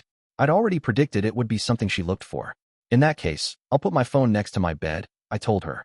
I plugged in the charger cable and set my phone down next to my bed. Amasawa nodded, a look of satisfaction on her face, and picked up her cup of coffee. I'd like to get this show on the road before it gets too late. So what am I making? I asked her. All right, I'll tell you. What I'm going to have you cook, senpai, is tom yum goong. Tom yum goong. I replied. That seemed to explain why she had me buy fish sauce and chili peppers, since those were considered essential in Thai cuisine. Can you do it? Please, senpai. The dish that Amasawa had tasked me with making was tom yum goong. I had never made it before in my life, of course. Actually, I'd hardly ever heard about it, let alone tasted it, in the first place. It wasn't a dish ever served to us in the White Room. I had seen on TV that it was popular with women, but that was about the extent of my knowledge. If I were to try and make it right now, relying only on my existing abilities, I'd probably fail. Not only did I not know the specific ingredients needed to make it, but I also had no idea what steps were actually involved in preparing everything. So what exactly had I done all of last night then, you ask? Well, nothing rash like trying to memorize the recipes of all sorts of cuisines from every era and country. And I didn't master basic cooking techniques, either. Considering there was the possibility Amasawa might permit me to look at recipes on my phone, it would have been nonsensical for me to spend my time memorizing recipes. Once it was decided that I was going to be the one cooking for Amasawa, Horikita had set 2 plans of action into motion. The first part of the plan was to teach me the basics, how to handle fundamental tools in the kitchen, like knives and such. I spent most of my time practicing things like slicing, julienning, dicing, and chopping. The techniques that would be more obvious, visual indicators of your skill in the kitchen. Of course, my skills were nowhere near the level of a professional's. I was, at best, at around the skill level of an average person who just so happened to know their way around the kitchen a little. It would be impossible for an ordinary person to master cooking in just half a day, but I was confident in my ability to pick up skills quickly. At the very least, I'd probably gotten to the level of someone who cooked several times a week. I'd been able to accomplish that precisely because I didn't spend even a second on learning things like recipes or how to cook anything. Of course, that meant there was no way I would know how to make the dish Amasawa had just tasked me with cooking, which was where Horikita's second plan of action came in. A way to check the recipe in real time, using a phone. But Amasawa had forbidden me from looking at my phone, and my poor phone was being held hostage right by my bedside. Even if I had a tablet or something at the ready, hidden somewhere, there was a chance Amasawa might spot it. In fact, she occasionally turned her watchful gaze over in my direction from time to time. Those things were all factored into our calculations. I took something less than 2 inches long out of my right pocket, which was in Amasawa's blind spot. At first glance, it looked like a normal earplug. I casually inserted it into my right ear, where Amasawa wouldn't be able to see it, then cleared my throat to give a signal. Horikita's voice came from the small wireless earphone that I had inserted into my right ear. I've heard everything you talked about, loud and clear. I never imagined she'd ask you to make tom yum goong, said Horikita.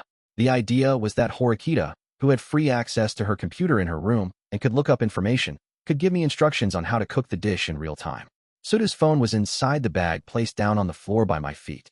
An audio streamed from Suda's phone to the wireless earphones. I had been on the phone with Horikita since before I went shopping with Amasawa. During the time that Amasawa and I were shopping at the mall, Horikita went back to her dorm room and got everything in order. The wireless earphone was something we had bought yesterday.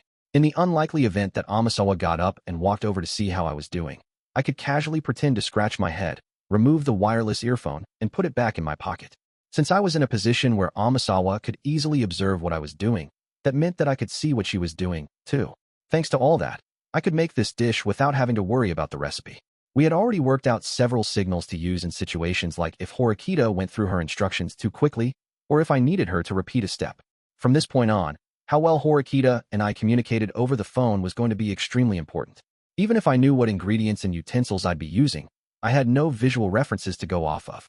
I had to cook a dish called tom yum goong somehow, and left on my own, I would have been at a complete loss. What remained to be seen was just how well Horikita could give me specific instructions over the earphone, and how well I could produce something based on those instructions. By the way, there's something I'd like you to check with Amasawa-san first, asked Horikita, who proceeded to tell me her question through the earpiece. It would be annoying if Amasawa asked me to make additional things for her later, so I did as Horikita instructed and asked her, repeating the question in my own words. Amasawa, you don't need a whisk to make tom yum goong, and you don't need to use a petty knife, either.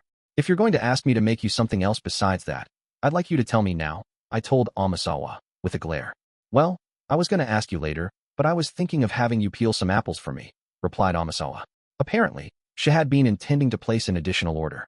The rest of the food is stuff for you to enjoy later, senpai.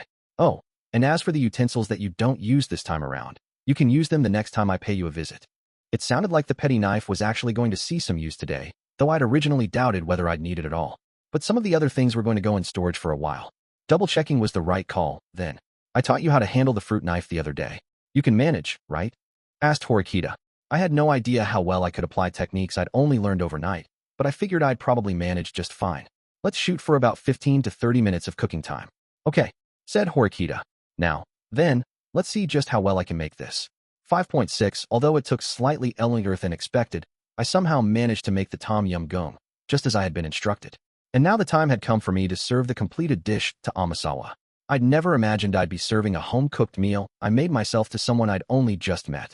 And a girl, no less. I placed the tom yum goong on the table, and then came back with an apple in hand. I probably needed to show Amasawa that I could handle using a petty knife, right in front of her. I normally use a regular kitchen knife to peel stuff, so I'm not really used to doing it this way. So I might be a little off, I said, putting that out there as something of a disclaimer before I got to work on peeling the apple. Wow, awesome. Incredible. You can handle it so well. You definitely pass on knife skills, said Amasawa. I was nowhere close to a professional, but I supposed it didn't look like this was the first time I had ever picked up a knife in my life, at the very least. I laid out the apple slices that I had finished cutting up. By the way, when I think of tom yum goong, I usually think of cilantro. Do you not like it or something? I asked her. Cilantro wasn't among the items that she had me buy today. Well, yeah, I guess. But I figured that if I had you buy cilantro for me, you would have guessed I was going to have you make tom yum goong, replied Amasawa. From the sound of it, she had been on her guard the whole time then, and deliberately chosen to skip the cilantro. I suppose that was because she was trying to prevent me from pulling off any tricks, after all. I could understand why she'd tried to avoid giving me opportunities to exploit, but it was still pretty excessive. Do you mind if I go ahead and start cleaning up? I asked her as I brought the cutting board and petty knife I'd used to cut up the apple back into the kitchen. Yes, I do mind. You've got to plant your butt right here and wait for my verdict, replied Amasawa, directing me to sit down in front of her. Since I couldn't exactly defy her demands, I gave up on cleaning for the time being and returned to the living room from the kitchen, as she had instructed me to do. All right, time to dig in, said Amasawa, slowly bringing a spoonful of piping hot tom yum goong to her mouth. She didn't seem to have any qualms whatsoever about having someone watch her eat, but I supposed I was like her in that regard, as I didn't mind having people around me, either. At any rate, once she was done eating, Amasawa slowly brought her hands together in a gesture to show that she was quite satisfied. Thank you for the meal, she said. She didn't seem to have eaten like a bird or anything, considering the bowl looked like it had been licked clean. But, well, though I tasted the dish myself before I served it, I had no idea whether the flavor was right. I hadn't made any mistakes with the measurements or anything, so I didn't think there were any problems. Even so, if Amasawa said she wasn't satisfied, then this battle would be over. It would end in our defeat. So, senpai, your tom yum goong is... Amasawa paused for a moment before giving her judgment. Yeah, I guess it's SOSO. It wasn't particularly tasty or anything, but it was good enough that I don't think I'd mind having it again, said Amasawa. She didn't touch on the thing I was most immediately concerned about, namely whether I had passed her test. Anyway, I'll help you clean up, said Amasawa, picking up the bowl and spoon she had used and heading into the kitchen. She didn't just clean up her dishes, for some reason. She started to actually help me clean up everything, for real. I'll handle it, I told her. No, I've got it really. Besides, I forced you into making all this for me, so let me do at least this much. Take a seat and relax, senpai. I'm definitely no cook myself or anything, but I contribute at home by helping my mom with cleaning up, so I'm pretty good at that part of the job, said Amasawa. All right then, I'll take you up on that. Oh, by the way, what's my score? How'd I do? I asked her. Amasawa fell silent for a brief moment as she continued to clean. Only the sound of the evening news on the TV could be heard throughout the room. Oh yeah, that's right. I guess I've got to tell you what your score is. Not sure, said Amasawa, hesitantly, looking like she was pretending to think it over. She must not have liked how the ribbon on the right side of her hair was sitting, because she kept adjusting it while she pondered, checking her reflection in her phone, taking the ribbon off, and then putting it back on. Not long afterward, she finished adjusting her ribbon, and then proceeded to give me her verdict. As I just told you a little while ago, it was SOSO. The execution wasn't bad, and the flavor wasn't bad either, said Amasawa. So, I just barely passed then. Wow, harsh. Well, I am very particular when it comes to food, you know, said Amasawa, looking at me with a big smile on her face. I guess that means whether I come back here to eat again depends on how hard you work, senpai. I suppose that meant my cooking skills weren't at the level where it made her want to drop by and have me cook her a meal that often then. Still, SOSO. That was harsh. I was a little hesitant to ask her if that meant we failed, but I decided to go ahead and do it. So does that mean we failed? You're not going to help with sudo? I asked. Well, while I can't really say you passed, it's true that you can cook. Still, I need to repay you, since you bought all this expensive stuff for me, and you did let me eat for free. So I'll team up with Sudu-senpai, in recognition of your efforts, senpai, said Amasawa. It didn't seem like she was satisfied, exactly, but I'd apparently just barely managed to meet her standards.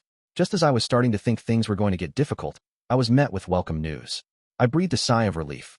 I'll be done cleaning up in just a bit, so hold on a bit longer, okay, said Amasawa. I couldn't exactly just sit there and stare at her while she was hard at work cleaning up, so I just quietly watched the news playing on the TV while I waited. Amasawa came back out of the kitchen shortly afterward, so she must have felt like she'd done the job to her standards. Then, she started fiddling with her phone, showing me the screen all the while. She submitted a partnership request for Sudu. As long as Sudu responded to her request sometime by the end of day, then their partnership would be a done deal. Sudu's busy with club stuff right now, so I'll let him know what's up later. Is that okay? I told her. Of course, the truth of the matter was that Sudu couldn't respond right away, since I had his phone. Yeah, totally okay. Well, I feel bad for dragging this out so late, so I'll head back to my room now. See you later, Ayanokouji-senpai, said Amasawa. Everything had proceeded without a hitch. She moved toward the exit to head back to her own room. Amasawa, I'm grateful to you for pairing up with Sudu. You're really doing a big favor for Sudu, and Horikita, too. I told her. It's all right, no biggie. But you can go ahead and shower me with your appreciation still. Okay, said Amasawa flippantly as she put on her shoes. If you don't mind, there is something else I'd like to ask you, since I've got you here. Just as I was about to come out and ask, though, Amasawa, who'd finished putting her shoes on, turned back to look at me. You want to know if I'll be middleman between our classes, you mean? She said quickly, without missing a beat. Well, it wasn't like she was in Class A and had an academic ability ranking of A for nothing. She was quite quick-witted. Yeah, exactly. There are lots of people in our class who are struggling to find partners, like Sudu. If you could introduce us to even just one student who was willing to help, it'd really be appreciated, I told her. Sorry, but I think that's probably a no-go, said Amasawa, clasping her hands together and apologizing. She promptly turned down my request. But it's not because you or Horikita-senpai did something wrong, okay? I do think I can trust you guys, you know. But, well, I don't really get along with my classmates all that well. I mean, when we met up yesterday, I was all by my lonesome, remember? Said Amasawa. Now that you mention it, yeah, you're right.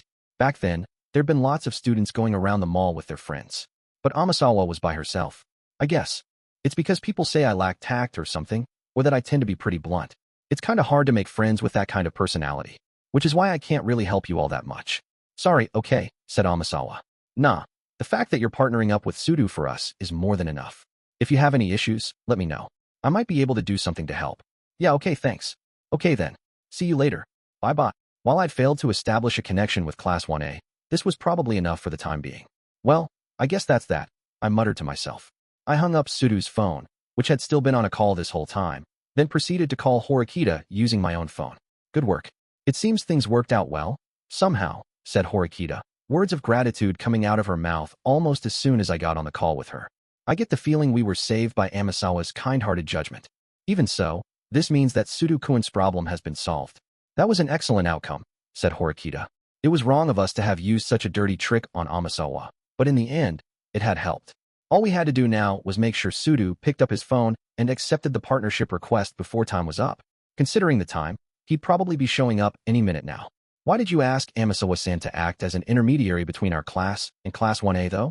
Putting aside the matter of her personality and the number of friends she has, didn't you consider it would be difficult to negotiate with them, since we're Class 2D?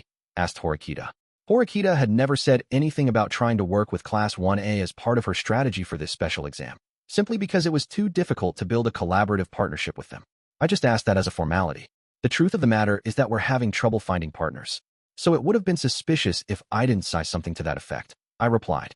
If we appeared as though we had no other options, we'd be giving people the impression we were really grasping at straws when we talked to them and asked for their help.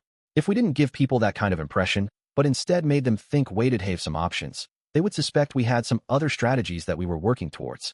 Meaning, you didn't want Amasawa to realize that we were giving up on Class 1A from the very beginning and targeting B and D instead, said Horikita. Horikita hadn't even considered using Amasawa to win her class over to our side, since she'd already decided to focus on those two other classes. This whole time, she'd only been hoping to take advantage of the unexpectedly fortunate opportunity that had fallen into our laps and get a partner for Sudo. None of us really know anything about what Amasawa is actually like, which is exactly why what happened today could end up getting out to the rest of the new students, or even to everyone in our grade level. I took that into consideration. I might just be worrying too much, though. After hearing me say all that, Horikita went silent for a few moments. What's wrong? I asked. It's just your thought process. How do I put it? It's extremely calculating and clever, said Horikita. It's not really all that big a deal. No, it very much is a big deal. Sure, it sounds obvious when you spell it out to me like that, but the fact that you thought that far ahead is a different matter entirely. I'm starting to understand why my big brother was paying so much attention to you, I think. But the old you wouldn't have explained everything to me so clearly. What happened? Horikita seemed to have some concerns about how I was acting and the possibility that I'd changed. I don't really have an ulterior motive or anything. Anyway, the next issue is what to do about the remaining students.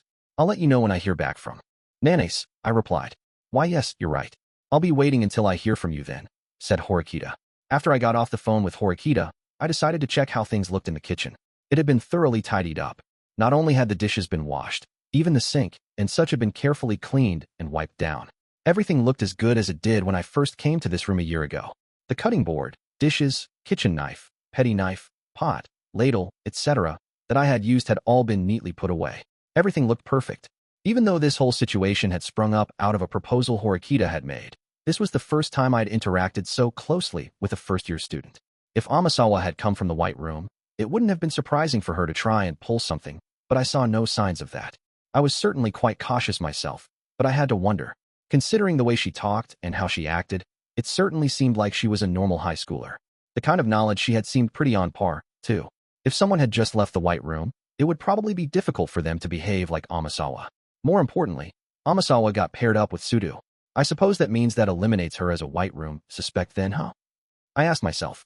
That would be my conclusion if I had to make a judgment based on the information available to me at present, including what I knew about which other first-year students had already settled on partners. It was probably too soon to come to such conclusions, though, regardless of who I was talking about. It did seem like partnering with me would put me on the fast track to expulsion, but that being said, it wasn't the only way the White Room agent could go about getting me expelled. It was possible that whoever this person was, they were intentionally passing up this big chance to get me expelled, this special exam, in order to find another opening to exploit. Someone couldn't gain the kind of knowledge a normal high schooler would have overnight, but it was a different story if they were given more time. Besides, it wasn't like there was nothing at all that bothered me about Amasawa. There were some things she'd said and done that stuck out to me. It might not be anything I needed to worry about, but it would be best if I could deal with anything and everything that gave me cause for concern. I wasn't just referring to Amasawa by that, either. I was also referring to Housen and Nanes, who I'd most likely be coming into contact with in the future. Out of the many second-year students around, those two made eye contact with me first, right away. Any student who came into such close contact with me should be regarded as suspicious, regardless of whether or not we'd actually had a conversation. And from this point onward, I was going to be venturing into dangerous territory by searching for candidates for partners. Later that night, I received a message from Nana's. It said, let's meet tomorrow after class. 5.7 That very same day, around when Ayanokouji was cooking a meal for Amasawa, 3 students from Class 2A gathered in one place to have a discussion. They were Sakiyanaji, Komuro, and Kitu. It happened again. It sounds like the students we reached out to all got invitations from Class C. And on top of that, it sounds like they've been offered 10,000 points just to turn down any offers from our class, no strings attached, said Komuro, relaying what she was hearing from Hashimoto over the phone. She added her own thoughts. Wait, 10,000 points just to decide not to partner with us? That's so dumb. Class 2C was offering 100,000 points in advance just to agree to partner up with them. Then, after getting confirmation of a combined score of 501 points or more on the test, Class C would offer another 100,000 points on top of that, for a total of 200,000 points. Foo. Well, it seems Ryuin-kun really intends to throw down the gauntlet with me, said Sakiyanaji. So what are you going to do? Do you want to fight back using points too? Asked Komuro. Well, if we have a contest of financial power, we'd certainly win. But don't you feel like winning through the same strategy as your opponent lacks a certain artistic quality, said Sakiyanaji. A certain artistic quality? But if we need to be handing out 100,000 or even 200,000 points, shouldn't we be getting in on this too? I mean, it's clear that the new kids think the benefits of getting points is huge, said Komuro. Word had already gone around the school that the new students were in an advantageous position in this exam. A standard had been set where the honors students asked for points in exchange for partnering up with people. After hearing Komuro's advice, Sakiyanaji simply smiled back at her, but didn't express agreement with what she'd said. So what? Are you fine with losing then? To Ryuin, said Komuro. First of all, there is quite a significant difference in academic ability between Ryuin-kun's class and our own. If he's going to make up for that difference with the help of the new students, he'll need to draw on quite a few people to do so. And even if he does manage that, it's not as though his victory is assured, said Sakiyanaji. Yeah, sure, you might be right about that. But that doesn't mean we're definitely going to win either, does it? Replied Komuro. Correct. Even if Ryuin-kun were to gather students with academic ability rankings in the A range, that would make him just barely capable of competing with us, wouldn't you say? Even if we did nothing at all, I would say that our chances of winning would be a solid 50%, said Sakiyanaji. However, put another way, that also meant they had a 50% chance of losing. It wasn't like Komuro was getting heated up because she particularly wanted to win or anything, though. It was because she couldn't possibly believe that Sakiyanaji, the girl sitting right in front of her, would just sit there and do nothing. What do you imagine might happen if we said we'd pay out the same amount? Asked Sakiyanaji. What would happen? Well, Ryuin would pay out even more. Yeah, said Komuro. Exactly. I'm sure he would probably increase what he was offering to 200 or 300,000 points, said Sakiyanaji. But if we tried to outbid him, we could definitely get the smartest kids on our team, countered Komuro. And the cost of doing so would be a fair number of points. There's really no need for us to deliberately risk losing millions of points.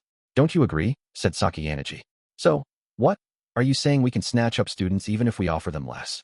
I can't really imagine the new kids are going to have a deep understanding of Class A's reputation, though. Snapped Komuro, though Sakiyanaji still showed no signs that she was going to engage in a bidding war at all. I can tell quite clearly that Ryuin-kun is determined to win first place overall. He seems to have completely changed his policy from last year, when he was simply out for money, like when he made that arrangement with Katsuragi-kun, said Sakiyanaji. He was planning on saving up 20 million points so he could win himself, right? Said Komuro. He's undergone quite a significant change of heart, it seems. He's realized the importance of class points. Well, no. I suppose I should say it's more that he's changed gears to make sure his class wins, said Sakiyanaji. Sakiyanaji and Ryuin hadn't had a single face-to-face interaction during this special exam yet. However, it almost seemed as though they were discussing things with one another, bouncing strategies off of each other. So you're fine with this? With not offering to pay up private points? Asked Komuro. Oh my, Masumi-san. I don't recall ever once saying I wasn't going to be using points. Huh? But didn't you just say that competing by using points lacks a certain artistic quality, or whatever? I'd like you to pass a message to the new students. Tell Hashimoto that we're prepared to match Ryuin-kun's offer, said Sakiyanaji. Komuro pursed her lips at this puzzling order.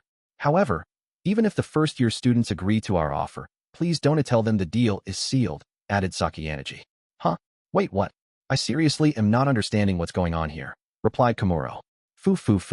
Ryuin-kun, your strategy is actually quite convenient for me, said Sakiyanaji to no one in particular.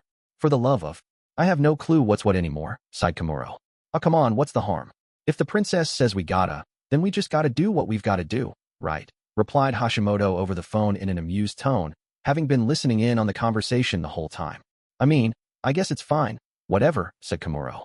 Sakayaneji had instructed her followers not to confirm partnerships, even if they found first years who agreed to accept the set number of points they were offering. Komuro couldn't wrap her head around what it all meant, but she passed the instructions on to Hashimoto, word for word. Sakayaneji, looking over at Komuro almost lovingly, seemed to feel a little sorry for behaving too meanly earlier. She started to explain her reasoning, giving her a few hints. Ryun-kun's strategy of engaging in an extravagant deal-making spree isn't necessarily a bad one. By deliberately going around and striking up so many deals with students, he succeeded in forcing me to engage with him in a bidding war. However, targeting the same students we already contacted, making us directly compete to recruit them, was a clear error on his part. Since Class C is inferior in terms of overall ability, he should be focusing solely on students with a high level of academic ability, said Sakayaneji. However, Ryun wasn't doing that.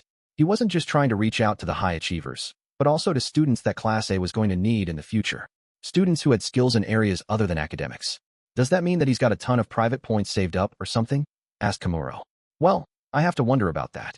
Even if he does have the minimum points required to pull this strategy off saved up, the number of points he can actually move around might not be all that significant. Understand, replied Sakayaneji.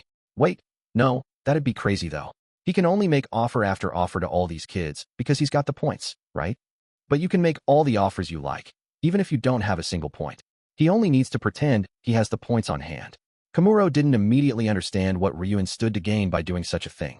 If it weren't for Ryun-kun, we could have successfully brought quite a number of talented new students over to our side by using our class's reputation alone. However, he has forced us to engage in a bidding war by trying to buy these students out. And what will he do next? He'll try to raise the stakes even higher. Try to make us pay lavish sums, as much as we can possibly spend, said Sakayaneji. I see. Huh, so that's it then.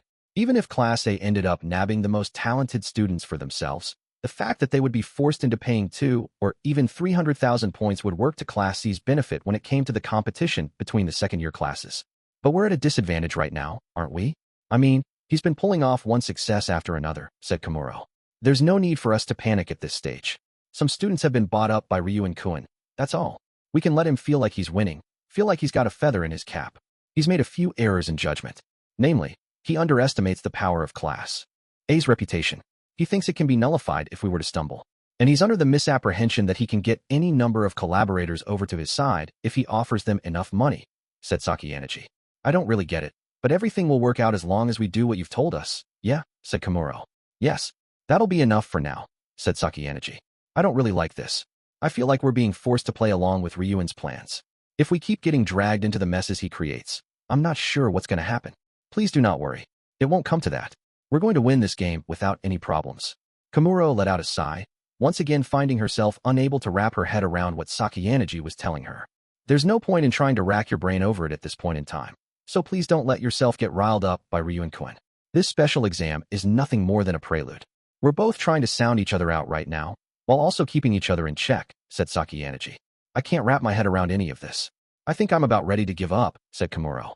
But, if at all possible, I'd prefer this didn't end in Ryuin's self-destruction. It's really no fun to finish this so easily, said Sakayaneji. She looked out the window, praying that the enemy coming after her was worthy of being her opponent. 5.8 On that very same day, just 2 hours after Sakayaneji and Komuro had their discussion, Ryuin sat with Ishizaki and Ibuki in one of the karaoke rooms. Seems like the Class 1B kid we were hoping to snatch up for 200,000 has put our offer on hold. Ryuin-san, said Ishizaki, reporting his findings to Ryuin after checking his phone. The hell? What? Is 200 large not enough to satisfy him or something? Said Ryuin. Well, it seems like Sakayaneji said Class 2A will offer the same number of points, so, Ishizaki trailed off. They don't want to lose to us. How can we even win if we keep playing this game? We're at a disadvantage, said Ibuki. I think Class A has a bunch of points. So yeah, we probably are at a pretty big disadvantage, added Ishizaki. Even after hearing that news, Ryuin simply fiddled around with his phone. He didn't seem to be panicking at all. Ryuin-san, asked Ishizaki. Relax. I already know everything they're up to, said Ryuin. He shot a glance toward his empty glass, which prompted Ishizaki to hurriedly fill it back up with water. Tell these kids we'll pay him 100,000 up front, plus another 200 after the exam, said Ryuin. Dude, seriously? Balked Ishizaki. A total of 300,000. The number of points being thrown around had grown even greater. Most of the newbies probably aren't going to come to a decision, though. They're going to be waiting for Sakayanagi's counteroffer, said Rian. Wait, aren't we basically nuking ourselves by doing this, said Ibuki.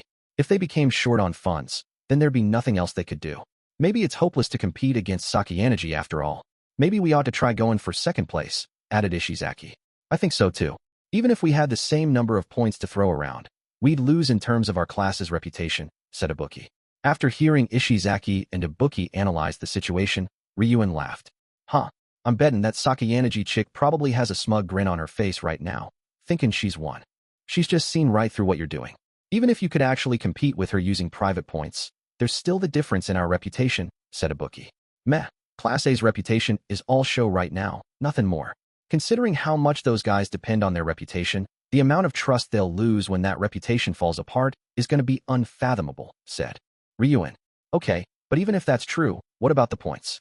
I guess if the offers balloon all the way up to 300,000 or 400,000, that won't be too bad. But there's no way we can pay everyone, countered Ibuki. Ain't no need to pay. I ain't planning on giving anything to these punk kids who keep a skin for more and more. Like the sky's the limit, said Ryuin. I ain't planning on forking over any points. I'm sussing out exactly what kind of people these new kids are. You know what they say, money talks. But the people who are willing to cooperate if you put up the cash are the people you can bring over to your side anytime. When you really need them to help out, just pay them, and that's that. The real important people are the ones who intuitively understand the things other than points, said Ryuin. I'm sorry, I'm totally not getting any of this, said Ishizaki. Sakayanagi probably thinks I'm after first place overall, but I never planned on going after such a pitiful number of class points from the start. If we're going to completely crush Class A, we've just got to wait for the right time. The time when class points are really gonna fluctuate wildly, way more than now, said Ryuin. So, does that mean that you did all of this just to find out which of the new kids would roll over for points, said Ishizaki. It was obvious from the start that we could fish for brats with points, if we offered more. But there are already some kids who have partnered up with us. Why do you think they chose to partner up with Class C, asked Ryuin. Yeah, actually, now that you mention it, I gotta wonder. Why, asked Ishizaki. The first offer that Ryuin had made was for 50,000 paid up front, plus an additional 50,000 after the exam. But even though that offer wasn't too high, some students had already accepted it and joined forces with Class C. That reminds me, you always did meet one-on-one with people when you were making a partnership agreement legit.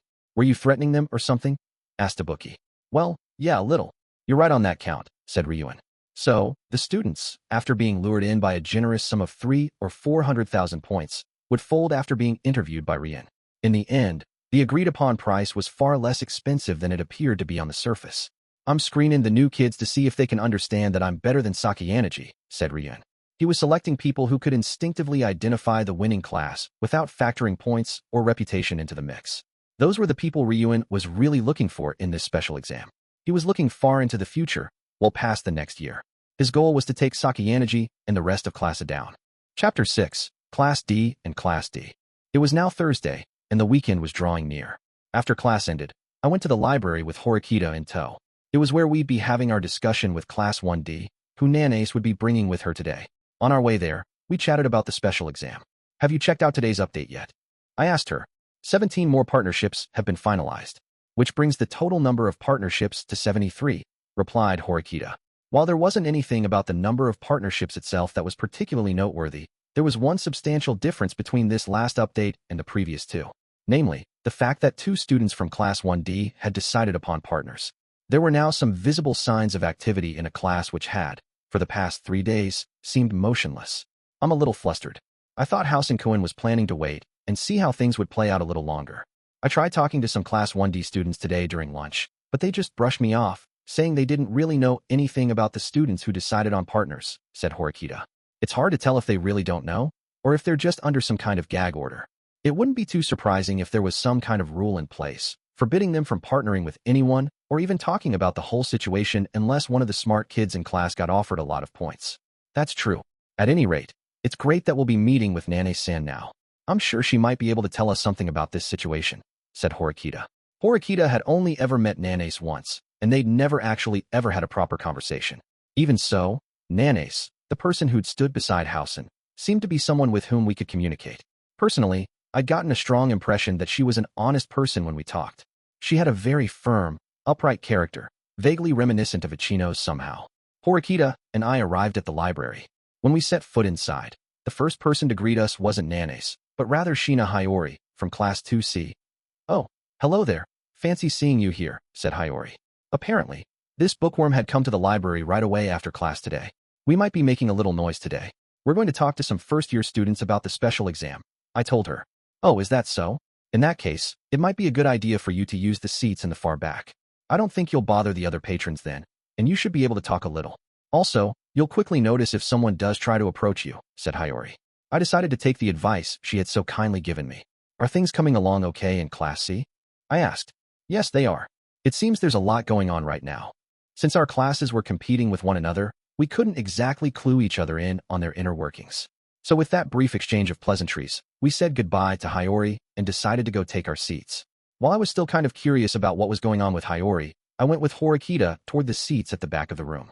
Putting Nane-san aside, now that we're getting involved with Class 1D, it raises the question of whether Housen-kun is going to show up," said Horikita. "Yeah, I guess that whether he shows up or not is going to make a substantial difference to how this goes. Since we hadn't given Nane's restrictions, there was no guarantee she wouldn't bring Housen with her. If she did bring him along, we'd just have to go for broke and negotiate for all we were worth, flying by the seat of our pants. I hope you don't mind if I ask you something before we start a full-blown discussion. Have you been studying?" asked Horikita. "Well, a little bit, here and there." "Why, what about it?" I asked. "I was just wondering whether you're getting enough time for your studies, considering I have an advantage in this situation by being able to choose the subject." "Oh, what's this? Taking pity on your enemy?" I teased. "As if I'm not so nice as to willingly give up advantageous conditions. This is a contest I must win," said Horikita. Even so, she was apparently concerned about whether I was studying properly or not. Which was to say, she was actually worried that I'd come up with some excuse that I was too busy dealing with the special exam to study, or something like that. "You're one to talk, you know. You're spending a lot of your time getting our class organized," I replied. "I always make sure to devote time to my studies." "I have no problems whatsoever," said Horikita. She seemed to be quite confident that she had managed her time well, with everything she had to do in her daily routine. "Well, relax. I don't plan on losing," I told her. "Well, that's all well and good, I suppose." She didn't seem to trust me, strangely enough. She didn't seem to think that I was taking this test seriously. To that point, there was another thing that I wanted to ask her about. Horikita had a lot of roles to fill, in addition to keeping our class organized. She had to spend time on her own studies, and on top of that, she tutored others. I had no idea if she could keep going at that pace all the way up until test day. Just as I was about to ask Horikita about that, though, Nane showed up at the library, alone. She quickly located us, rushed over toward us, and bowed her head. From the looks of things, Housen wasn't going to be showing up to this initial discussion. "Sorry to have kept you waiting," said Nanes, politely. "Nah, we just got here ourselves," I replied. Horikita prompted Nanes to sit down in the seat directly across from her and opened the discussion with a brief introductory greeting. "All right, well, once again, my name's Horikita Suzune. Thank you for making the time to talk with us today," said Horikita. "Yeah, and yes, I am Nanes Tsubasa. I haven't done anything worthy of your thanks, though. If anything, I should be the one thanking you," replied Nanes. "We were all in Class D, so we all started from an exceptionally humble position." Horikita, after listening to Nanes' polite and proper words, decided to immediately get down to business. "I'm sorry for how sudden this might be, but do you mind if I ask you some questions?" "Not at all. Please go ahead," said Nanes. "First, just to establish a baseline, I'd like to ask what your class's policies are. 2 students in your class confirmed partnerships today, while the status of the remaining 38 students in your class remains to be seen. You were one of the 2 students who confirmed a partnership, aren't you, Nene-san?" asked Horikita. While it wasn't clear if it was Housen or someone else, it was clear a member of their class was giving orders here. "That's correct. I had a feeling you'd ask me about that. I'm assuming you asked Kajiwara-kun that same question today, yes?" replied Nanes. Kajiwara was the name of another student in Nane's class. Apparently, she already knew that Horikita had reached out to Class 1D students during lunch today. If that was the case, I suppose we ought to assume she also knew that we had reached out to Shiratori and his friends on the first day of the exam period. "I'm surprised. You seem to have a very good handle on this situation," said Horikita. "Many students are already acting on Housen-kun's orders," said Nanes matter-of-factly, openly admitting that Housen was the one taking the lead, rather than being evasive about it. "Is it because of his aggressive attitude?" "No, I can't imagine that's all there is to it." "What methods did he use exactly?" asked Horikita. Nanes looked like she was lost in thought for a brief moment. Then she opened her mouth to speak. "I am terribly sorry, but unfortunately, I can't tell you exactly what kind of methods he used. Housen-kun brought the class together. Whether the way he did that was right or wrong, I do not know. but letting word of it get outside our class would be an act of betrayal, said Nanase. I see. You're correct in saying so, said Horikita. In response to that, Nanase thanked Horikita again and bowed. I suppose that just because we were Nanase seniors, that didn't necessarily mean she was going to tell us anything. Just like in our conversation the other day, she seemed to have firm thoughts and convictions as a member of her class. In that case, I'll get right to the point. Is it safe for us to assume we will be able to work with your class, just like those two students who settled on their partnerships yesterday? Asked Horikita. As I'm sure you've already heard from Shiratori-kun, our offer is always open. As long as you offer us a set number of private points with your proposal, we will accept whatever partnership requests you make, without hesitation, said Nanase. So our chat with Shiratori and his friends had reached Housen after all. From that, we could infer a high number of points were paid out to the two students from their class who had gotten partners.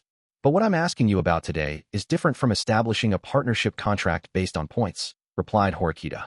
Yes, I know. I've already heard a little about your offer from Ayanokouji-senpai. A collaborative relationship where we would cover for each other. That is to say, mutually work to protect the less academically inclined students in our classes, yes? Yes. If you've come to this discussion understanding all that, there must be some room for negotiation, yes? There is. Or at least, I'd like to think so. Nana's face darkened. Then she continued speaking. Housen-kun's way of thinking is rooted in ideas of intense individualism, and he enforces that ideology. If things continue at this rate, the less academically capable students will be unable to find partners and get left behind. If they only got their private points withheld for 3 months, that wouldn't be too bad. But I fear they'll end up being branded as incompetent for their failure to find partners. Well, no, I suppose that might not be too bad, either. What I really want to happen is for this intense sense of individualism to dominate our class in the future, to the point where we lose any sense of unity, said Nanase. Horikita listened to everything Nanase had to say, and then mentally calculated what might happen to Class 1D in the future. Right, that is a valid concern, she said. If no one in the class helps each other out, the trend toward individualism will naturally accelerate. Once there's no one around to assist other students, everyone will feel like they must do things on their own. Once that ideology has sunk in, even if someone does ask for help, no one will step in. Which means that if your class were faced with a test that required you to function as one, you'd lose that battle. Which was precisely why Nanase took it upon herself to negotiate with Horikita alone. She was trying to avoid that fate. You're not afraid of Housen-kun? Asked Horikita. No, replied Nanase, firmly, without a second's delay. She hadn't glanced much at me until this point, but now looked over in my direction. It was the same look she'd given me twice before. I remembered that when I asked her something similar, she responded with, I will never yield to violence. There were things about her that bothered me, of course, but Nanase might be the only person who could get her class on our side. If this really was nothing more than a chance encounter, I was honestly grateful for it. Well then, I'd like to ask you a slightly more in-depth question. How many students in your class are currently struggling to find partners? Please tell us about as many as you can, regardless of academic ability, said Horikita. The OAAP could tell. You which students had yet to finalize partnerships, but not how likely they were to find a partner or not. To learn that, you could only ask someone directly related to that class. At this current point in time, I think that there are close to 15 students who would have difficulty in finding a partner on their own, said Nanase. 15. That's more than I thought, said Horikita. However, many students in our class hadn't found partners, either. If we came up with good combinations of people, there was still room for our classes to work well together. Nanase-san, if you'll allow it, we would like to come to a rather significant arrangement with your class, said Horikita. A significant arrangement? She repeated. I'm hoping you and I can come up with 15 partnership pairings and take care of this matter all at once, Nanase-san. It doesn't matter if they have an E or an A in academic ability. There are no conditions. And of course, no points will be involved. An equal partnership based on mutual collaboration, where we both strive to help those who need it, said Horikita. In other words, give and take. The idea was that we would mutually give and take what we needed, without getting points or feelings involved. Establishing such an agreement would likely greatly reduce the probability of students getting expelled. But both Horikita and Nanase knew that it wasn't going to be that simple. This is all based on the assumption that we can come to an agreement. But there's no guarantee that we can save the students in your class who are near E rank in academic ability, Horikita-senpai. Most of the students in our class who are struggling to find partners are around C and D level, said Nanase. Even if the highest ranked student they had available had a C+, they'd still be at significant risk if they were paired with an E-ranked student from our class. You might say the benefits of such an arrangement were almost nil. In that case, I'm going to need to ask you to do your absolute best to make sure things don't turn out that way for us, said Horikita. Yes, I suppose you're right. Even so, I don't think we'll be able to come to terms that easily, said Nanes, not denying that there could be issues, but openly admitting to it. Hasen-kun would never approve of helping you for free. Especially not now. Class 1A had held on to a great many points ever since they started school last year, and they had ample funds saved. Even though Class C had blown through a considerable number of points in order to save Ryuan, they still had a stable supply of funds thanks to their contract with Class A. I was sure Ryuan's classmates probably had a fair number of points saved up, too. Considering the current situation, where 2C and 2A were throwing around lots of points in a bidding war, it was not at all surprising that the new students would want to sell themselves to the highest bidder. So you could say that Housen's way of thinking was correct. But even if he tried to put a high price tag on the kids from his class, the truth of the matter was that they were asking for more than the other classes. The small number of students from his class who had settled on partners spoke to this. Even if it would be for the good of his class, asked Horikita. There should be no downsides to this for him. It would be more of a downside if some students were unable to find partners and thus deprived of private points they were supposed to have raked in. Though I was sure that went without saying. I know what you're trying to say, Horikita-senpai. I understand much of what you're saying very well, said Nanes. She seemed to be responding quite positively to Horikita's proposal. However, I don't think Hasen-kun will allow it, after all. There was a slight pause. I had a general idea of what she was thinking about, so I took a guess. Well, there's one thing we can be sure of. Housen isn't taking the points for himself, I replied. What do you mean? Asked Horikita. I thought the reason Housen was only allowing partnerships to form if people paid a high number of points was because he was taking the points for himself. However, if that were really the case, then he'd be more proactive about trying to set up even the lower-ranked students. And in extreme cases, he'd be telling those students to hand over what points they have so he could go find a partner for them. I replied, yes, you're certainly right. 3 months' worth of private points is nothing to scoff at. It would be much better to pay Hasen-kun half your points and be saved, rather than get a failing grade and not get any points at all for all that time, said Horikita. There was nothing to suggest that Housen was doing anything of the sort, though. Not in what we'd seen their class do so far, nor in our conversation with Nanes. Ayanokouji-senpai's deduction is correct. Hasen-kun has not received any kind of compensation from our classmates, said Nanes. He was controlling his class and imposing rules upon them. Presumably, if a student broke those rules, they would be completely ostracized by Housen and his followers, which was why they didn't dare try and find a partner without permission. They couldn't. And the reason why no one from their class showed up to the meet and greet was because they knew it would be pointless. Couldn't you use your influence to control even a few of the more academically gifted students? Asked Horikita. There was no form of quid pro quo of any kind in Horikita's proposal. She was only asking for students from both of our classes to help one another. Unlike the students in our grade level, though, the new students naturally had less emotional attachment to their class and to their friends. It was unreasonable to expect them to have formed strong emotional connections only a couple of weeks after enrollment. I tried talking to a few of them, but none of them said they'd even consider it, replied Nanes. It sounds like some form of quid pro quo is a requirement after all. Then, said Horikita, if we only need a couple people, couldn't we work out an arrangement using points? I asked, turning to Horikita. If our goal was to fight with our wallets, like Class A and Class C, we'd need a huge amount of funds in order to recruit a significant number of students. But if we focused only on getting a few students, just enough to stop anyone from being expelled, our costs would be reduced accordingly. That's true. I suppose that if we really run out of options, we'll have no choice but to go that route. But relationships created using private points can only be maintained using private points. I want a relationship that goes beyond that, said Horikita, responding to me. She then turned to look right at Nanes. What do you mean by that? Asked Nanes. Our grade levels are on different playing fields. First-year students have no risk of being expelled, so you're in a better position than us. However, that dynamic won't last forever. The day will come when you have to do battle while facing possible expulsion, not too far from now. If you only establish relationships based on points, what do you think will happen when the time comes that you need to pay up and are out of funds? Asked Horikita. Some students might still make it through, but it wouldn't be surprising if many of them did not. Which is precisely why I'd like to establish an equal partnership, not a dynamic based on points. And I want to build trust. The special kind of trust that comes from us being from different grade levels, added Horikita. She was essentially saying that by doing things this way, establishing this kind of partnership, we would be able to discuss things as equals when students from Nane's class had problems in the future. In short, a strategy that valued trust, just like what Ichino's was doing. The main difference between us and Ichino's, though, was that we were partnering exclusively with Class 1D, while she was helping students from every class. Instead of trying to appeal to everyone, Horikita had zeroed in on Class 1D, wanting to establish a collaboration with them. We were already on the 4th day of the special exam period. We couldn't afford to waste any more time. Nanace must have understood how driven Horikita was. Even so, her darkened expression didn't light up. I understand very well what you're trying to say, but I don't think that my peers understand the same. Many of the first years are already frantically working to save up private points. They would see partnering with someone for free as a loss. Simple as that, said Nanace.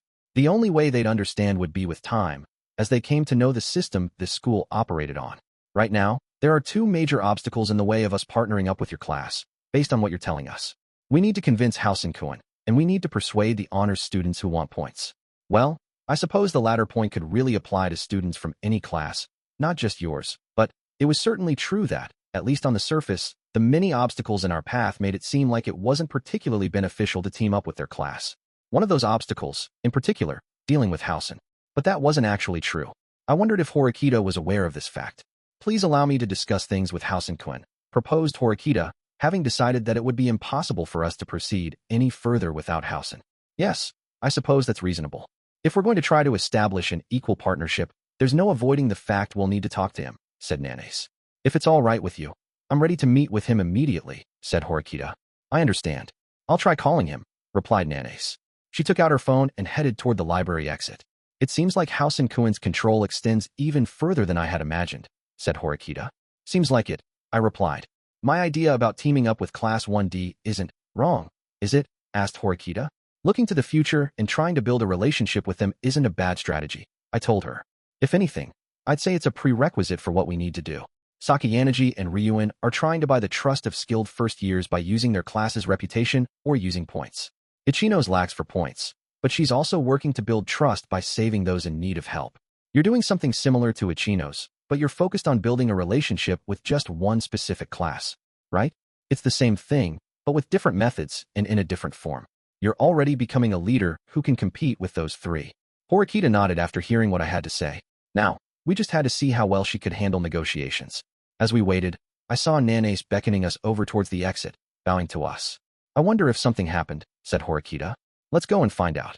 We left the library and joined up with Nanace. Please excuse me, senpai. Well, House-kun is on the line, said Nanace. She handed her phone over to Horikita. It was currently set on mute. Horikita took it from her and then put it on speakerphone before beginning her conversation with Housen. Sorry to have kept you waiting, said Horikita. Sup? I heard a little bit from Nanace. If possible, I'd like for us to meet in person so I can explain my proposal to you directly, said Horikita. Ain't no need.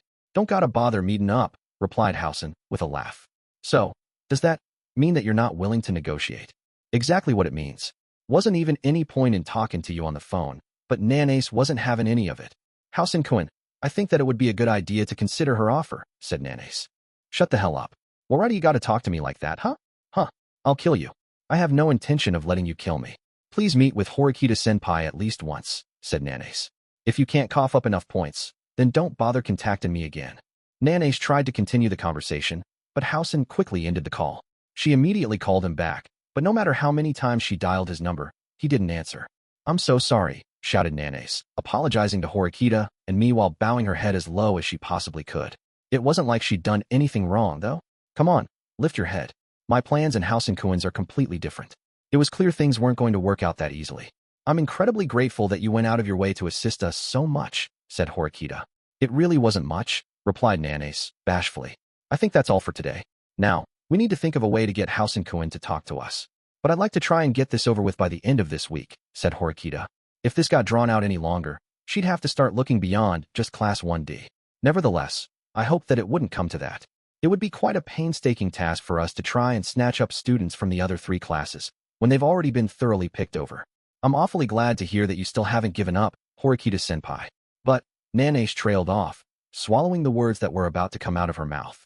She was probably going to tell us we'd never be able to form a real partnership with Housen, but had decided it would be all over if she actually came out and said that. At the very least, we conveyed to House-kun what I want to do. That's enough for now. Even though Horikita was running out of both time and patience, she still spoke encouragingly to her junior. Horikita then suggested we all walk back to the dorms together, but Nanace apparently had somewhere else to be, so she left, after telling us that she'd like to meet us again in the library tomorrow. Maybe she want to go meet up with Housen. Let's head back. I've still got a full schedule ahead of me today, said Horikita. From the sounds of it, She was going to hold a study session with Sudu and some other people after she got back to her room. Oh, and I think I'd like to hear more about your partner situation now, if possible. Like if you're going to be finding a partner on your own, or if you're planning to let me handle it for you. It might have an impact on things down the line, said Horikita. If we were going to start negotiations with Housen, I was sure we'd probably need to adjust the specific number of people involved. There's someone I think I might be able to work with, I replied. Does that mean you actually have a specific person in mind, rather than looking at academic ability rankings? Who? Asked Horikita. That's a secret, I answered. A secret? What do you have to hide from me? I've only just scratched the surface of what this person is like. I don't know anything beyond that about them yet. Is that really that much of a problem? We all have to fumble around and do our best to help each other, right? Said Horikita. Yeah, I guess so. I thought it would become clearer to me today, but, well, I guess I'll know by the end of the week, at the latest. I suppose that's all well and good, but I don't know how much I can help you even if you come crying to me at the last minute, you know. I'll keep that in mind. Oh, more importantly, I forgot to ask you earlier. Are you feeling okay? I asked her. Are you worried about me? I probably don't need to worry about your energy levels right now, but there are still quite a few days to go before the special exam, I told her. If she got dizzy and worn out in the final stretch, it could affect how things went on the day of the test. In addition to her daily study sessions, she'd also spent a fair amount of time preparing for Amisawa's cooking challenge late Tuesday night. It was obvious that fatigue was gradually accumulating. It's true that I might get worn out in the final stretch, but I don't have the time to rest right now. I'm not planning on collapsing until after the special exam is over, said Horikita. Rather than just trying to look tough, she was beginning to show the mentality of someone who knew they were leading their class into battle. Yusuke and Kushida were already helping. They needed no introduction. But even other students with a high level of academic prowess, like Kisi and Michan, had offered to help Horikita right away this time. So she decided to push ahead with her plan, which was based on the premise of working with Class 1D now and into the future. If a leader acted without thinking or delayed making a decision, it could only have a negative impact on the ones they led. In this race against time, the speed at which we could settle things was critical to our class. 6.1 IT was a little Cinderella life at night. I stood in the kitchen, cooking something with the vast quantities of untouched groceries I had been forced to buy the other day. This time, of course, I was using recipes and videos as a guide while I cooked. I wanted to try the tom yum goong I'd made for Amisawa for myself. The name of the dish, tom yum goong, was a combination of 3 Thai words, which meant to simmer, to mix, and shrimp. It's got a unique flavor, but it's not bad, I said aloud. The way the spicy and sour flavors filled my mouth, and the way the aroma shot up my nose, definitely made it seem like a dish that would be a hit with people who were into these flavors and sensations. After I was done cleaning up, I turned on the ventilation fan to get rid of the smell that had filled the room. Even though the sound was drowned by the noise from the fan, I eventually noticed my phone vibrating on my bed. I thought I'd just let it go and I'd call back later, but it just never stopped ringing, so I picked it up. You sure took your time answering the phone, said the person on the other line. It was Kay. This was the first time I had gotten a call from her in several days, since the special exam started. And the first thing that came out of her mouth was a complaint. Aren't I the one who told me to call you around this time? Get your act together, added Kay. Sorry. So, did you look into the thing I had asked you to this morning? I'm only calling you because I did a great job of it. Don't you think you're not being nearly grateful enough to me? I am grateful. So, I don't really feel like you're grateful at all, but, well, whatever. Anyway, according to the clerk, only one's been sold since April this year. It seems it barely sells at all, compared to similar things, and they're lucky if they sell, or 1 to a year. Oh, but get this, there was some new kid who tried to buy one, said Kay. I already knew exactly who the person who'd bought one was. So I was more interested in hearing about the new student who tried to buy one. When you say they tried to buy it, that means that they didn't actually buy it in the end, right? There was no way someone would be functionally incapable of buying that product, unless they did something absurd like spend all of their points right after starting school here. And if you were in the batch of new students that had arrived this particular year, I couldn't imagine you would do something so foolish. So, anyway, yeah, I tried asking the clerk about it. Apparently, right as the kid was trying to check out, someone else came up and said they shouldn't buy it, that they should put it back. And the student who tried to buy it was. As I listened to Kay give me details about this student, I analyzed the situation in my mind. It was a little. Actually, no, it was quite a bit. Different from what I had originally envisioned. I'd never expected that he would be involved in this. Do we know who prompted the student to not buy the item? I asked. Nope. The clerk didn't know who it was. They just said they were pretty sure that it was a girl, though, said Kay. Students presented their ID when making purchases, so the clerk would have known the name of the one who tried to buy the item. But they wouldn't have known who stepped in and stopped them. Was my info useful? Said Kay. Yeah, actually way more useful than I originally thought it'd be. Haha. Well, I am pretty capable, after all. You need to really show me some gratitude for this. But why do you have me look into something like this, anyway? I honestly don't get it at all, said Kay. Neither do I. Huh. I had thought having Kay look into this would give me something to help make sense of this person's incomprehensible behavior. But this development went far beyond what I had imagined. In fact, it was so disconnected from what I had imagined that it made me wonder if it was actually completely irrelevant. Oh, that reminds me. I heard that you got yourself a partner for the special exam. I told her. Oh yeah? Shimazaki-san from Class 1B, I think his name was. I feel like Kushida-san really came through and saved the day for me, said Kay. Now that we'd dealt with the item of business, I figured I'd change the topic. I don't think your partner's too bad or anything. But are you making pretty good progress on your studies yourself, Kay? I asked. Oh well, how do I put this? I guess I was thinking I could start doing it at the last minute, maybe? I knew it. I hadn't heard anything about her going to the study group yet, so I figured as much. This exam isn't something you can get through completely on your own, you know. Kay, your grade is a D+. If you don't consider the fact that you're not really in the best position here, you could be in for a world of hurt, I told her. I know that. It's just, I don't know, I just don't feel motivated to do anything. And if I do go to study group, you won't be there, Kiyotaka, said Kay. What?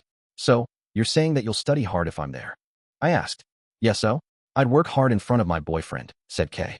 I wasn't sure if that was true or not, but if that's the way it was, there was a quick and easy solution. In that case, how about we? Yeah, how about you come to my room around 6 o'clock tomorrow? I asked. Considering the fact that we had a meeting with Nanace after class, that should be plenty of time. I can come hang out with you? She exclaimed. We're not going to hang out, we're going to study. I replied. Huh, don't you me. I'll help you study. That should help you get a little motivated, right? I replied. First of all, I try to get a concrete sense of where Kay's actual abilities were at. Then, if I found she was at a level where additional study sessions were essential, I'd have to strongly encourage her to go. You're worried, 'cause you'd be sad if your girlfriend got expelled, aren't you? Said Kay rather suddenly and happily, almost like she thought she had the upper hand on me. I could have answered her in a somewhat mean or teasing way, but Kay would probably be more motivated if I told her I was worried. Of course I'm worried. If the girl I just started going out with got expelled, that wouldn't make me happy, I told her. I see. I mean, I know, right? Well, in that case, I guess I don't have any choice now, do I? I actually did have tons of things planned, but I'll make a special appearance, just for you, said Kay. While it wasn't exactly the most honest answer I could have given her, it was a small price to get her to make progress. What should I bring with me, she asked. Everything you'll need is already here in my room. As long as you aren't late, there's nothing else we'll need, I told her. Okay, said Kay. All right, I'm hanging up now. Wait, hold on. Wait. We only talked about the special exam and studying and stuff though, wailed Kay. Apparently, she wanted to talk about something unrelated to those matters. Yeah, I suppose you've got a point. Geez, you really are a piece of work, said Kay. For a while after that, we no longer talked about the exam or about studying. Instead, she continued to shower me with criticism. 6.2 on Friday, the 5th day of the exam period, 81 partnerships had been confirmed, which meant that a little more than half of all students had found partners, including more and more students from within Class 2D. The same held true for those close to me. Yesterday, Kay had gotten herself a partner, and now Eri and Haruka from the Ayanokouji group had both confirmed their partnerships, too. The driving force behind those partnerships was Kushida. She worked with her kohai from junior high school, Yagami, to introduce some of the students in our class to kids from Class 1B. That was a big deal. However, it didn't solve all our problems. Although Yagami was rising to prominence within his class, he seemed to have no intention of taking on a leadership role and was only cooperating with Kushida as an individual, at most. It wasn't like he could provide us with enough students to cover everyone in our class who was struggling. Yagami had only one condition for his cooperation, namely, that he had to be Kushida's partner. That had apparently come to pass yesterday, as reflected in the OAA update. Having Kushida partner with Yagami basically used up one of our more academically gifted students. But Horikita didn't seem dissatisfied by the exchange, considering the level of support we'd gotten out of it.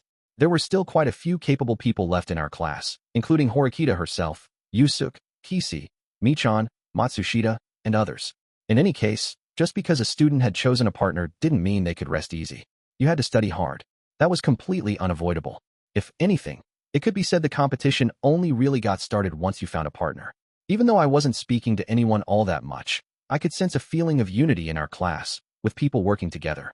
This was possible precisely because we were friends who had been through thick and thin together for a year. And in the midst of all of that, one of the students stood up and tried to leave. Then Horikita, as if she were waiting for the right moment, walked over and called to him. It seems like you still haven't found a partner yet. Koenji-kun. And what of it? Replied Koenji. This was an act of intervention on Horikita's part, with the single, solitary person who wasn't contributing to our class's togetherness. I just thought I'd talk to you and see how your situation is going, as your classmate. So how are things? Asked Horikita. You generally knew what even the students who worked independently were up to, because they would talk to the people around them. But since Koenji didn't say anything at all, we couldn't tell what was going on with him. You're smart. You've never even considered the possibility that you might get expelled, have you? Said Horikita. Of course not. I suppose not, no? Even if you were partnered with a student with grades like Ichika's, you would still score close to 400 points quite easily. I think you'd be safe, said Horikita. Generally speaking, you'd think we might want to position Koenji as one of our most valuable assets, since he was a smart student. I suppose that was the purpose behind Horikita reaching out to him like this, but still. Foo. What I'm saying is that I am not going to do anything in this special exam. The important thing is that whoever my partner will be gets a score of 150 points or higher on the test. As long as that minimum level requirement is satisfied, it will be quite easy for me to get a high enough score to pass. You see, replied Koenji. According to what Chabashira told us, everyone should be able to at least get 150 points on this test.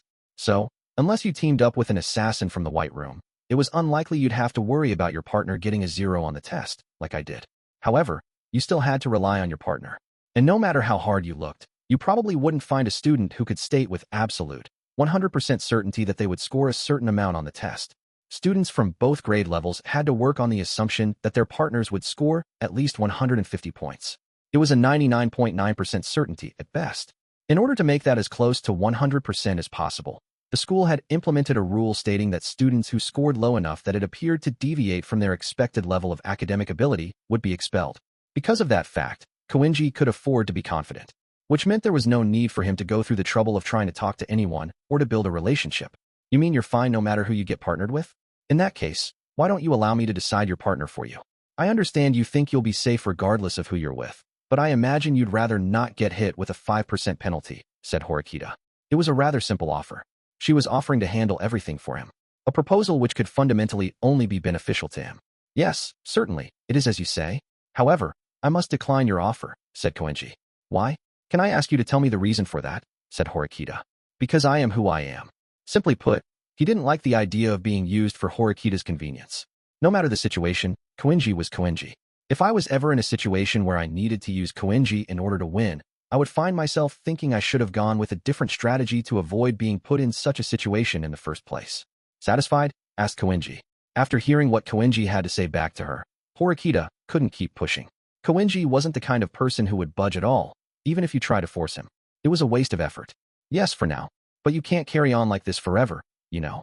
When the class needs to come together, we will need your cooperation, said Horikita. She wasn't talking about this particular special exam. Horikita was looking ahead to what might come in the future. It seemed she wanted to say something now for him to keep in mind. Well, I can understand why you'd want to rely on someone as perfect as I, but I don't think I can offer you any advice, said Koenji. And then he left, as if he couldn't be bothered to listen anymore, headed off to who knew where, like usual. Koenji sure is impossible, huh? I said aloud to Horikita, jumping in and adding my 2 cents almost without even thinking about it. I'm just irritated by the fact that if he took things seriously, our class would be that much stronger, said Horikita. There was hardly anything as frustrating as having a secret weapon that you couldn't use. It was precisely because she had those feelings of expectation that she felt despair when things ended unsuccessfully. If I were in your shoes, I wouldn't have counted on him to start with, I told her. It would probably be easier to think of Koenji as a special case from now, and just leave it at that. I'm not giving up, said Horikita. I see. I was afraid she'd only end up wasting her time and going in circles, but I supposed it was a good thing that she was motivated. 6.3 As soon as I set foot in the library that weekend, I could sense the atmosphere was different from the other day. Many students, both first and second years, had gathered there. Most of the students had their tablets and notebooks spread out in front of them and were engaged in what looked like a study session. It seemed a lot of students were starting to move forward and take steps they needed to take, rather than let themselves get complacent after having found a partner. I vaguely recalled that we had a study session here in the library too, about a year ago. This is a bit of a bother. With this many people around, we might end up attracting unnecessary attention, said Horikita. In that case, it'd probably be a good idea for us to try to blend in. Fortunately for us, the seats we had used at the back of the library yesterday were still available. Since it wouldn't have been surprising if they'd been taken, I fixed my gaze on a certain part of the room. Shortly afterward, I saw Hiyori, waving to me with a gentle smile on her face. I thought that you might be coming today, Ayanokouji-kun, so I made a special request that those seats be reserved for you, said Hiyori. Was that okay? I asked. Well, I suppose it would have been a different story if the library were full to capacity, but there's no need to worry, said Hiyori. This was a spacious library, so there was quite a bit of room. That being said, it was still a kind gesture on her part to do that for us. Please, go ahead and take all the time you need, said Hiyori. She must not have intended on staying for awfully long, because Hiyori left immediately after saying that. She really is quite kind, isn't she? Do you think she heard our conversation the other day? Asked Horikita. Hard to say. Considering how far away we were, I think it would have been hard for her to eavesdrop. Since the seats had been generously reserved for us, we sat in the same spot we did yesterday. Then we took study materials from our bags and acted as though we were there to study. However, no matter how long we waited, there was no sign of Nanae. Nanae-san is late, said Horikita. We had promised to meet after class at 4:30 in the afternoon, but it was already past 5 now. We had sent her multiple messages, but there was no sign she'd read any of them. It might be a good idea for us to go and check on her right about now, but that was tricky since we didn't know where she was. Should we go looking around the first-year classrooms for the time being? Asked Horikita. Just as we were about to go and do that, though, Nanae appeared, looking rather flustered. Once she noticed us, she approached, looking out of breath. I am sorry. I kept you waiting for so long, and huffed Nanae. It's all right. We were just worried that something might have happened, said Horikita. I was negotiating with Housen-kun, trying to see if I could bring him along with me one way or another, said Nanae. Is that so? It seems like you were unsuccessful, unfortunately. There wasn't any sign that anyone else was coming through the library doors. Still, he didn't try to stop you from coming here to talk with us today? Asked Horikita. He did not. Most likely because he doesn't think that anything could be decided without him, said Nanae. No matter how much Nanae tried to do on her own, Housen had the final say. I supposed if he had that kind of confidence, there was no need for him to warn her or try to stop her every time she did something. Seems like we have no choice but to try and force a meeting with him after all, said Horikita. But I realize we won't be able to resolve matters so easily. But if we don't try and discuss things face to face, we'll never reach any kind of agreement, said Horikita. Today's discussion certainly seemed like the kind of thing that she wouldn't want to rush into without thinking. Yes, you're certainly right about that. But, well, said Nanae, trailing off. She looked unsure of what she wanted to say, but then came to a decision and started speaking. Once more, Horikita-senpai, you want to establish a collaborative relationship with our class, at any cost. I'm not incorrect in saying so, am I? Said Nanae. Not all. You're absolutely correct. In that case, will you please listen to my proposal? Nanae seemed to have come up with some ideas of her own, in her own way. It's clear that even if you propose to Housen-kun that we establish a fair and equal partnership, he will reject your offer flat out. I believe that would most likely be the case even if you met with him in person, Horikita-senpai. In that case, how about proceeding to negotiate with me? In secret, said Nanae. Proceeding to negotiate with you, Nanae-san? But it's not like your classmates would go along with our plans without Housen-kun's involvement, would they? Said Horikita. You're right. However, that's only because I have yet to step forward as leader, said Nanae, coming right out with a rather unexpected proposal. I've decided we cannot continue going by Housen-kun's methods. Though these are desperate measures, I'm hoping I can become the leader of my class before his dangerous ideas spread too far. And to that end, I would like to establish a relationship with your class, Horikita-senpai. Horikita had never expected Nanae to propose something like this, of course. And neither had I, for that matter. Nanae Tsubasa would become leader of Class 1D, deposing Housen. If that plan could be realized, Horikita's goal of a collaborative partnership would quickly become a reality. We don't really have enough information to determine whether you or Housen-kun would be a more appropriate choice as leader, Nanae-san. However, one thing that I can tell you is that we don't have much time, said Horikita. The special exam period was already nearing its end. There wasn't enough time to fight over leadership. Many of my classmates don't agree with Housen-kun's way of doing things. In fact, after talking things over with them, like how we discussed things yesterday and today, I've successfully managed to get 7 students to agree to help, said Nanae. And you're sure it's not just students with a low level of academic ability? Asked Horikita. Yes, there are about 3 students with an academic ability ranking of B, or better who are willing to negotiate, said Nanae. I see. Horikita thought for a moment. 3 people certainly wasn't perfect, but if we could get just a few more, it might not be a bad idea for us to try to go ahead and form this partnership, with Nanae as the focal point. Won't it spell trouble for us if Housen-kun finds out about this? Asked Horikita. There would be quite a bit of trouble, needless to say, yes. Which is why we'll need to keep every part of this arrangement secret all the way up to the day before the special exam, which is the deadline for when partners need to be selected. If partner applications are submitted at the last minute, he won't notice anything, said Nanace. But that might make it difficult for us to win over the more academically inclined students from your class, won't it? Asked Horikita. There was no changing the fact that those students would want private points. We will help compensate you for that. The students in my class who struggle academically will be saved thanks to you and yours, Horikita-senpai, thereby avoiding the 3-month penalty. Therefore, we can float you some points. Even if you needed 200,000 points to gain the cooperation of the more academically gifted students from our class, we would still be able to help you recoup. Although we wouldn't be able to reach the 500,000 point per person price that House-kun would like, I think it would still be within an acceptable range, said Nanace. So, they'd basically be sorting out this mess themselves, then. We'd originally intended to use our own points to try to entice the honors students from their class, but this way, the less academically gifted students from their class would essentially be using their own points to get their classmates to help out. This way, we won't inconvenience you and your class, Horikita-senpai. Of course, House-kun will surely be angry once he finds out, but I intend to take full responsibility for everything to ensure the kids who cooperated with me will not be harmed in any way. What do you think? Asked Nanace. No matter how much you might say this would be your responsibility as a leader, don't you think that this proposal places far too much on your shoulders? Said Horikita. It's quite all right. I don't want to lose this opportunity, and I don't want to lose your trust, Horikita-senpai, after you've offered me a helping hand. Nanace seemed to be saying this was a small price to pay to save her classmates. Besides, even if my class doesn't recognize me as its leader, I can at least save your class in this special exam, Horikita-senpai. If you were to only consider the immediate benefits, then Nanace's proposal was by no means a bad one. I had to wonder how Horikita would respond. Something is very clear to me now, namely, that I want to form a real partnership with your class, said Horikita. In that case, are you saying that you agree with my proposal? Asked Nanace. No, I'm afraid I cannot accept it. But there's no other way. All your class's problems will be resolved if we get House-kun on our side. You don't actually want to be the leader. You just don't like the way House-kun does things. Isn't that so?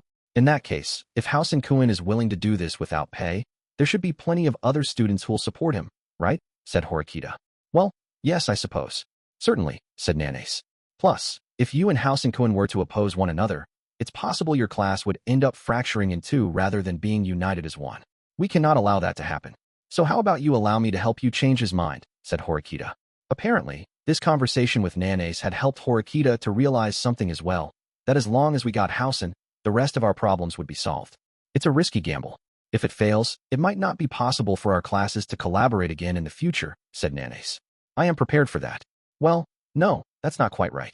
I believe that it's entirely possible that we can work with one another. And it's not just me, either.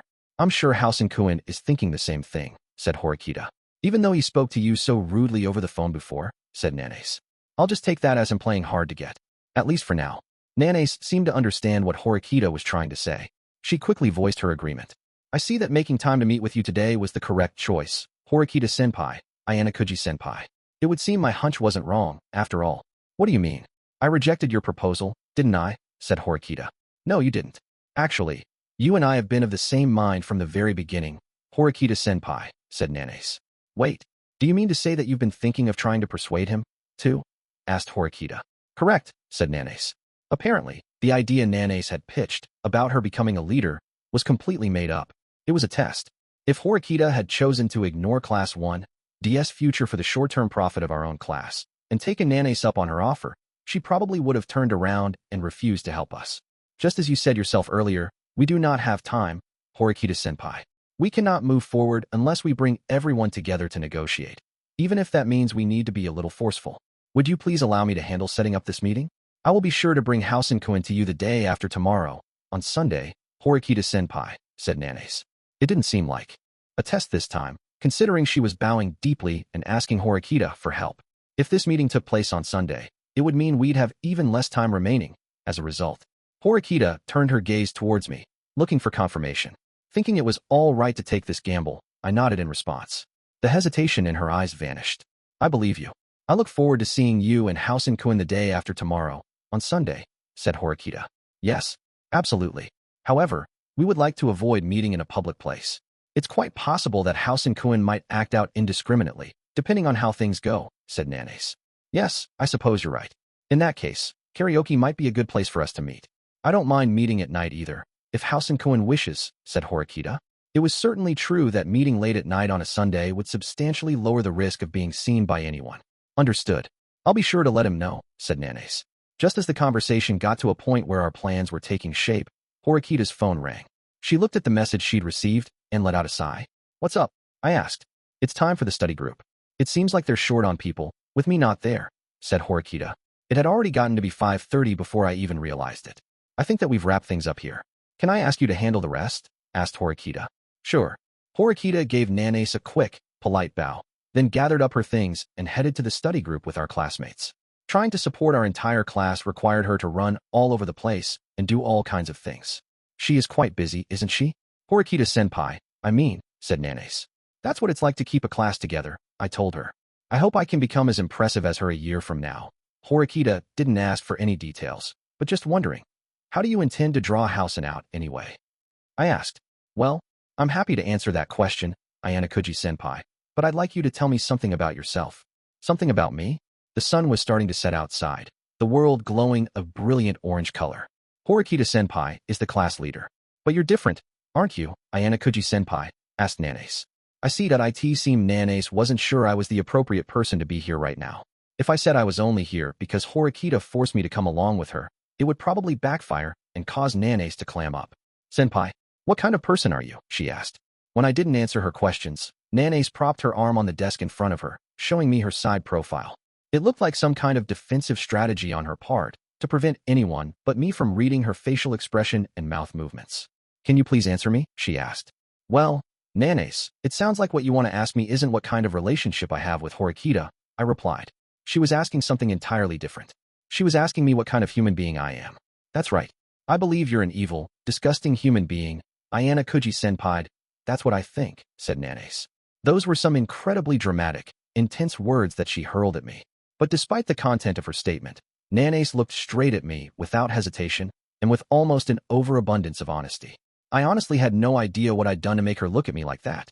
Considering all the interaction we'd had so far, she should only have had trivial, surface-level information about me. Also, despite the issues that arose from my lack of chemistry with people, I didn't recall ever having been called evil before. Nanace Tsubasa might be the person I was looking for, the one sent from the White Room. There were reasons why I thought that. Even though getting me expelled was the most important directive for the agent, it wasn't. Like they would carry that task out routinely or robotically. Rather, they'd come into close contact with the person known as Ayanokouji Kiyotaka and observe him. That was what I thought. They wouldn't just want to get me expelled. They would want to prove that they were definitively better than me. Well, I suppose that if they didn't do as much, Hugh would never approve of them. If I were on their side and had to get Ayanokouji Kiyotaka expelled, I would probably think that way. However, what she just said to me also sounded rather out of character for someone who came from the White Room, like I did. When I'm talking with you like this, you look like a normal person to me, Ayanokouji-senpai, said Nanace. Does that mean you usually see me as someone who isn't normal? I asked in return. No, that's not what I'm saying, said Nanace. She denied it, but I wondered if that was what she really thought, deep down. I'd run into Nanace 4 times now, and sensed her giving me a strange look in each of those encounters. I felt like I was about to find out where her loyalties lay, but the opportunity quickly slipped from my grasp. I'm sorry, but please just forget we ever talked about this. What's important right now is whether our classes can cooperate with one another, said Nanace. We both got up from our seats and left the library. Just as we were about to go our separate ways, I remembered something I had wanted to ask her. Oh, come to think of it, when we were talking about losing 3 months' worth of private points, you said you'd only lose 240,000. Why is that anyway? I asked. When I asked her that question, Nanace no longer wore the expression she had only moments before. Her face was back to normal. Why? I simply calculated that if we were to retain the 800 class points which we were granted when we started school here, then we would end up with 240,000 points as a result, is all, she said, sounding perplexed. Apparently, this year's batch of new students had a different starting line than we did.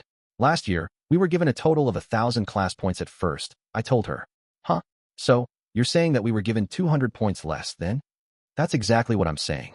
I wonder what things are like for Class A and Class B in your grade level. I think that they started with 800 points as well.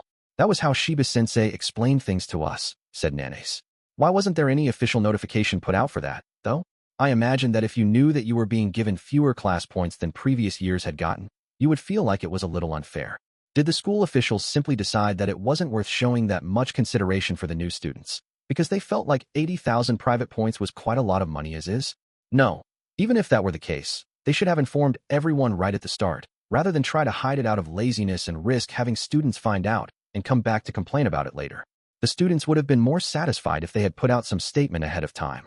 There were a number of other things that we knew were different from how they were last year. You do know that what you do every day has an effect on your class points, right? I told her. The homeroom instructor for Class 1D, Shiba-sensei, had said something earlier that made me think they already knew. He said, I'm also quite sure that the school rules have been drilled into you so much by now that your head feels like it could explode.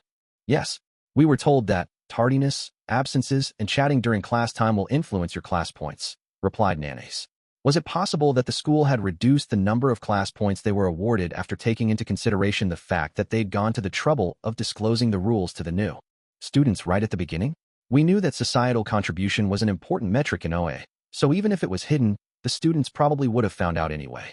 Though I was about to tell her that I understood and accepted her answer, I saw that Nanes was lost in thought for a bit. Then she got a look on her face like she'd just thought of something, but only for a moment. Immediately afterward, the look disappeared. It was a very subtle gesture. I noticed it precisely because I had met with her quite frequently over the past few days. However, since Nanes didn't say anything, I decided that I'd refrain from pressing her about it.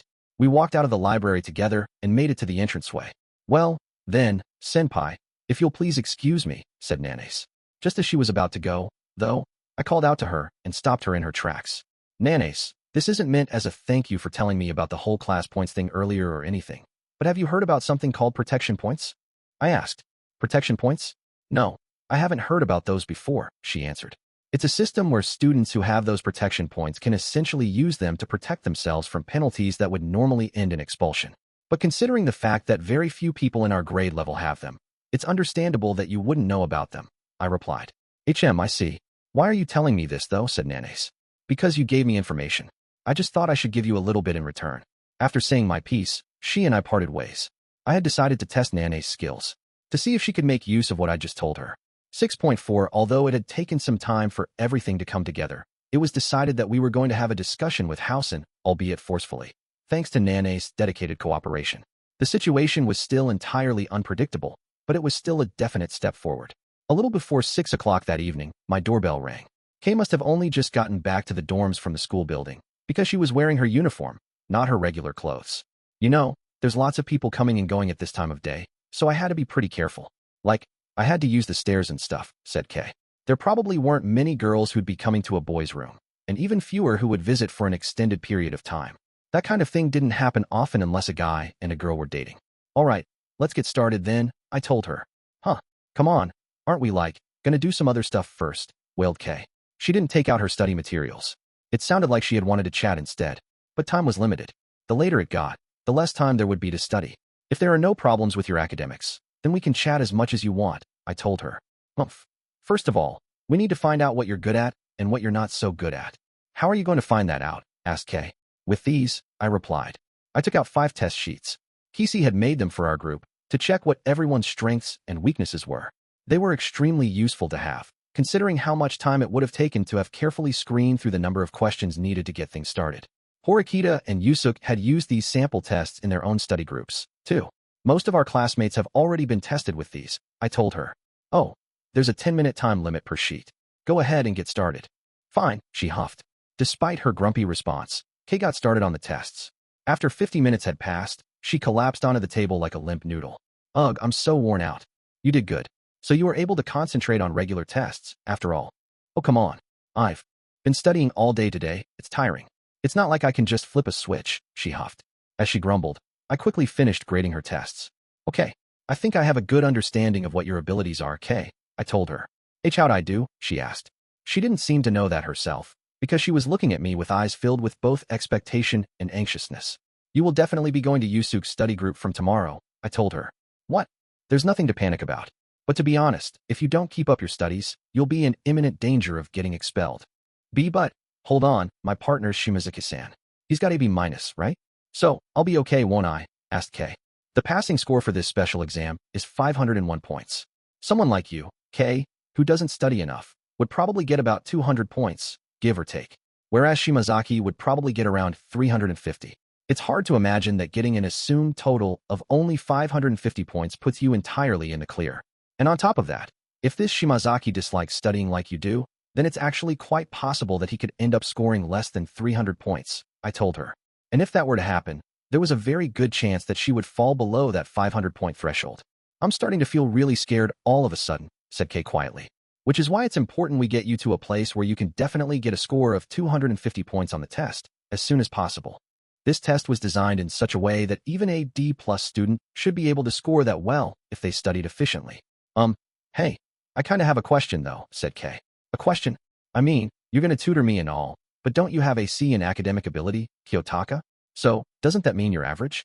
But I bet in reality, you can do way better than that, can't you? Said Kay. Something like that. It's just like how you're really good at fighting, too.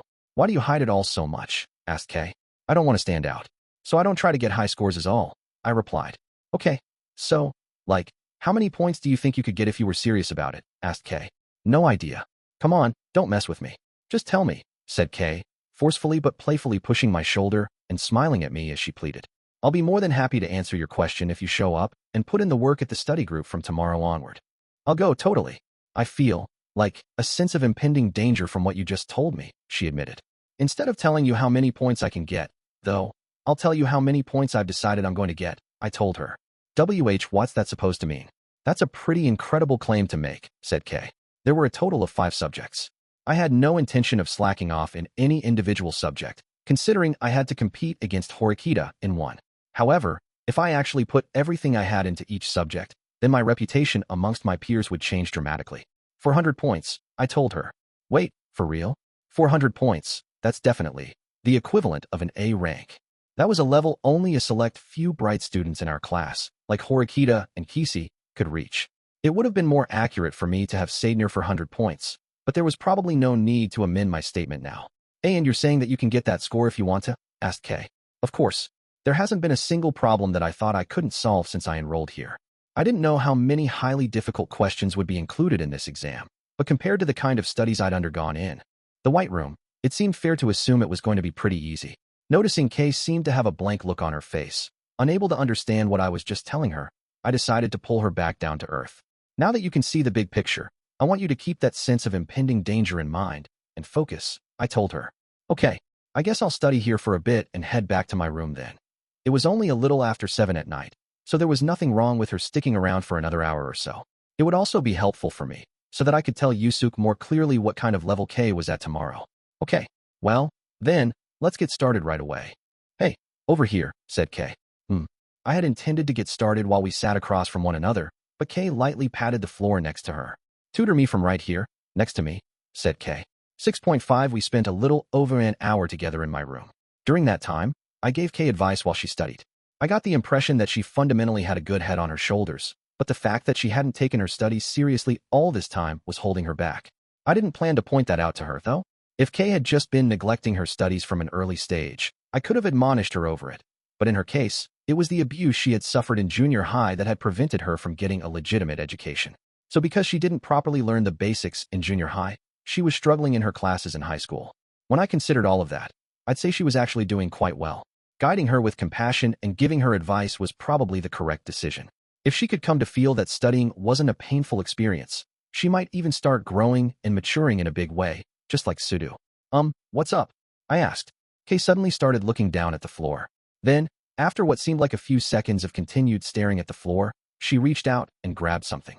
I had thought maybe a small piece of garbage or some dust was laying there or something. But, what is this? Asked Kay, holding her arm out to show me something she was holding between her index finger and thumb. It was a single strand of long red hair. Looks like a hair, I replied.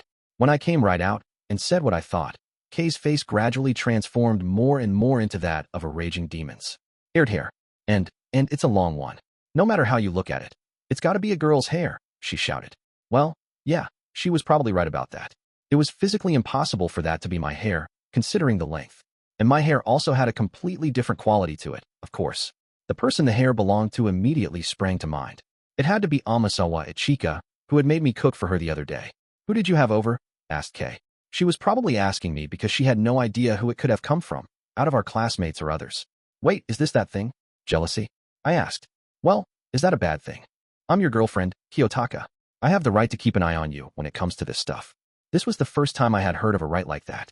In any case, I suppose there was one lesson I should take from this. Namely, After inviting a girl into your room, you should clean thoroughly. I thought the lesson would end there, but the disaster was still ongoing.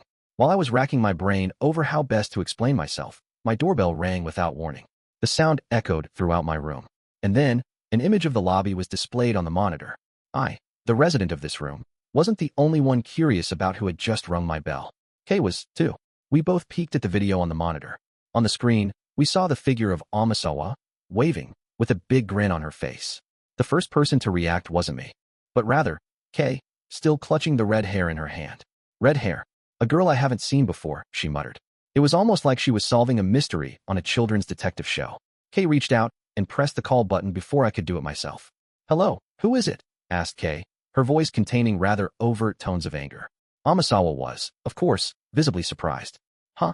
Wait, this is room 401, right? Ayanokouji-senpai's room, she said. I forcefully pulled Kay's arm away, and I took over.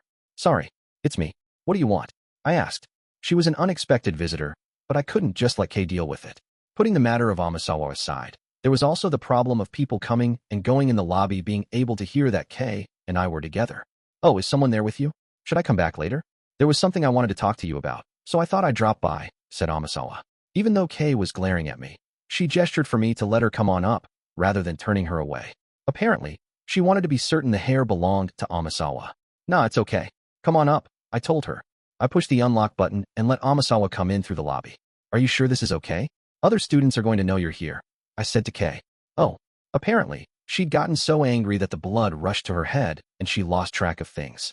Kay was the one who told me we should keep the fact that we were boyfriend and girlfriend a secret from everyone else for now. Still, if we casually bumped into someone else while together, there was a chance rumors of that sort might start going around. Well, it's a little late for all that. We'll just have to try and hide it, said Kay. In any case, Amasawa had already heard Kay's voice, and rushing to get rid of her wouldn't really have much of an effect. In fact, we had to consider the possibility that doing so would lead to some strange speculation. About a minute or so later, Amasawa must have reached the 4th floor. The doorbell for my room rang. I'll let her in, so just sit here and wait for now, I told Kay. Oh, okay. I went to my front door and welcomed Amasawa.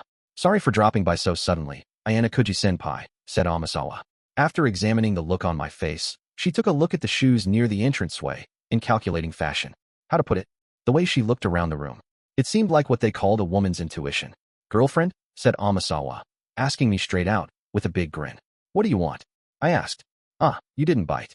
Well, to tell you the truth, senpai, I think I might have forgotten something in your room. You forgot something? I repeated. My favorite hair tie? I can't seem to find it anywhere. So she'd come by my room after realizing it had gone missing. Huh? In that case, come on in, I told her. I couldn't exactly make her just stand there and wait, so I decided to let her come inside. I thought it would be quicker to let Amasawa explain things than for me to try to come up with petty excuses about the hair. Sorry to barge in like this. Amasawa entered my room, completely unconcerned about the presence of the other guest who had arrived before her. She must have been on her way back from school, because she still had her book bag in her hands. She then came face to face with Kay, who had been sitting and waiting. Oh, hello. I'm Amasawa Ichika, she said. Hi. Kay looked clearly unhappy about this, but she seemed like she was putting up with it, in her own way. Oh, you're my senpai too, right? I'd love to know your name. Karuizawa Kay. Karuizawa senpai, huh? Oh, looks like you two were studying together. Are you his girlfriend by any chance? Ayanokouji-senpai dodged the question earlier when I tried asking him, so I wanted to try again, said Amasawa. It was a bit of a gift too. Be able to just come right out and ask whatever you wanted, without hesitation. That's really none of your business, is it? Actually, hold on, what about you? What's your relationship with Kiyotaka? Asked Kay. Although the fact that Kay called me by my first name naturally made Amasawa suspect even more that there was something going on, she looked around my room. I'll answer your question in just a sec, so hold on, okay? I don't see it anywhere at first glance. I'm sure I took it off when I was last here, though. Maybe it rolled along the floor somewhere, said Amasawa. Paying absolutely no mind to Kay glaring at her, she got down on her knees, trying to peek under the bed. As she did so, her skirt rode up, naturally accentuating her rear end, which was positioned facing us. Oh, senpai, I feel like this might look a little bit naughty, teased Amasawa, looking back at us. Her tone suggested she was doing it on purpose. Kay reacted quickly and immediately, turning her head to direct her glare at me. I'll try looking for it, I told them. I started searching, seeing if the hair tie had gotten under the bed somehow. Hey, can you not ignore me? Answer the question, said Kay. Let's see. I guess Ayanokouji-senpai is my what's the best way to put it? My personal chef? said Amasawa. Huh? Wait, what? Kay, unable to understand what she was talking about, looked over at me once again, and she was glaring at me more intensely than she was moments before. She's Sudo's partner. Some stuff happened, and we became acquainted. I ended up serving her a meal once. I told Kay. Okay, sorry, but I really don't get what you're saying at all. Why did you cook for Sudo-kun's partner? Asked Kay. Well, considering she'd only heard the general outline of what happened, it was understandable she'd be confused. I responded by explaining the situation more in depth, while continuing to search for the hair tie underneath the bed. Oh, can I go and look in the kitchen too, just in case? I might have taken it off there when I was washing dishes. Oh, but please keep looking in the room yourself, senpai. Like maybe under the closet or something, said Amasawa. All right. I didn't find anything under the bed, so I started looking around the closet next. Kay then came up close to me. Wait, hold on a second. This whole thing about her hair tie maybe being here. What is that supposed to mean? Said Kay, in a hushed voice, trying to confirm what was going on. I already told you. I invited Amasawa over and cooked a meal for her the one time. That's all. Is that real that happened, said Kay. Of course it is, I answered. Really, she asked. It seemed like even if I said as much, she wasn't going to believe me so easily. I'm going to check with that girl and make sure that's true, said Kay, just as she tried to stand back up, though I forcefully grabbed her arm. Then, I quickly brought my index finger up to my lips and gestured to her to be quiet. Kay was quick on the uptake at times like this and didn't cause any fuss. I want you to search the area too, I told her. Oh, okay, she replied. Even though she didn't understand my intentions, she seemed to understand that it was important, and she started helping me search. Oh, Ayanokouji-senpai, it's here, said Amasawa, her voice echoing from the kitchen. When Kay and I both peeked into the kitchen at the same time, Amasawa showed us the hair tie, held in the palm of her hand. Looks like it fell in the gap between the counter and the fridge, she said, smiling happily as she spoke, tucking the item into her pocket. Anyway, it feels like I kinda got in the middle of something here, so I'll be going now. Sorry for all the commotion, I told her. No, it's okay. I shouldn't have forgotten it in the first place. Anyway, sorry again about bothering you, said Amasawa, quickly grabbing her bag and putting on her shoes in the entranceway.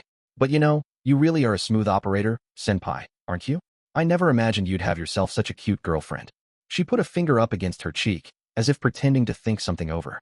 Yeah, come to think of it, that's a good point. Next time I have you cook for me, it might not be a good idea for us to be alone together, she added. Obviously, yelled Kay. In that case, Karuizawa-senpai will just have to eat with us, then. Anyway, goodbye, said Amasawa. She arrived like a whirlwind and departed in the same manner. Seems like you've gotten acquainted with a pretty cute kohai. Huh, Kiyotaka, said Kay. You're probably not going to listen to me no matter what I say, are you? The atmosphere was no longer conducive to tutoring. I couldn't do anything but explain what had really happened over and over to Kay until she was satisfied. June 6th Friday came and went, and now Saturday, our day off, was here. I'd had many opportunities to interact with the younger students during the week as a result of the special exam. There was my encounter with Amasawa from Class 1A, which in turn led me to having to make her a home-cooked meal to secure a partner for Sudo. Then there were the discussions with Nanace regarding entering into an agreement with Class 1D. Other than what was going on with me, Kushida had had a discussion with Yagami from Class 1B. Thanks to Kushida asking him to introduce people to some of his friends, we had managed to secure partnerships for Kay and other students in our class. While the importance of this special exam depended on your point of view, I was sure it would be deeply significant in terms of interaction between grade levels. Many students already knew the names and faces of the students in the grade above or below them, and even knew what kind of grades they had. We had also ascertained what kind of tendencies each class had. Class 1A did not have a clear leader at the moment. I got the impression each student was essentially free to do what they wanted. One of the reasons they were allowed to do so was the class's overall excellent grades. True to their name, they had the highest number of students with a B- or better out of the 4 classes in their grade level. Many of the more academically inclined students had already individually negotiated their own terms with Class 2A or 2C, using points. And though there were naturally some students in their class who had been classified as D, in terms of academic ability, they were also picked up by Class 2A because they excelled in other areas. Of the 40 students in Class 1A, 34 had already confirmed partnerships. Class 1B exhibited similar trends to A, in that they still didn't have a clear leader. Also, the good students were selling themselves off individually one after another. The difference was that most of these partnerships weren't with Class 2A, but with Class 2C. I wondered if that was due to the fact that Ryun and his ilk were offering a larger sum of points than Sakayaneji was. The exact details of the situation were unclear at the moment, but currently, 33 of their students had settled on partners. As for Class 1D, Housen had total control, ruling his class with an iron fist. If I had to compare it to anything in our year, I'd say it was almost exactly the same as how Ryuan used to do things. What was interesting to me was that Class D was also the class with the least number of partnerships out of everyone. We would probably find out more details when we meet on Sunday. And finally, there was Class 1C, the class I had hardly interacted with at all over the past week. I had already committed the names of their students to memory, but their class had never come up in conversation, not even from Horikita. What was the primary reason for this? Well, it was the meet and greet event spearheaded by Ichinos from Class 2B. As a result of that, many students from their class had confirmed partnership agreements. 10 students from their class still hadn't finalized their partnerships yet, but of those 10, none had a D or lower in academic ability. In other words, almost everyone in their class had successfully managed to secure a safe position. Perhaps there was someone helping organize things within their class, and they had successfully managed to save their classmates by way of the meet and greet event. Just past noon, I booted up the OAA app and looked up the partnerships that had been formed as of today. 105 partnerships formed. Close to 70% then, huh? If you looked at the number of people in the library yesterday, you could see most students had wanted to get things wrapped up before the weekend. There was more movement in Class 1D, and now a total of 8 students from their class had confirmed partnerships. I wasn't sure if the fact that it was the weekend now was making Housen impatient. Well, at any rate, the remaining number of first-year students who hadn't yet picked a partner was 55, and for second years, 52. If there was a white room agent hiding among those remaining students, then the odds of me getting partnered with them were pretty high. To be honest, there was no guarantee that I wasn't going to end up choosing the white room student, because they weren't showing themselves at all. I'd been dragging things out, hoping something would present itself along the way so that I could determine if someone were a safe choice or not, but I was reaching my limit now. I was going to need to decide before my options dwindled down even further. Though we were close to negotiating with Class 1D, I wanted to have other options available to me. I decided to head over to Kiyotaka Mall on Saturday afternoon to expand my possibilities. 6.7 Naturally, the mall on a Saturday was positively packed with students, particularly ones who'd already confirmed their partnerships for the special exam. Since they had no need to panic in that regard anymore, they were just studying with their friends in preparation for the written exam next week and having fun to relax a bit. I hadn't come into contact with any first-year students yet, but even so, I felt like if there was a white room agent nearby, I would have encountered them. Still, I didn't have a gut feeling that anyone I had met was the agent. If I had to pick one example of such a feeling, I'd have to say it was the feeling I got back when I was talking with Nanace in the library. Most likely, Tsukishiro or someone else close to them had thoroughly taught the agent how to really act like a student. The problem wasn't whether they had a personality with some quirks or not. The problem was whether they could completely mask the scent that betrayed them as someone from the white room. I'd been in a comparable situation myself a year ago, when I first came to this school. There were disadvantages and drawbacks of being raised without any knowledge of the world. Namely, I didn't know what it was like to be a student at all. That was naturally something we weren't taught in the white room, as they had never intended for us to be sent to school. Which was why, after coming here, I had briefly tried coming up with a character that I could act out appropriately. I tried various things, like being more talkative than I usually was and changing my tone of voice. Being a somewhat cocky student with a kind of cynical, shrewd view of the world. Well, in the end, I found it kind of tedious to put on an act, so I quickly went back to being my regular self.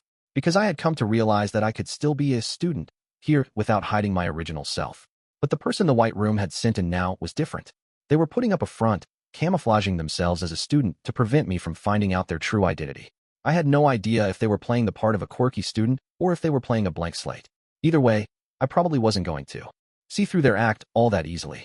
Anyone who had managed to survive in that world could not be underestimated, regardless of their gender. Even though I was confident I could win when it came to individual skill, I was in an overwhelmingly disadvantageous position due to essentially being forced to go on the defensive. My opponent could get me expelled in any way they chose, while the only thing I could do was defend myself by trying to detect what they were planning. After I finished dropping into humming and was on my way back, I happened to bump into Sakayanuji. It seems you're being quite proactive in engaging with the new students, HM? Ayanokouji-kun. Well, that's because this exam leaves students with low scores no choice but to fight desperately for their lives. I'm just helping Horikita find partners for Sudo and Ike. I see. It's certainly true that if either of those two drew the short straw, so to speak, and ended up with a poor excuse for a partner, expulsion would be imminent. Sakayanuji seemed to accept what I'd said, but our conversation didn't end there. But is that really all there is to it? Meaning what? I asked in return. Well, I was wondering if perhaps the White Room, or something similar to it, had sent in an assassin among the first-year students to get you expelled, Ayanokouji-kun? Even if you were to get a perfect score on the exam, if your partner got 0 points, then both you and your partner would be expelled. I hope you don't mind my saying this, but I just happened to let my imagination run wild about this special exam, and came to the conclusion it might be particularly troublesome for you, said Sakayanaji. I tried to play dumb, but this sounded like it was more than just an idea that had popped into Sakayanaji's head as a mere possibility. She spoke as if she had known from the very beginning that such a scenario was inevitable. You can't possibly continue to live a quiet life here at this school forever, can you? If your opponent were so inclined, they certainly wouldn't mind making your true abilities known to everyone, Ayanokouji. Though I suppose if you can maintain an enjoyable life here at school regardless, this will all prove to be needless apprehension on my part, she added. Well, you don't have to worry about that. May I inquire as to your reasoning for saying so? I'm going to abandon my old way of thinking. The way I've been thinking until now. I'm not planning on holding back anymore. Right now, continuing my life here at this school was my top priority. If I kept doing things halfway, I might find the rug pulled out right from under me. I see. Well, I suppose you've shown some of your abilities to Mishima-sensei, so it might be more convenient for you to boldly go ahead and lay everything bare now, replied Sakayanaji, apparently quite thrilled to hear this. Well then, I'll get right to the point. If you haven't settled on a partner for yourself as of yet, may I lend you my assistance to save you the trouble? I have only a vague idea, mind you, but there are certainly some first-year students still available who come to mind. They are children who will not adversely affect you, should they offer to partner with you, Ayanokouji. It sounded as though Sakayanaji had gone to the trouble of doing some digging herself, trying to determine which students were safe choices for me. That's very generous of you, but I'll have to decline your offer, I replied. Do you not trust my judgment? She asked in return. She had already seen right through me quite some time ago. She knew I needed to come to a decision soon. I acknowledge your abilities, but I'll be the one to decide my own fate. If I failed after entrusting my fate to someone else, I'd have nothing left but regret. Besides, I have a pretty good idea of how I'm going to fight this, I added. Oh, is that so? Well then, I will refrain from saying anything uncouth. I will watch you from afar to see how you acquit yourself in this battle, Ayanokouji, and I look forward to the day we can fight again in the near future, said Sakayanaji, bowing to me before walking off somewhere. She didn't even consider me getting expelled a possibility. In that sense, I suppose she had immense faith in me, huh? 6.8 While I was on my way to the dorms from Kiyaki Mall, I heard a somewhat slow, strained voice call out to me from behind. Excuse me, do you have a minute? When I turned around, I saw a boy and a girl staring back at me. The girl seemed to be alternating looking at me and looking at her phone. She was Tsubaki Sakurako, from Class 1C. Her companion was from the same class. His name was Utamiya Riku. You're Ayanokouji-senpai, from Class 2D, right? I couldn't see the screen of the girl's phone because of the angle, but she most likely had the OAA app open. My name is Utamiya, and her name is Tsubaki. May we talk with you about a partnership? Asked Utamiya. About a partnership? I repeated. Yes. We're going around looking for senpai with CS or higher in academic ability, to see if anyone can help us, he replied. Since I had been out and about looking for a partner myself, this felt too good to be true. It was almost like they were waiting for me to show up. Should I see someone who blatantly walked up to me as dangerous? Or conversely, should I see them as safe? Well, no. The most dangerous thing would be for me to make a judgment based on the issue of their timing alone. I've been having a pretty tough time finding a partner myself. Can you tell me a little bit more? I asked. With the app, you could understand what a student looked like and what their name was, as well as what grades they had.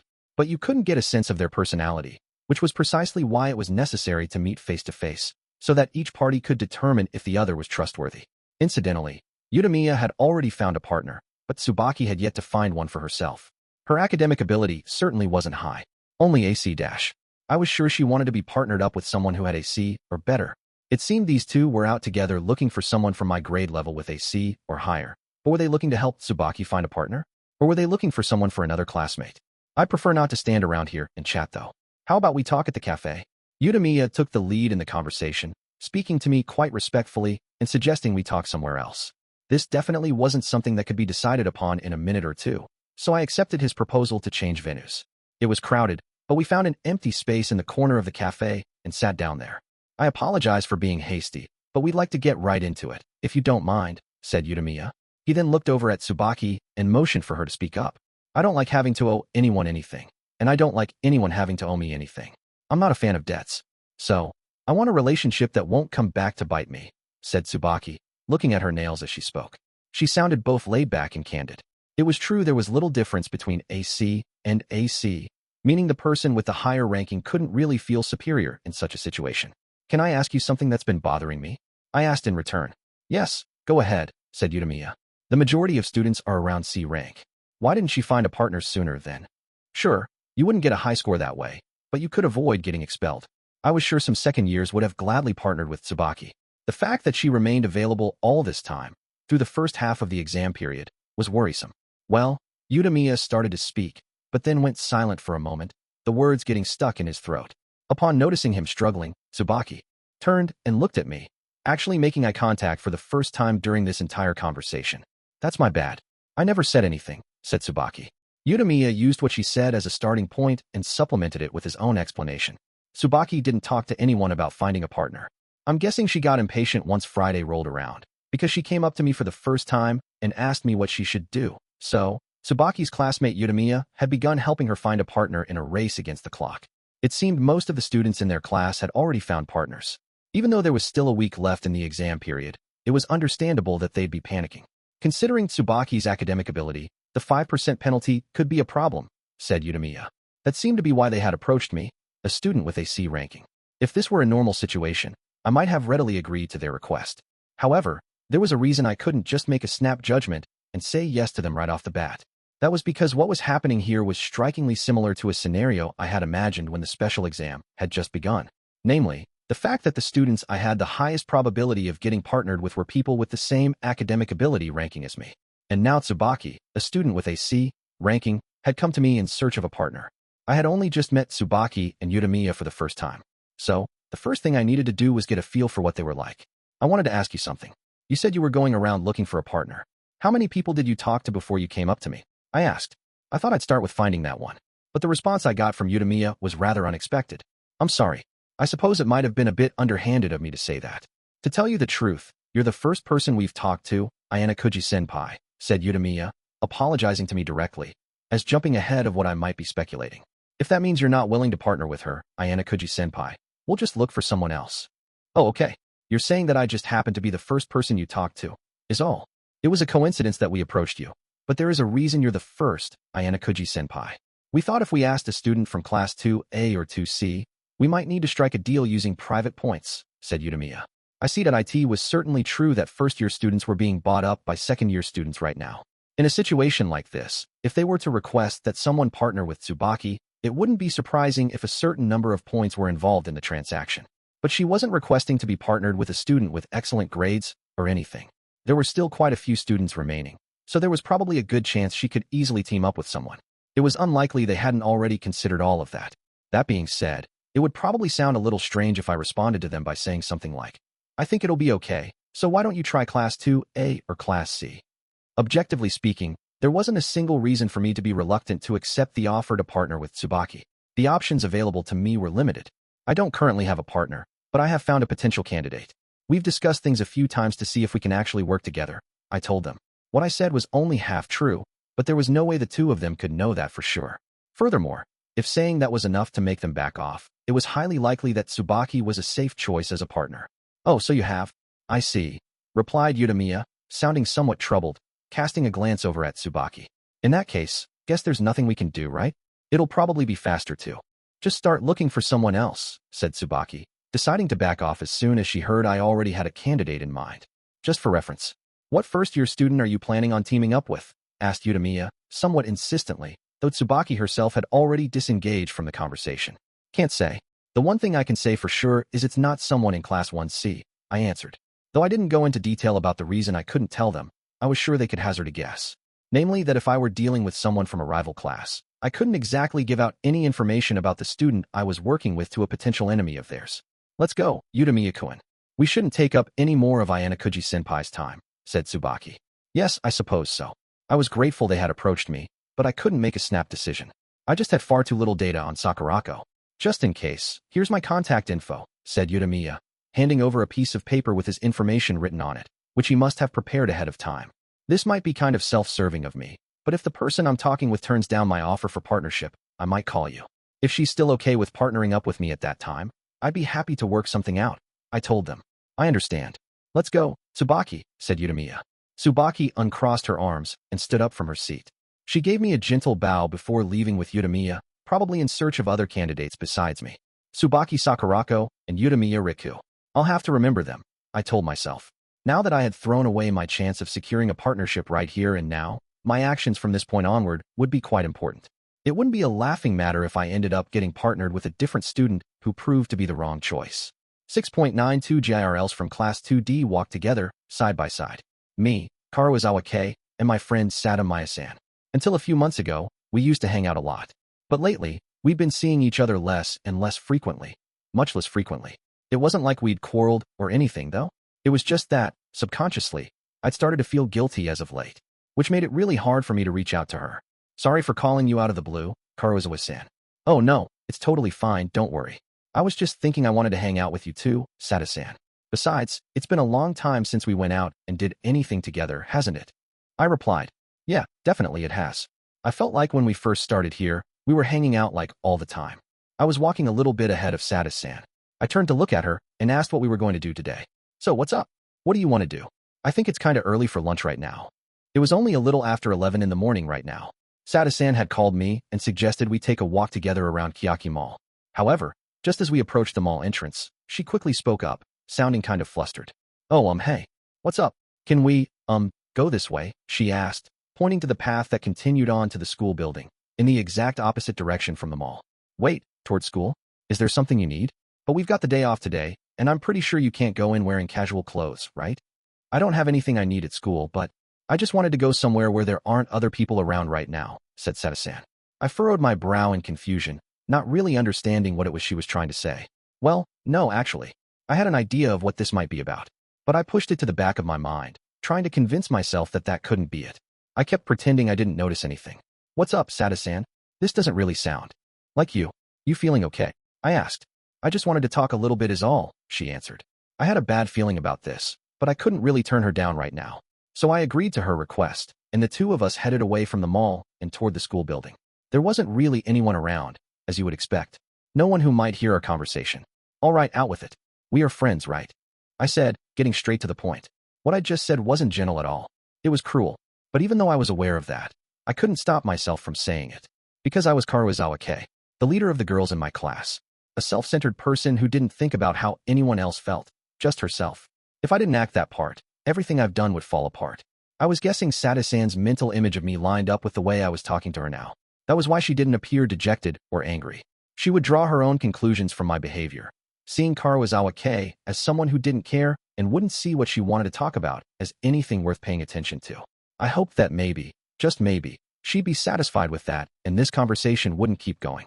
I hoped that if I acted mean, it would make her want to avoid potentially souring our relationship, and so she wouldn't bring the topic up after all. But Sada-san didn't back down. Karuizawa-san, why did you break up with Hirata-kun? She asked. Huh? Didn't I already tell you the reason? Even though her question wasn't directly related to the subject of Kiyotaka, it was close enough to make my heart jump in my chest. Even so, I managed to keep those feelings from showing, thanks to everything I'd gone through until now. I mean, yeah, I've heard the reason, more or less. It's just, something about it doesn't feel right to me. Really? You know, I was thinking it was kinda a waste, how it went down and all. Hey, do you maybe have your sights set on trying to become Hirata-kun's girlfriend, or something? I asked her. Sada-san was no longer interested in Kiyotaka. That was what I was hoping to hear, which was why I said what I did, like I was trying to confirm that she was now after someone else. But Sada-san didn't respond to that. Instead, she came back at me with a question that felt like a surprise attack. I was thinking, is it possible you broke up with Hirata-kun because you actually had a different goal in mind? Oh, so she had noticed, after all. She knows that I've fallen in love with Kiyotaka, and that our relationship is changing. What are you talking about? I have no clue what you're trying to say. Even now, I was forcing myself into a box, trying to force myself to be the normal persona I'd created. Sooner or later, the day would come when I had to reveal my relationship with Kiyotaka. And when that day came, I'd have no choice but to run away, because I had decided I needed to keep all of it secret. No matter what Sada-san might say to me, I was determined to, at least on the surface, smooth things completely over. Well, no. I supposed I should say it hot. I was determined to do so. Karuizawa-san, are you dating Ayanokouji-kun? Huh. Because I got hit with an entirely unexpected gut punch. My reaction was delayed, like I'd just gotten smacked from behind. If I had been talking to any other girl, it would have been different. But since I was talking to Sada-san, that delayed reaction was basically a fatal blow. She saw right through me, as if my answer was totally obvious. If she'd asked me if I liked him or something, I could have handled it. But what Sada-san said went further than that. So, I was right after all, huh? Hey, wait. no, no, why would you even think that? I wailed. I denied it, of course. Whether I actually intended to deny it or not, I did it anyway. Because there was no way I could admit what was going on to her. Right now? Why would you? I mean, I stammered. I kept trying to deny it, but I just got lost in Sada-san's eyes. She looked like she was about to cry, but she looked angry too. That was totally fair. She trusted me and come to me asking for advice on how to get Kiyotaka into a relationship. And I cooperated with her, while hiding the fact that I was attracted to him. If I were in Sada-san's shoes, I would have slapped me in the face for going out with Kiyotaka after all of that. Even if I didn't come out and admit to it, I was sure it was already becoming a certainty in Sada-san's mind. Did you already have your eye on Ayanokouji-kun when I said I wanted to get to know him better and asked you to help? Or did you like him before then? Hey, wait, hold on a second. I had no other choice but to stand there and take everything that Sada-san was throwing at me. I said the same thing to Matsushita-san and the others, too. That I think that you broke up with Hirata-kun because you like Ayanokouji-kun. But it's not like I was just throwing that out there randomly, you know? I felt fairly sure about it. So, yeah, that's why I brought it up, said Sada-san. I had already heard Matsushita-san had some suspicions about my relationship with Kiyotaka. I couldn't talk my way out of this situation anymore. Please tell me the truth. If you don't, I don't think I could see you as my friend anymore, Karuizawa-san, she added. The intensity of her emotions could be heard in her words. If anything, it felt like she was trying her hardest to keep being my friend until the very end. I stammered. Seeing how serious that look in her eyes was, I just couldn't bring myself to lie to her anymore. Where should I even start? Well, I suppose there was no point in hiding anything. The least I could do was apologize to Sada-san by opening up and telling her everything. Ayano. Well, it's just like you guessed, Sada-san. I'm going out with Kiyotaka, I told her. Naturally, she reacted quite strongly when she heard me say that. Even though she'd been rejected when she told him how she felt, she still liked Kiyotaka. It was because I'd fallen for the same person that I understood how she felt. So, you call him Kiyotaka, huh, said Sada-san. I wanted to run from her somewhat cold stare, but I couldn't. We started going out at the end of spring break. Really not very long ago, I replied. What I want to know most is when you started liking him, said Sada-san. To tell you the truth, I'm not sure exactly when. But when you came to me earlier, talking about how you wanted to go out with him, I was starting to think of Kiyotaka as more than a classmate, I answered. I see. I didn't think she was very satisfied with my answer. You're mad at me, aren't you? I asked.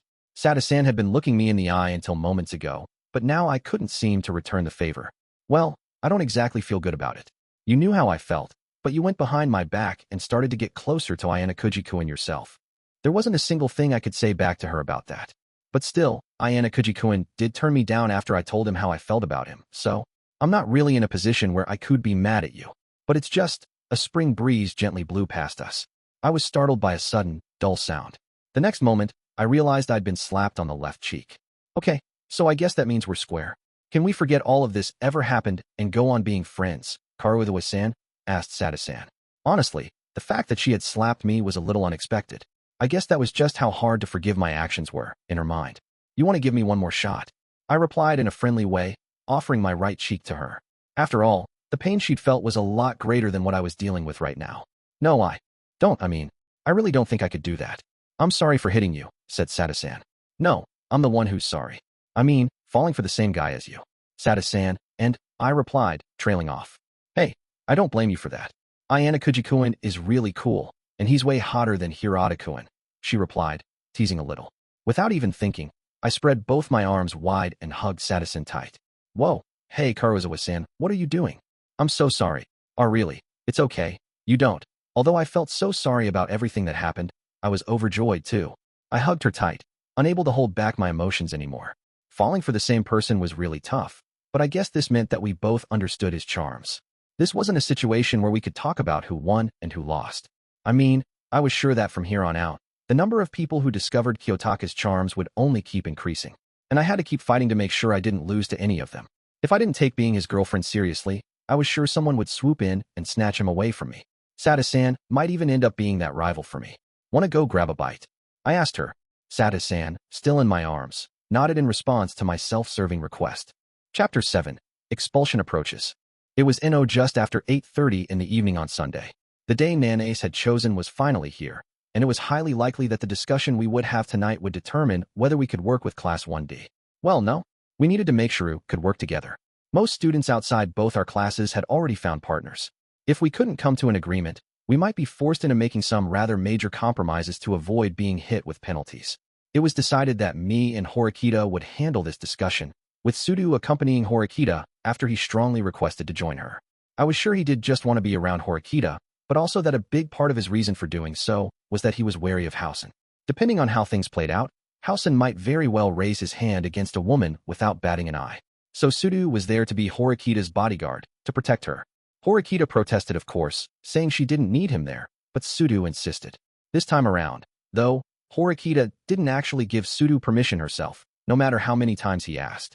These negotiations were expected to be just that serious, and she had decided Sudo's presence would be a hindrance. However, I made her reverse her decision.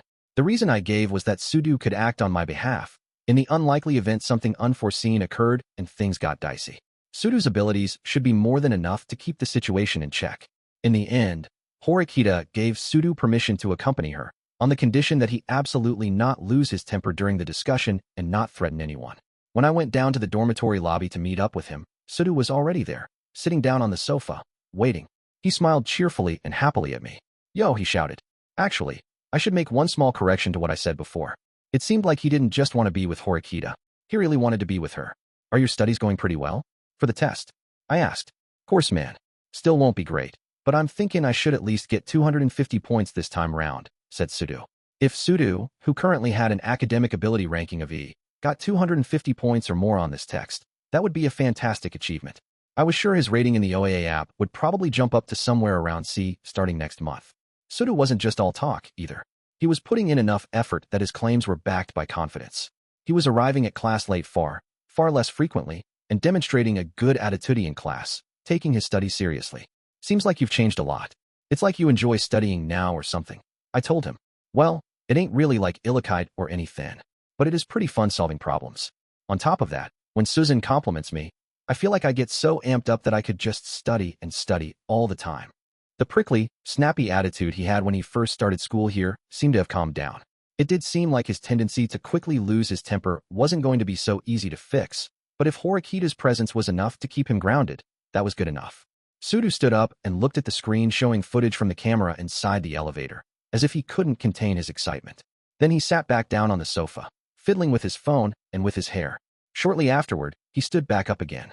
He kind of looked like a young man who was about to go out on his first date. "Hey, Ayanokouji," muttered Sudo, still looking at the camera footage. Maybe he had realized that I had been looking at him.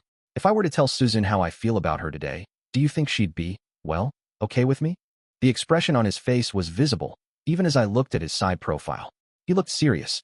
Seeing Sudo look that way, there was no way I couldn't give him an honest answer. "Probably not," I told him. While that might have left him feeling dejected, those were my honest thoughts, looking at it as a third party. I had thought for sure he wouldn't have been satisfied hearing that answer from me. But, yeah, you're right. Sudo agreed with me without batting an eye, almost like he already knew the answer himself. I know that Susan ain't the type of person to talk about stuff like love and romance and all that. But it's not just that, either. I mean, there's no way she'd be attracted to me right now. How much trouble has my cockiness made for her? How many times? No, not just her. How many times have I made trouble for everyone in our class?" said Sudo. He seemed to be saying that there was no way Horikita would date him after taking all that into account. And yeah, I'm really trying my best now and all, sure. But I don't think that cancels out all the burdens I put on our class or anything, of course. So over the next 2 years, I'm going to work on improving my strengths and also on fixing my weaknesses, little by little. If I do all that, then I'm sure that by the time we graduate, I'll have been useful to our class, said Sudo. I see. Yeah, you might be right about that. Sudo could definitely become a valuable asset to our class, thanks to his exceptional physical abilities. I was sure he could come to be an essential part of our team, like Yusuke and Kushida. He'd also grown to be able to look at himself calmly and objectively, which was precisely why a question came to mind that I wanted to ask him. Hey, so what if you put in a lot of effort and become the most admirable, exemplary person in our class? But even then, Horikita still doesn't look your way. What would you do then? Would you start to hate stuff like studying? I asked. There was the possibility someone could fall apart when they learned all their efforts had been for naught. That was particularly possible in Sudo's case, since he was putting in all this effort for Horikita. Well, yeah, I'm sure I'd want to just stop everything, you know? I mean, I'd probably even feel like I want to die. Maybe I'd even want to go out and punch somebody. But if I actually went out and did any of that stuff, I'm sure Susan would be real disappointed in me. I mean, giving up on studying, going on a rampage? That'd be super lame. I definitely don't want to do any of that. No thanks, said Sudo. An excellent response. I was sure he really believed it, too. Of course, the real truth of his words would be tested when that situation became a reality. No matter how much you claimed you were resolved to handle being faced with a negative outcome, chances were good you'd feel differently once the pain actually hit. But that being said, if he was able to say all that right now, at this point in time, then there probably wasn't anything for me to worry about for the time being. Oh, looks like she's here, said Sudo. The camera showed Horikita getting on the elevator. Sudo must have been feeling restless or something, because he walked away, turned his back to the elevator door, and started taking deep breaths while stretching his arms out in an effort to calm himself down, like he was doing warm-up calisthenics or something. Shortly afterward, the elevator arrived at the first floor. Sudo was still taking deep breaths. Sorry to have kept you waiting. What is Sudo-kun doing? Asked Horikita. Looks like he's taking deep breaths, I replied. Horikita had a puzzled look on her face for a moment, but she quickly went back to her usual stiff expression. We were going to meet up in one of the karaoke rooms in the Kiyotaka Mall today, on both regular weekdays and on weekends. These were popular places for people to hang out late into the night, since we were allowed to use those rooms until 10 p.m. Karaoke was, of course, one of the recreational facilities we had on campus. It was often used for things like stress relief or to chat with friends. But at this school, it had another major purpose. The rooms were private, which made them terrific locations to have detailed discussions without running the risk of being seen or heard by others. They were the easiest places to have secret meetings on campus without being noticed. Of course, in terms of confidentiality alone, nothing beat the privacy of one's personal room in the dormitory. But you were inevitably limited to only being able to meet certain people that way. With the exam coming up next week, there didn't seem to be that many people around at this time of day. So you could say this was the best time to meet with Housen in secret and have a discussion. Hey, are you really sure we can get that cocky new kid to help us out? Asked Sudo. I wouldn't have spent so much time on this if I didn't think we could make a cooperative relationship work, said Horikita. Exactly. It was precisely because we had determined it was possible that we were here today. At this current point in time, many of the gifted first-year students have been taken by Sakayanagi-san and Rian-kun, and Ichino-san has offered herself up, providing salvation for the weak. The only weapons in our arsenal are points or trust, said Horikita. Guess you're right, yeah?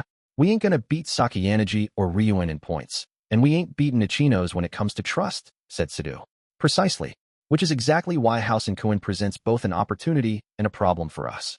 Housen wouldn't be swayed by the appeal of Class A's reputation, nor by some paltry sum of private points. And he wouldn't so much as even notice Ichinos' offer of salvation, which was why we, Class D, had a chance. So, the point is seeing how much we can push them into making a deal with us, without having to make too many compromises on our end, said Sudo. Right? The more time that passes, the more it'll be us second years who start to panic.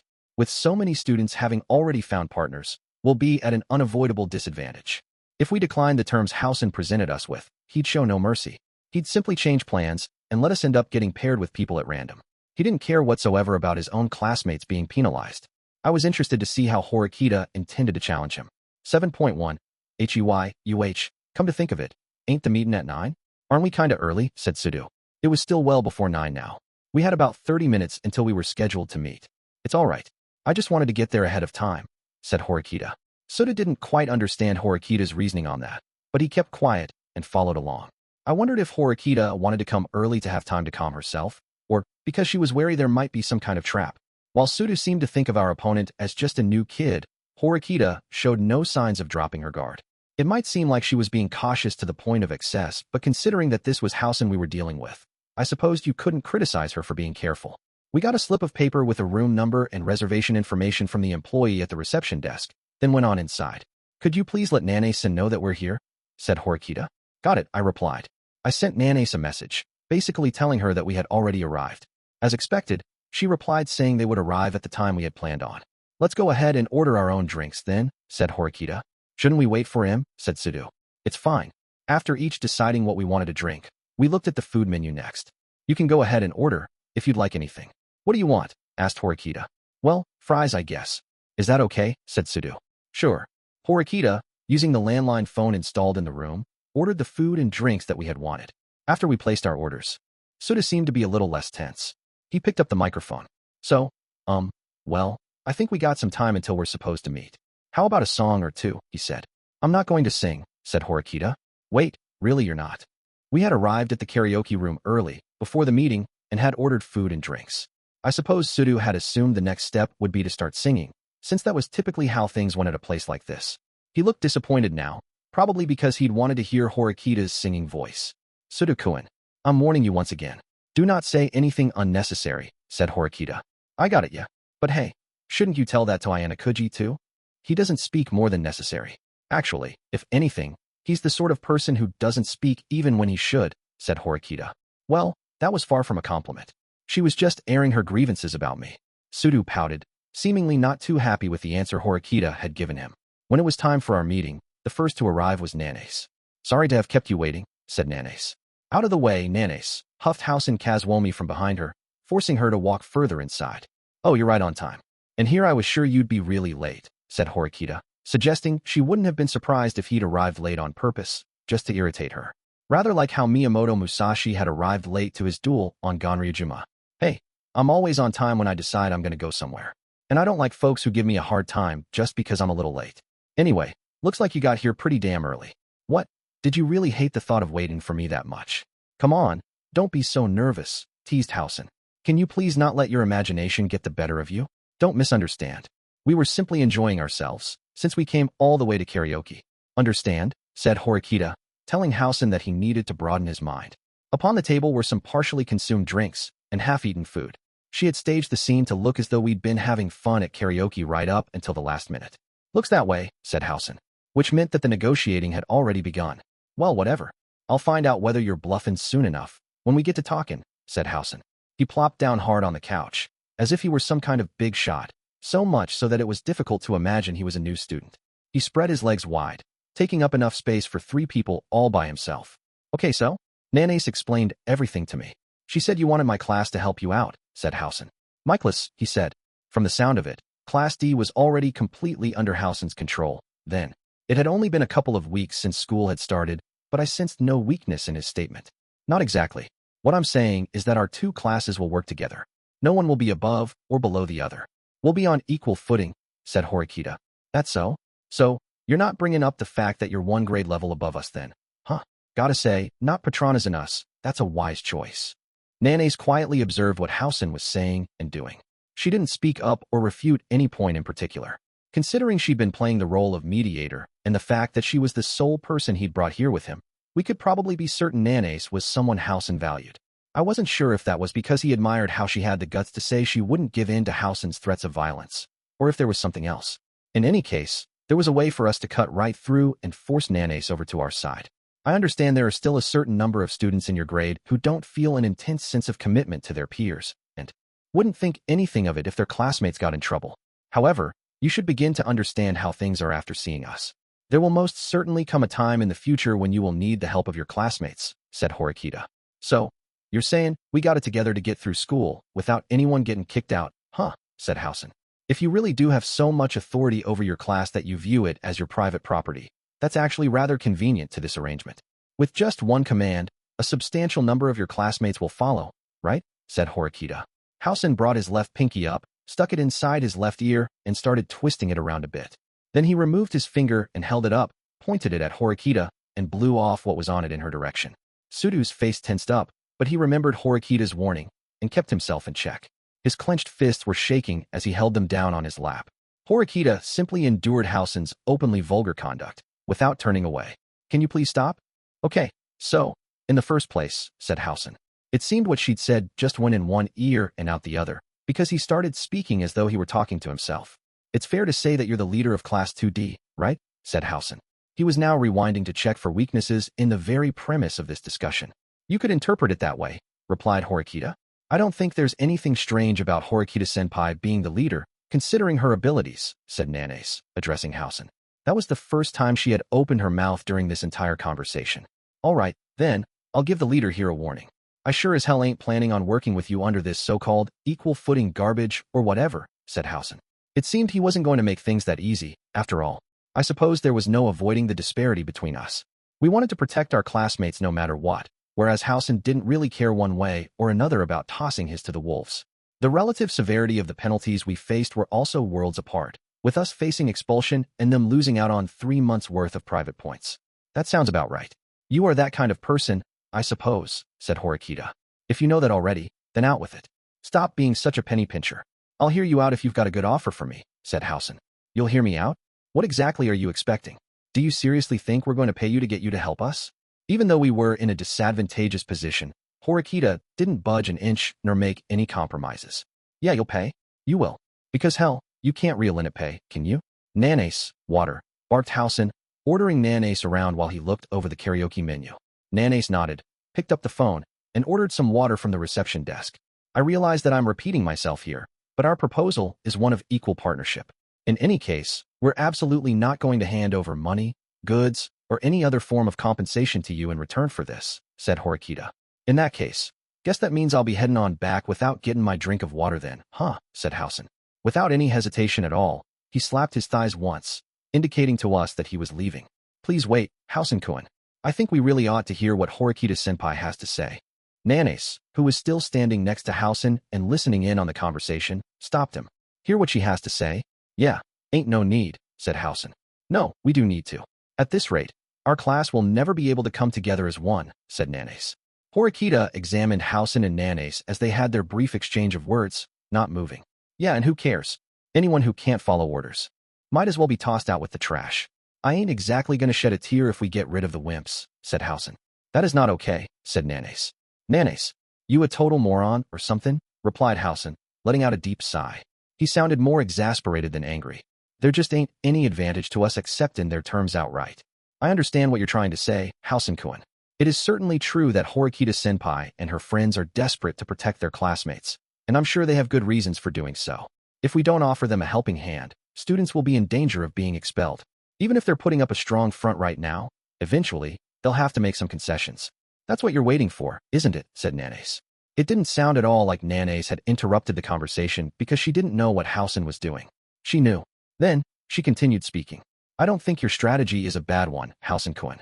While the other classes looked for partners, you deliberately chose not to make a move, deciding to forego the early initial negotiations, all to put yourself in a more advantageous position, to give yourself more bargaining power. As the deadline loomed closer and closer, the more impatient the second-year students would become. Even students who normally wouldn't be worth paying for would come to be valuable. If you get what I'm doing here, then how about you try explaining to me the advantage of throwing Horikita a bone? What's in it for me? Said Housen. That would be a relationship built on trust, said Nanase. She looked over at Horikita, who nodded back to her in response. Come on, don't make me laugh. A relationship built on trust? That's useless bullshit. Just flowery words. Are you really sure about that? Nanase directly rebutted Housen's response to the idea of a relationship built on trust. It's certainly true that we may not need to make many concessions ourselves in this special exam. However, we cannot be sure the same will hold true in the future. If you make all the second-year students your enemies, Housen-kun, you may end up in the unfortunate situation of not being able to find a partner yourself, no matter how many points you have.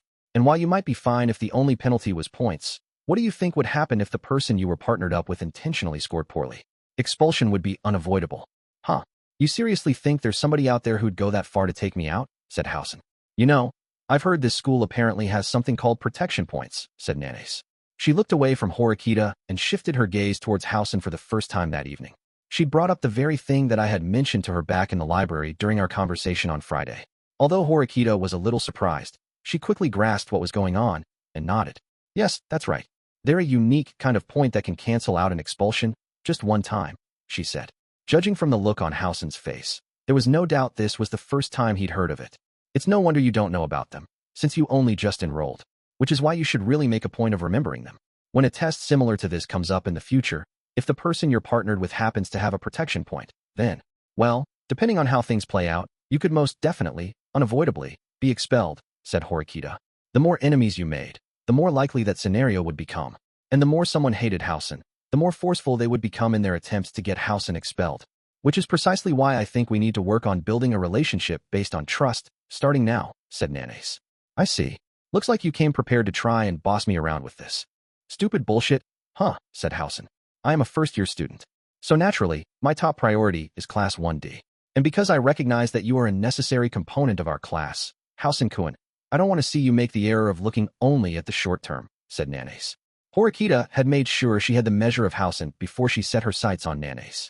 Then, after getting Nanase to cooperate with her in splendid fashion, they delivered a blow to Housen. We'd been in a tough situation, but things were starting to turn around for us. All that remained was to see how Housen would respond, now that he understood. Namely, to see if he'd still try to wring some compensation out of us, resolved to face whatever consequences it might spell for him later. Sounds like you really racked your brains on this one, boy. But, sorry to say, I still ain't planning on any kind of equal partnership, said Housen. Nanace and Horikita had laid out our argument to get him to say yes. But Housen shook his head and declined without even pretending to give it any thought. Hey Housen, dude, are you seriously ready to just go ahead and make enemies out of all us? Sudu was just about to lash out, but Horikita held out her arm, stopping him. He hasn't left the negotiating table yet, she said. Yeah, she's right. Don't go jump into conclusions now, said Housen, replying to Sudu. He remained planted firmly in his seat, cocksure and bullheaded as ever, making no pretense of leaving. But what do you intend to do then? We aren't going to change our stance. We're asking for an equal partnership, said Horikita. Yeah, I've seen enough to know that. I'll give you credit, you got guts, lady. Housen clapped his hands 5 times, apparently in a show of admiration of Horikita's tireless efforts. But that being said, this whole equal footing thing, I can't really believe it's all that equal.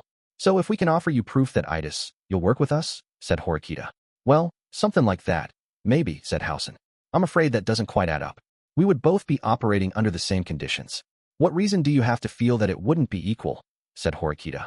You're saying all this stuff about a relationship built on trust, but trust goes both ways, don't it? That don't mean I should just be grateful and take whatever you're dishing out. The fact that you're suggesting that our class could be in a similar situation next year, that we could be in trouble, yeah, that's something I should best be grateful for, honey. I'm tearing up over here. But that's just a self-serving prediction for your benefit. It ain't an absolute certainty of something to come in the future, said Housen. Housen certainly had a point. Horikita's proposal was built on the fundamental premise that we would be supporting one another. However, our class was the one that was looking for help right now. The idea was that in exchange for their help, when the time came that they needed something, we'd help them out. In that sense, it was like an insurance policy, so to speak. And there was a good chance they'd never actually have to use it. I suppose. Well, if you're going to go that route, why don't you tell me what you'd like then? Just for reference, said Horikita.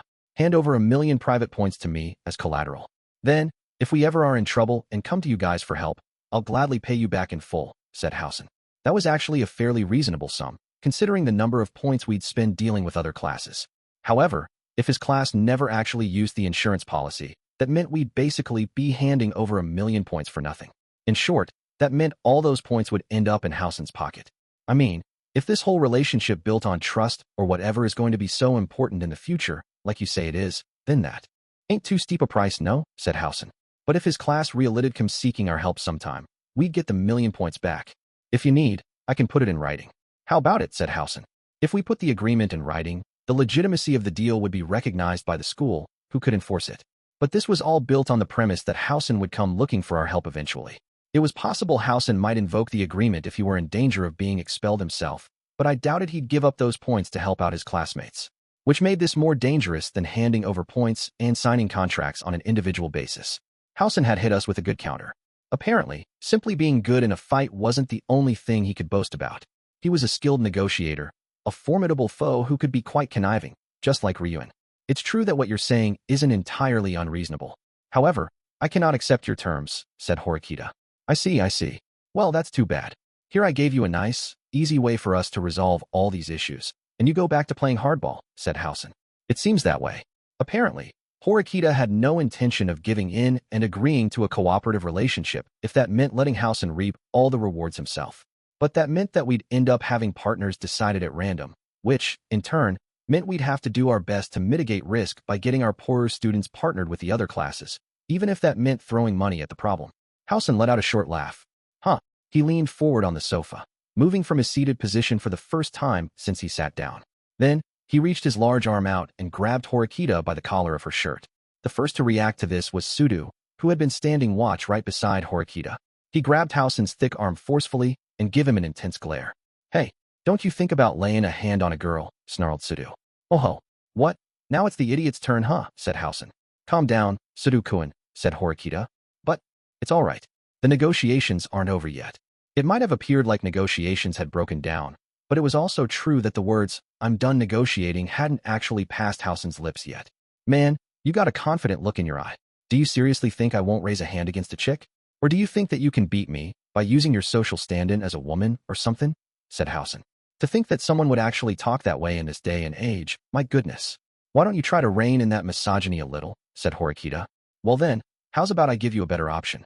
If you can really work me over in a fight and get me to say uncle, I'll agree to your offer for an equal partnership, no strings attached. What do you say? Replied Housen, making a rather ridiculous proposal. Okay then. In that case, I'll step up and fight you. You ain't got a problem with that, do ya? Said Sudo. Hell, sure, Sudo can fight me. Even that weirdo Ayanokouji over there, looking at me with this blank face and all. He can, too. Or even you, Horikita. I'd welcome fighting you with open arms, said Housen. Actually, if you want, I'll take on all three of you at once. Sounds good to me, Horikita. If I win, we'll get that contract made. And besides, I'm already sick to my stomach dealing with this guy. Sudo was clearly reaching the limit of his patience with Housen, who still had his hands on Horikita's collar and hadn't let her go. Determining whether or not we enter into a cooperative relationship based on a fight. That's completely absurd. Even if that was the only bargaining chip we had in this negotiation, we still shouldn't take it, said Horikita. Why not though? I mean, if this Housen guy says he's fine with it, then there ain't no problem, said Sudo. Horikita ignored Sudo and then quietly spoke her mind, telling us her thoughts on the matter. I really thought you'd be a little smarter than this, Housen-kun. That time you first showed your face on our floor, I picked up your intentions from what you said. You said you were willing to join forces with our class, and I agreed with that sentiment. I thought it would be wonderful if we could work together, forming a partnership, class to class, said Horikita. Well, yeah, guess I might have said something like that, he replied. But that was just a misunderstanding on my part. You weren't actually thinking anything of the sort at all, said Horikita. She briefly closed her eyes and let out a deep breath before continuing. These negotiations are over. It wasn't Housen who signaled the end of these talks, but rather Horikita herself. Up until this point, Housen had seemed to be enjoying himself quite a bit, but the moment Horikita said we were finished, anger flashed across his face. He let go of his grip on Horikita's collar. Seeing that, Sudo went to sit back down, holding in his anger. And in that next moment, splash, water flew across the room. Housen had picked up a cup in his large hand and splashed its contents right in Horikita's face. Horikita could never have predicted this happening. Before she could even utter a single word, Sudo lunged at Housen, almost jumping over the table. Son of a bitch, snarled Sudo. He'd already been pushed to his limits, desperately trying to keep his feelings in check. But when Horikita got splashed with water, that completely overrode any rationality he possessed. It seemed Housen was going to carry on behaving the way he always did, making fun of other people right to the very end. No one could blame Sudo for getting angry after seeing the girl he liked be humiliated. Stop. It was none other than Horikita who stopped Sudo in his tracks, the instant after he bellowed loudly with rage. If she had been even a single second later, Sudo's fist would have collided with Housen's cheek. Sudo-kun, don't thoughtlessly play into his hands, said Horikita. Yeah, I know, but still, he shouted. Horikita looked at Housen, not even bothering to dry her wet hair. If you're upset about the fact that negotiations have broken down, then perhaps you should have conducted yourself a little better. She'd wanted to establish a cooperative relationship with Housen, no matter the cost, for the sake of our class. Had she determined pressing the matter any further was ultimately not worth it, then? Housen kept his eyes locked on Horikita, but she looked away, as if to say that she had seen enough. Let's go, she said. Are you sure? Though clearly frustrated, Sudo asked to make sure. Are you really okay with this, Housen-kun? Asked Nanace, checking with Housen at almost the exact same time that Sudo asked his question. Huh, replied Housen. I think we should have agreed to work with Horikita-senpai, said Nanace. Ah, hey, they're the ones who walked away from the negotiating table. I ain't gonna meet them halfway, said Housen. Housen and Nanace didn't protest Horikita bringing the negotiations to a close, but accepted that we would be going our separate ways. I shot a sidelong glance at Horikita to see how she was doing. The fact that our negotiations had failed was a great setback, but from what I could tell of Horikita's expression from her side profile, she didn't seem disappointed yet. If anything, she looked like she wasn't done, like we were still in the middle of negotiations. 7.2 The three of us left the karaoke place after Horikita took care of the bill. It seemed that would be the end of it, but Housen and Nanace followed us. Sudo turned back to glare at them menacingly from time to time, but since we had to take the same route back to the dorms, it wasn't like we could really complain about it. Perhaps because he understood the situation now, Housen called out to us in a somewhat odd fashion. Hang on. There's no reason for us to wait. We're already finished talking. Horikita gave him the cold shoulder, but Housen showed no sign of backing down. Apparently, Horikita's all-or-nothing gamble had turned out to be a good move. Okay, it's just like you said, Horikita. That day, I went out to meet your class. 'Cause I knew right away that at this school, Class D is the bottom of the barrel, the lowest of the low.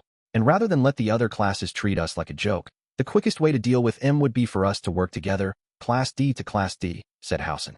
He'd sent us a signal back then, just as Horikita had interpreted. However, whether he wanted to form the same kind of equal, cooperative partnership that was thinking of was an entirely different question. So, said Horikita. So? What do you mean so? Come on. What? You really okay with just letting negotiations fall apart? You and I are alike, you know. We're leaders who thought up the same kind of thing. You get me? Said Housen. As you intend to keep making ridiculous demands, nothing is going to change, said Horikita. So, you're planning on going into this special exam as is, then? Leave things as they are, get partnered up at random, and get hit with the penalty? That's right. We are prepared to be penalized, if necessary, said Horikita. It would be painful, for sure, but it wasn't like this test was insurmountable. Thanks to the efforts of Kushida and some other people, we'd already started to secure the safety of the students in our class who were near E rank and D rank in academic ability. All right, I gotcha. In that case, how about this idea? Though Horikita had said nothing about restarting negotiations, House just carried on by himself. I'll order everybody in my class to team up with you, and you'll hand over your points. 2 million, said Housen. That was far from a compromise. He'd reopened negotiations in aggressive fashion, demanding an even higher number of points than before. 2 million?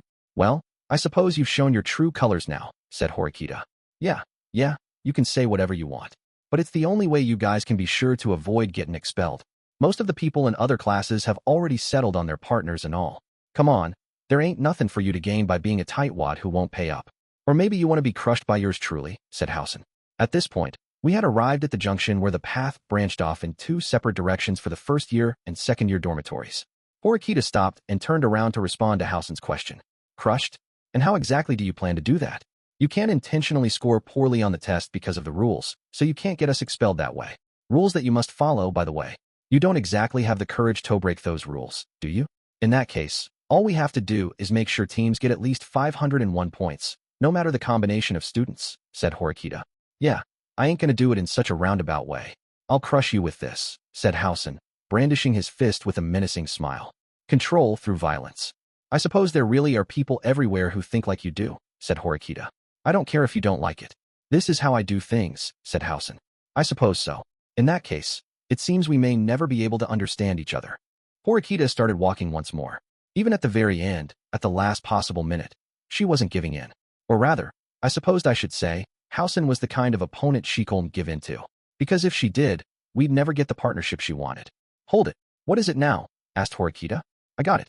I'll keep what you just said in mind. At the last minute, Housen said something we hadn't expected. What are you talking about? Asked Horikita. I mean, it's only natural that you'll try holding on to the advantage in a negotiation as long as you possibly can, right? He was basically admitting that he'd been trying to get Horikita to give in and compromise. In that case, are you saying that you're agreeing to a completely equal partnership? Said Horikita. Think of it more like our little chat's about to go into overtime. Anyway, there's a chance people might spot us talking here. Let's have ourselves a change of venue, said Housen. It was almost 10 at night on a Sunday now. Most students should have gone back to their dorm rooms. But even so, I suppose there was no escaping the fact that if someone did happen to come by, they'd be able to hear our conversation. Even so, we can't exactly take this inside the dorms, replied Horikita. In consideration of curfew, there were probably no suitable meeting places left for us tonight. But with time running out for both groups right now, this was a problem we didn't want to put off any longer. Anywhere's fine. Back at the dorms, anywhere, wherever. If we just have a little time, we can talk things out, said Housen. He looked so completely confident that Horikita wasn't going to turn him down. She'd been hoping he would come chasing after her, even though she gave him the cold shoulder earlier. Very well. You have 10 minutes, said Horikita. Come on, over here, said Housen. He led us over to the dormitory building used by the third-year students last year, which was now being used by the first years. We went around to the back of the building, a remarkably dark and quiet place that was used for no other purpose other than disposing of trash. It was unlikely anyone would see us here. All right, let's continue where we left off, then. The terms we've set haven't changed. Is that clear? Said Horikita. Yeah, let's see. Housen, after appearing lost in thought for a minute, briefly folded his arms. Then he immediately uncrossed them and held up the index, middle, and ring fingers on his right hand. 3 million. You guys pay me, and I'll save all those friggin' idiots you got right now, said Housen. After hearing his suggestion, everyone present, myself included, could only respond with stunned silence. What are you talking about? Said Horikita. Was this what it was like to feel completely exasperated? Even Horikita couldn't help but let out a couple of sighs. We were supposed to be getting the negotiations back on track after they broke down earlier. But now Housen was asking for even more points than before. This defied all logic. What? Don't you get it? I said I'll work with you for 3 million, said Housen. Dude, stop screwing with us.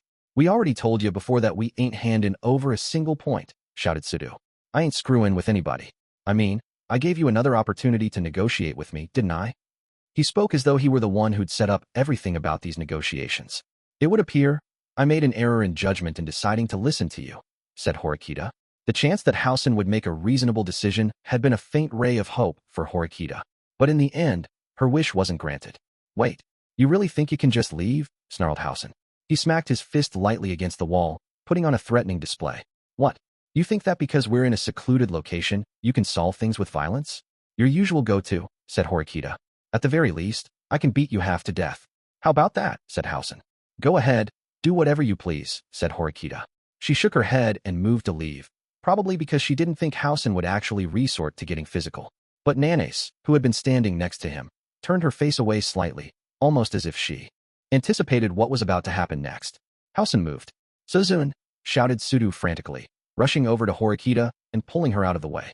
Housen's foot whipped by the very spot Horikita had been standing in just moments ago. And then, suddenly, his gigantic form barreled down on her. Wait, wah! Horikita realized Housen was seriously trying to hurt her, but she still couldn't get her body out of the way. Sudu stepped in to protect her, catching Housen's repeated blows. GRH. Haha. Come on, show me how much you can take, shouted Housen.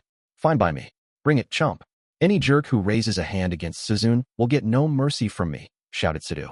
Housen, laughing like he was having the time of his life, launched an attack on Sudu. And Sudu, already well past the limits of his patience, responded in kind.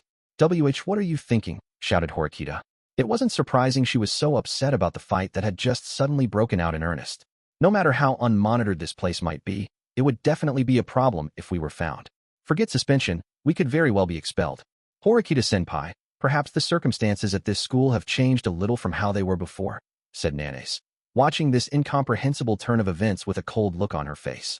Similar to how you are intimately familiar with how things were last year, we new students understand the current situation better than you do. What do you mean? Asked Horikita. A few representatives of the first years were summoned to the student council room by student council president Nagumo, who explained the state of things to us in person. He told us that starting this year, this school was going to be more meritocratic, and therefore, the students would be given a greater degree of freedom, said Nanace. Are you saying fighting is one of those freedoms? Said Horikita. That's not what I'm saying. However, as far as Housen-kun was able to confirm, a certain amount of fighting between students is considered inevitable. And President Nagumo has promised he won't be as harsh in his judgment as he was last year, said Nanace. Unlike Horikita's older brother, Manabu, Nagumo had a much more permissive mindset when it came to fighting. The student council acted to mediate disputes between students, so if it was true they intended to allow a certain degree of fighting, this incident was much less likely to cause trouble. While Horikita and Nanace talked, the match between Housen and Sudu was quickly coming to a head, with the victors starting to become clear. Ora. Even though Sudu had been blessed with an impressive physique, Housen managed to shove him against the wall with more force than Sudu could muster. He then grabbed Sudu by the collar with both hands, raising him high enough into the air that Sudu's legs no longer touched the ground. Even though he was on the ropes, Sudu tried desperately to fight back. But suspended in the air, all he could do was defend himself, not attack. Housen was exerting so much pressure on him, it was almost like he was trying to force him physically into the wall. NGH. Why you ass? Shouted Sudu. He grabbed both of Housen's arms, and despite being held in place with a limited range of movement, struck Housen with his knee. Housen staggered slightly, and Sudu managed to break free of his grip. But immediately afterward, Housen hit him with a repeated series of kicks. While Sudu didn't flinch, the force of the blows slammed him back into the wall. Before the fight broke out, they'd seemed a match for one another. But now that they'd really gotten going, the difference was considerable. Suda made enemies rather easily and had probably been in quite a few fights himself. Thanks to his athleticism and his physique, which had been honed through playing basketball, almost no one had been a match for him in his life. However, Housen was in a different league. He'd probably been in many, many more fights than Sudu. A countless number of them. In fact, that Andy'd probably survived some extremely violent, dangerous situations. The difference in their experience was obvious. Additionally, his arms were so strong and thick that it was hard to believe he and Sudu were only a year apart. And yet, despite his size, his movements were quick and nimble, demonstrating a kind of innate agility. There was a reason that even Ryuan, of all people, had stopped himself from fighting Housen. Namely, he knew that Housen wasn't the kind of opponent you could beat in a straight hand-to-hand fight. Even so, Sudo wouldn't go down so easily. He was one of the strongest students in the entire school, head and shoulders above most of the rest. But that only meant he would end up taking Housen's blows for a much, much longer time. Housen continued to wail on him, barraging him with blows from left and right. Much as Sudo wanted to break through and find an opening, the best he could do was simply take Housen's furious punches. If he tried to counter in any way, his guard would be broken in an instant, and Housen would put him down. "No one stands to gain from this," shouted Horikita. Her words didn't reach Housen. At this point, it was impossible to stop Housen with words alone. However, fate had reached Sudo's ears. Though for only a brief instant, Sudo glanced at Horikita. Hearing the voice of the girl he had to protect somehow lit a great fire within him. "Oreya." Sudo tackled Housen with the determination of someone ready to put his life on the line, pushing him away from the wall and trying to force him to the ground. "Oh ho, you want to do a test of pure strength, huh?" said Housen. He caught Sudo's large frame, smiling, latched onto him, and lifted him into the air again. Who. Housen flipped Sudo around, so he was now up against the wall. He pushed him away, and then taunted him, beckoning him to come over with his left hand. Oh, poor baby, was it hard being all cramped up against the wall? "Hey, that's just the right kind of handicap for me, though. Bring it. I've had enough of you," howled Sudo, his engines now running at full throttle. He was about to launch another all-out attack against Housen, when, "Hey, Sudo, check out Horikita over there. Man, she's glaring at you something fierce. Dude, she's pissed." "Don't you think?" said Housen, unclenching his fists and pointing a finger at Horikita behind Sudo. In the middle of their fight, Housen had done something that left him completely defenseless. Sudo realized he had completely lost his temper and gotten himself into a full-on brawl. In a panic, he looked away from the powerful foe in front of him and back at Horikita. Of course, Horikita wasn't thrilled about Sudo getting in a fight, but she wasn't glaring at him, either. Her expression was one of worry, agonizing over what she should do, unable to do anything but shout at them to stop. The moment that Sudo turned to look back at Horikita, he was distracted. He left himself open. By the time he realized what had happened, it was already too late. Housen, a wicked grin on his face, landed a furious blow on Sudo's cheek while Sudo was still looking the other way. A hard blow that took him completely by surprise. Even though Sudo was most certainly a strong fighter who could take a lot of punishment, the smack he'd just taken was probably the most painful thing he'd ever experienced. If he'd been an ordinary student with an ordinary neck, it might have been more than just painful. It could have seriously hurt him. Sudo's large body was sent flying backward. He skidded along the ground, unable to catch himself. In GHH, he let out an almost inaudible groan, all but passing out in agony from the pain. Housen, who had controlled the whole fight so far without using any dirty tricks, had deliberately lured Sudo into a simple trap, to hurt him not just physically but mentally as well. Although Sudo didn't seem to have lost consciousness, he was writhing in agony on the ground. I found myself wondering again what kind of person Housen Kazwomi was.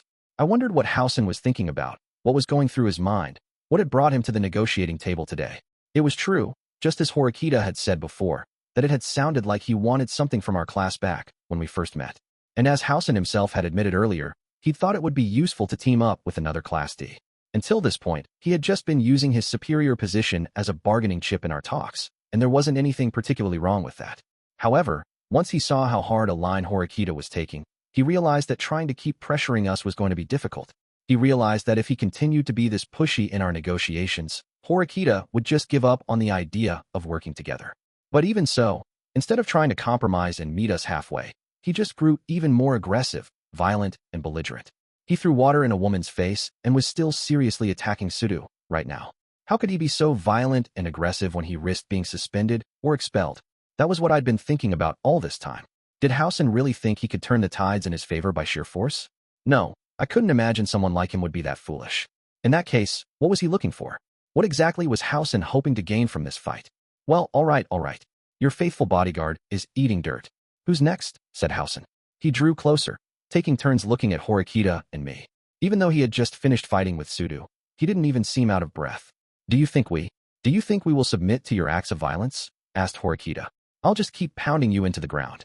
Maybe even make you sign a binding pledge or two while you're crying your eyes out. And if you refuse to do any of that, then I'll just keep coming after you relentlessly, till I drive you to your death, said Housen. No matter how tolerant they claimed the student council intended to be of fighting, there would be consequences if this went too far. Besides, if Housen forced Horikita to sign something under these circumstances, there was no way it could actually hold up as legitimate. Horikita could pretend to obey his command and play along to defuse the situation, but I didn't think she would do that. because she simply couldn't give in to Housen's way of doing things. Very well. I'll stop you, said Horikita. She steeled herself and took up a fighting stance. Oh boy, now ain't this something? Well, now, if you want to do this, then I'm more than happy to take you on, said Housen. Housen probably wasn't expecting Horikita to have any kind of martial arts experience. However, he wasn't the kind of opponent who'd fall for cheap tricks. That was something Horikita still didn't understand. Suddenly, without warning, Housen thrust out his large arm. Horikita nimbly dodged and launched an attack of her own, aiming straight for Housen's chin. She was hoping to settle things with one sudden, decisive knockout right out of the gate. Oh-ho! However, Housen caught hold of Horikita's delicate fist with almost alarming ease. Hey, now, that was a pretty good move, lady. But too bad. He took a wide swing, repeatedly slapping Horikita across the face. Horikita tried to defend herself or dodge the attacks, of course, but in the face of Housen's overwhelming speed, there was nothing she could do but take the hits. She was sent flying backward, almost as if she'd been punched with a closed fist instead, and tumbled along the ground but then caught herself. "Essen!" shouted Sudu, gritting his teeth, trying to stand back up. But his legs just wouldn't cooperate, and he couldn't do it. "Hey, Horikita, sign the contract." Housen threatened Horikita, who had collapsed on the ground and was looking up at him while struggling through the pain. 5 million. 5 million, and everything will be all right. Okay. The price had skyrocketed. It had jumped so high as to be impossible to pay. Why, you must be joking. Ayanokouji-kun, call the teachers, said Horikita. At this point, adult intervention was probably the only way this situation could be contained. Alternatively, if a crowd gathered, even Housen would have no choice but to stop. PFT, so after figuring out you're no match for me, you go and say that? Well, whatever. You sure you want to go that route? Even if not all of you tried to take me on. Fact is, some of you threw punches back, didn't you? What about that? You sure you want to get suspended right alongside me, said Housen. Even if we appealed to the school and tried to make the case that we were justified in fighting back, it was inevitable we'd also come under fire. Nevertheless, if we wanted to avoid any further tragedy, we really should get a third party to intervene. You asshole, shouted Sudu. Stay down. Sudu had managed to get back up and launched himself at Housen once again. But Housen took him down with a merciless kick, and then he finally set his sights on me. How long are you just going to stand there and watch, huh? He said. I'll run. Ayanokouji-kun, run? Yeah, don't do that. If you run away, Horikita and Sudu's injuries are about to get way worse, said Housen. Even now, I kept thinking, what did Housen want to do here exactly? Was he really going to try using violence to advance a demand that was never going to be met? No, that was just illogical. Horikita, I'll give you one last chance. Last. Submit to me right here and now, and fork over your points. Do that, and I won't kill Ayanokouji. As Housen said that, he put his hand into his pocket and took something out. For a moment, I couldn't tell what it was because of the cover of darkness. But when he removed what was covering it and revealed the pointed edge, I saw something shining silver. YUV. Come on, you got eyes, you can tell what this is. It's a knife, man. A knife. And a real one, no doubt, said Housen. From the way it shone, it was clearly different from the retractable knife toys you saw used as party props. You say no to my offer, and I'll stab Ayanokouji with this, said Housen. Stop this nonsense, shouted Horikita. What nonsense? Nothing nonsense about it. If I can get points out of it, it will go this far. You get me? He slowly approached me, holding the knife in his right hand. After all this, though, I still don't get it. What makes you so special? He said, looking me in the eyes. He sounded both dismissive and exasperated. Hey, maybe I didn't even need to do all this, take on such a big risk and all. What he was saying made it sound almost like this absurd series of events was all a result of him taking precautions, being wary of something. Step by step, Housen drew closer to me. The one who stepped in and tried to stop him was the person from his class. Nanace, please stop. Don't do anything else. I just can't. I can't accept your way of doing things, after all, said Nanace. She got between us, spreading her arms out wide, stopping Housen in his tracks. Move, Nanace. You're supposed to be standing watch to make sure no one runs away. So go stand watch, said Housen. I thought that if it were for the sake of our class, I could lend you my support until the end, Housen-kun. No matter how terrible your strategies were, I was convinced of that. But it seems I was wrong. Even though Nanace was standing in front of Housen and barring his path, she directed her gaze squarely at Horikita. It was impossible for you to work something out with Housen-kun all along, Horikita-senpai. You got the idea of forming a partnership after Housen-kun came to your floor and said something about your class. But that was nothing. More than a ruse, all along. Even if you did pay them a ridiculous sum of points, like the 5 million he's asking for, you would still have suffered the same fate, said Nanace. After hearing this shocking truth from Nanace, Horikita couldn't help but feel even more shaken and upset. No matter how hard she pressed Housen to negotiate, no matter how much effort she put into it, he was never going to actually listen to her. And this wasn't Horikita's fault at all. There was no one on our side who could have predicted things would turn out this way. This inexplicable series of events was probably the result of an unequal distribution of information. There was information that was given to Housen and Nanes, but not given to us. Under such circumstances, there had never been a way for us to have any real negotiations. Damn, all your yapping is really pissing me off. You're the one who said you'd let me handle everything in the first place, remember? If I take out Ayanokouji, our class is going to get tons of cash. It's obvious how much of an advantage that'll give us, said Housen. Yes, I suppose you're right. But I still cannot figure out why it's only Ayanokouji-senpai who needs to be targeted like this, said Nanes. That ain't any of my concern. If you're going to get in my way, then you can just piss off too, shouted Housen. His huge form barreled down on Nanes and slapped her out of the way just like he'd done to Horikita before. As I stood there by myself, watching the spectacle, I came to one single conclusion. And with that, everything made sense. Here I come, Ayanokouji. Held in Housen's right hand was, quite clearly, a dangerous weapon. Naturally, everyone assumed he had meant to use it against me. Housen, smiling, raised the knife. I pitched forward, readying myself, while at the same time feeling my thoughts becoming clearer. Ayanokouji-kun. While everyone else thought I should obviously run from Housen in a situation like this, I was, instead, rushing toward him. I bet they were all thinking the same thing in that moment, that I had lost my mind. After all, facing off with someone holding a knife wasn't exactly the mark of a sane person. And Housen wasn't some weak, two-bit opponent, either. He was already formidable to begin with. But seeing this, Housen's smile widened. He probably thought I was an idiot for leaping toward him. But I wasn't actually trying to stop him from stabbing me by rushing at him like this. Housen, sensing that I was getting in close, accelerated the downward arc of his arm. What he was swinging the knife at, what he was aiming the blade at, wasn't my body. Housen Kazwomi was aiming for himself. As he was mid-swing, I used my left hand to stop the knife from reaching its intended destination. I didn't do so by grabbing his arm, nor did I try to get out of the way. Instead, I thrust my palm forward. Wah! Shouted Housen in surprise. What I'd just done was something he clearly hadn't expected. Well, I supposed it would have been nearly impossible for him to predict my actions. No one would assume I'd purposefully let myself be stabbed. The arm Housen had swung down came to a complete stop, and the smile on his face vanished in an instant. You? Ayanokouji, he snarled. He was baffled, naturally. Anyone would have been perplexed by my decision to deliberately allow myself to be stabbed. My actions must have seemed desperate and reckless. Fresh blood spurted from where the knife had impaled my palm. That knife. Or to be more accurate, that petty knife. It's the one I purchased, I told Housen. What are you on about? You were going to stab yourself in the leg using that knife. A knife that belongs to me. Afterward, all you had to do was make a fuss about being stabbed, and then you'd have me expelled, using your wound as physical evidence. That was your plan, wasn't it? I asked him. Judging from the way Housen had held the knife as he swung it, it was clear he wasn't intending to stab someone else.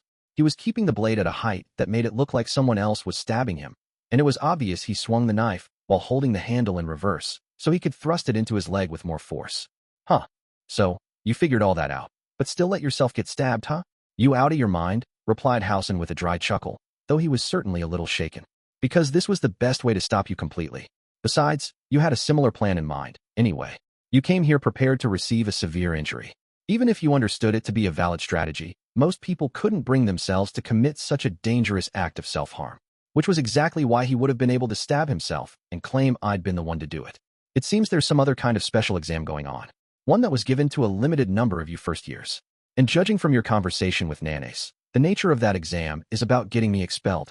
The idea was to somehow lure me out to this place and force a fight to happen. You'd torment Horikita and Sudu, then say I flew into a rage and came at you with a knife that I happened to be carrying, just in case, and stabbed you. Then you'd have me expelled. That's your entire absurd plot, I told him. Even if the school was supposedly being more tolerant of fighting, going so far as using a knife wouldn't be met simply by suspension. It would probably lead not just to expulsion, but also to criminal charges. I heard you weren't nobody to mess with. But to be real with you, I didn't get the feeling that you were all that tough, so I didn't think much of you. I mean, I never imagined you'd just let yourself get stabbed like that. How do you even know this knife belongs to you? Said Housen. I've been doing some research of my own. As of yesterday, I was still the only person who'd purchased a petty knife here.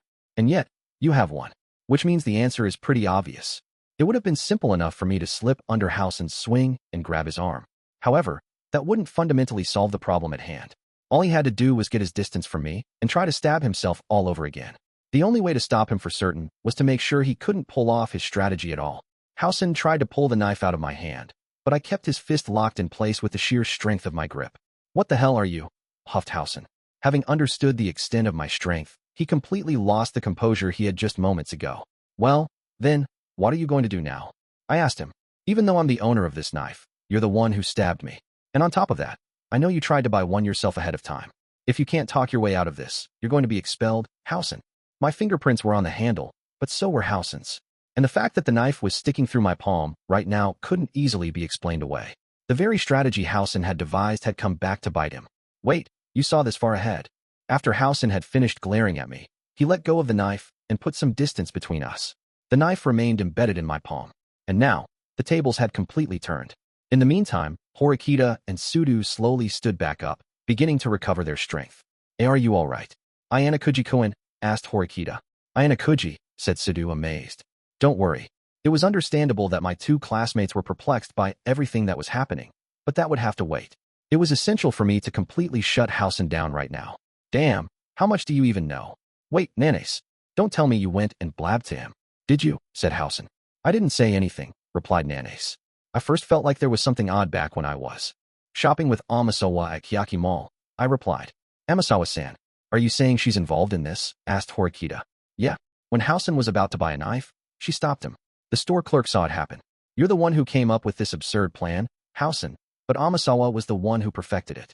If you stabbed yourself with a knife that you'd bought, the school would investigate and you'd be in trouble. But if you could somehow make sure it had bought the knife instead, there was a good chance you could completely turn the situation around." The reason Amasawa had deliberately chosen the petty knife was because it was the only one that came with a sheath, which likely made it the most convenient choice for Amasawa and Housen. Of course, there were other ways to conceal an exposed blade, but if you considered that you'd be carrying it around with you, buying one with a sheath was the easiest and most reliable option. I had felt like there was something off when Amasawa had picked out this knife, without any hesitation whatsoever, in a store that she should have never been in before. That was the first thing that struck me. Then, Amasawa visited my room on Friday. She said she'd lost her hair tie, but the only reason she'd come by was to recover the knife. It was safe to assume she'd deliberately planted the hair tie, or was simply lying about it. Also, it was possible I'd noticed the knife was missing if she came to retrieve it too soon. So she made sure to wait until the last possible minute, seeking the right time. She took the knife out of my room without getting her own fingerprints on it and offered it to Housen. If she hadn't been able to recover the knife, they probably would have postponed their plan. "TCH, guess working with that rando was a mistake, huh?" said Housen. "No, not really. It was thanks to Amasawa that your plan came together. If it were just you acting alone, everything would have fallen apart," I replied. "Whatever. Anyway, looks like you've got the upper hand here now, though, Ayanokouji-senpai." The blood from my wound had also gotten on Housen's clothes. There was no way he could talk his way out of this. Even if he took the knife back now and stabbed himself in the leg, he wasn't going to be able to spin this in his favor. Of course, if headetry to do that, I'd just use my full strength to stop him. Housen, standing across from me right now, could likely sense this much himself. The important part was what came next. "Horikita, Sudu, and I can keep this matter between us," I told him. "What are you plotting? You're just going to throw away this valuable chance to get me thrown out of school," said Housen. "In exchange, I have two conditions." "Two." He probably knew the first one without me having to say it. "You'll agree to initiate a fair, cooperative partnership with Horikita between our two classes." "Well, ain't like I got much of a choice, since if I say no, I'll get kicked out." "What's the other condition?" asked Housen. "I want you to partner with me for the upcoming special exam." From the moment I'd first laid eyes on Housen, I had thought that if I were in a position to select whatever partner I wanted, he'd be the guy I'd pick. While I had several reasons for thinking so, the biggest one was that he didn't seem to care one bit about attracting attention to his problematic behavior. If I were in Tsukishiro's position, I would have instructed whoever he sent after me to avoid doing anything to stand out. If negotiations with Horikita didn't work out, I considered reaching out to Housen privately and trying to come to terms with him. In that sense, this chain of events was actually quite convenient for me. "You serious?" asked Housen. "You've only just enrolled here. There are still countless things you haven't done yet. If you get expelled right now, it'll be all over. You'll never get to enjoy any of them. I don't know how things were back when you were in junior high, but all that talk about how you're a match for Ryuen will end up being just that, talk. People will say you really weren't that big a deal. And based on what I've seen from Ryuen over the past year, you can't even begin to compare to him as you are now. He's strong," I replied, taunting him. Housen Kazuomi was an incredibly proud guy. He thought highly of himself, considering himself a strong person. Even though he might be physically stronger than Ryuen, It would infuriate him to be told Ryuan was actually better than him. More importantly, though, there was no way he could stomach the idea of being outsmarted by me. If Housen, who had a B+ in academic ability, were to deliberately score a 0 on the test, he would inevitably be expelled. Of course, it was entirely possible he'd try and take me down with him as revenge. While I was as certain as I possibly could be that he wasn't the White Room student, it was also true that I wasn't 100% certain. I could never fully clear him of that one suspicion, no matter how thoroughly I investigated and examined.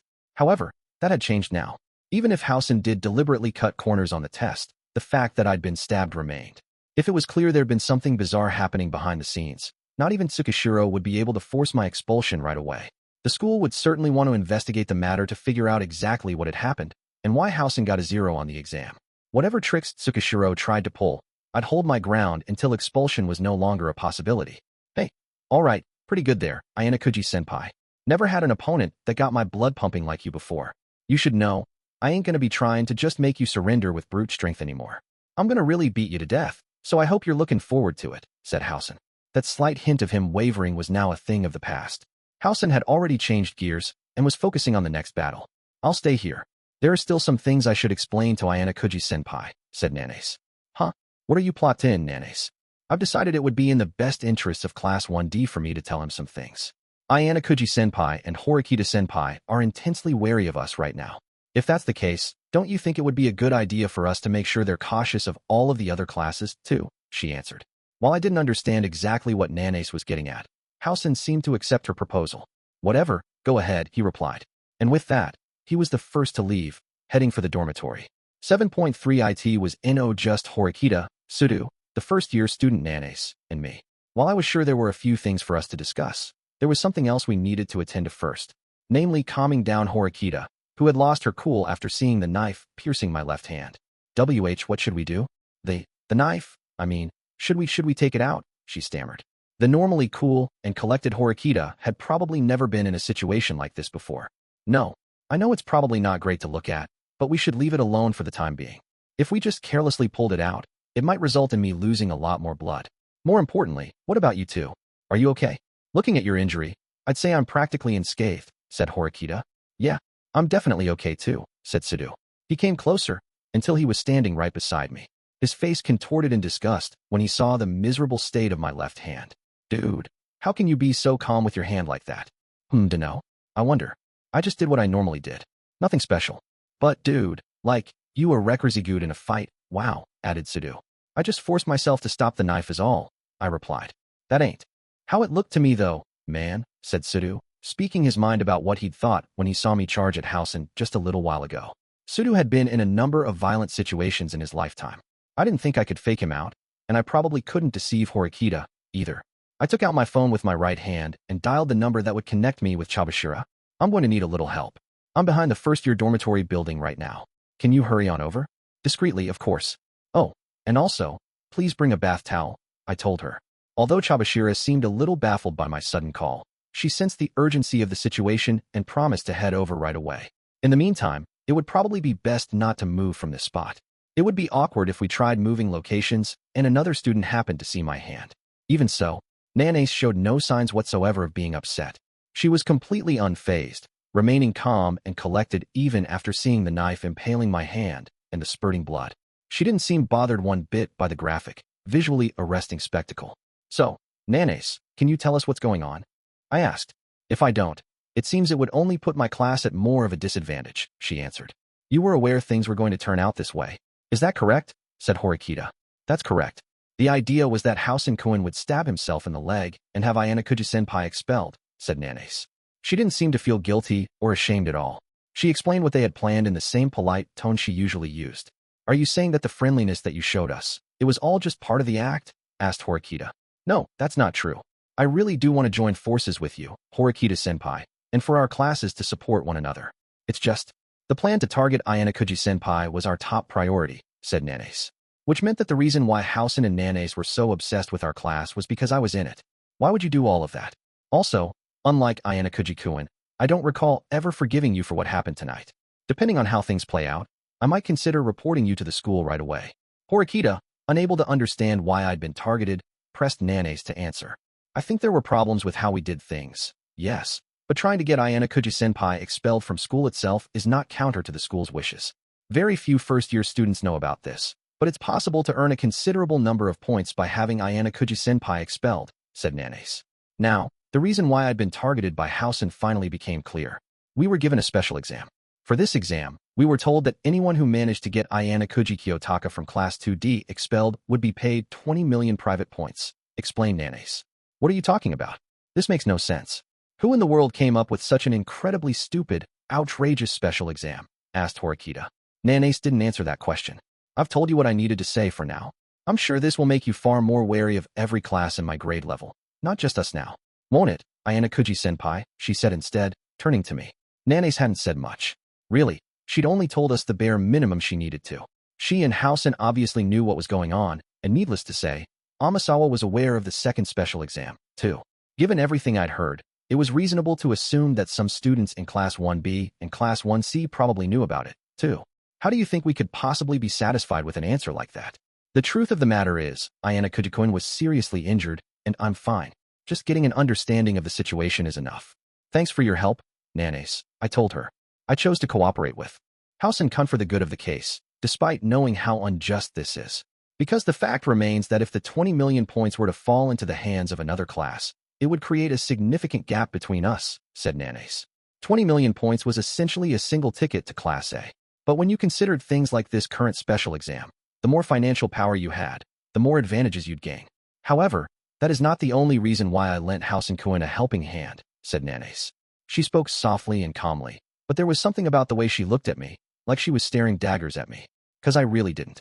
I mean, because I did not think that Ayanokouji-senpai was someone suitable for this school, said Nanace.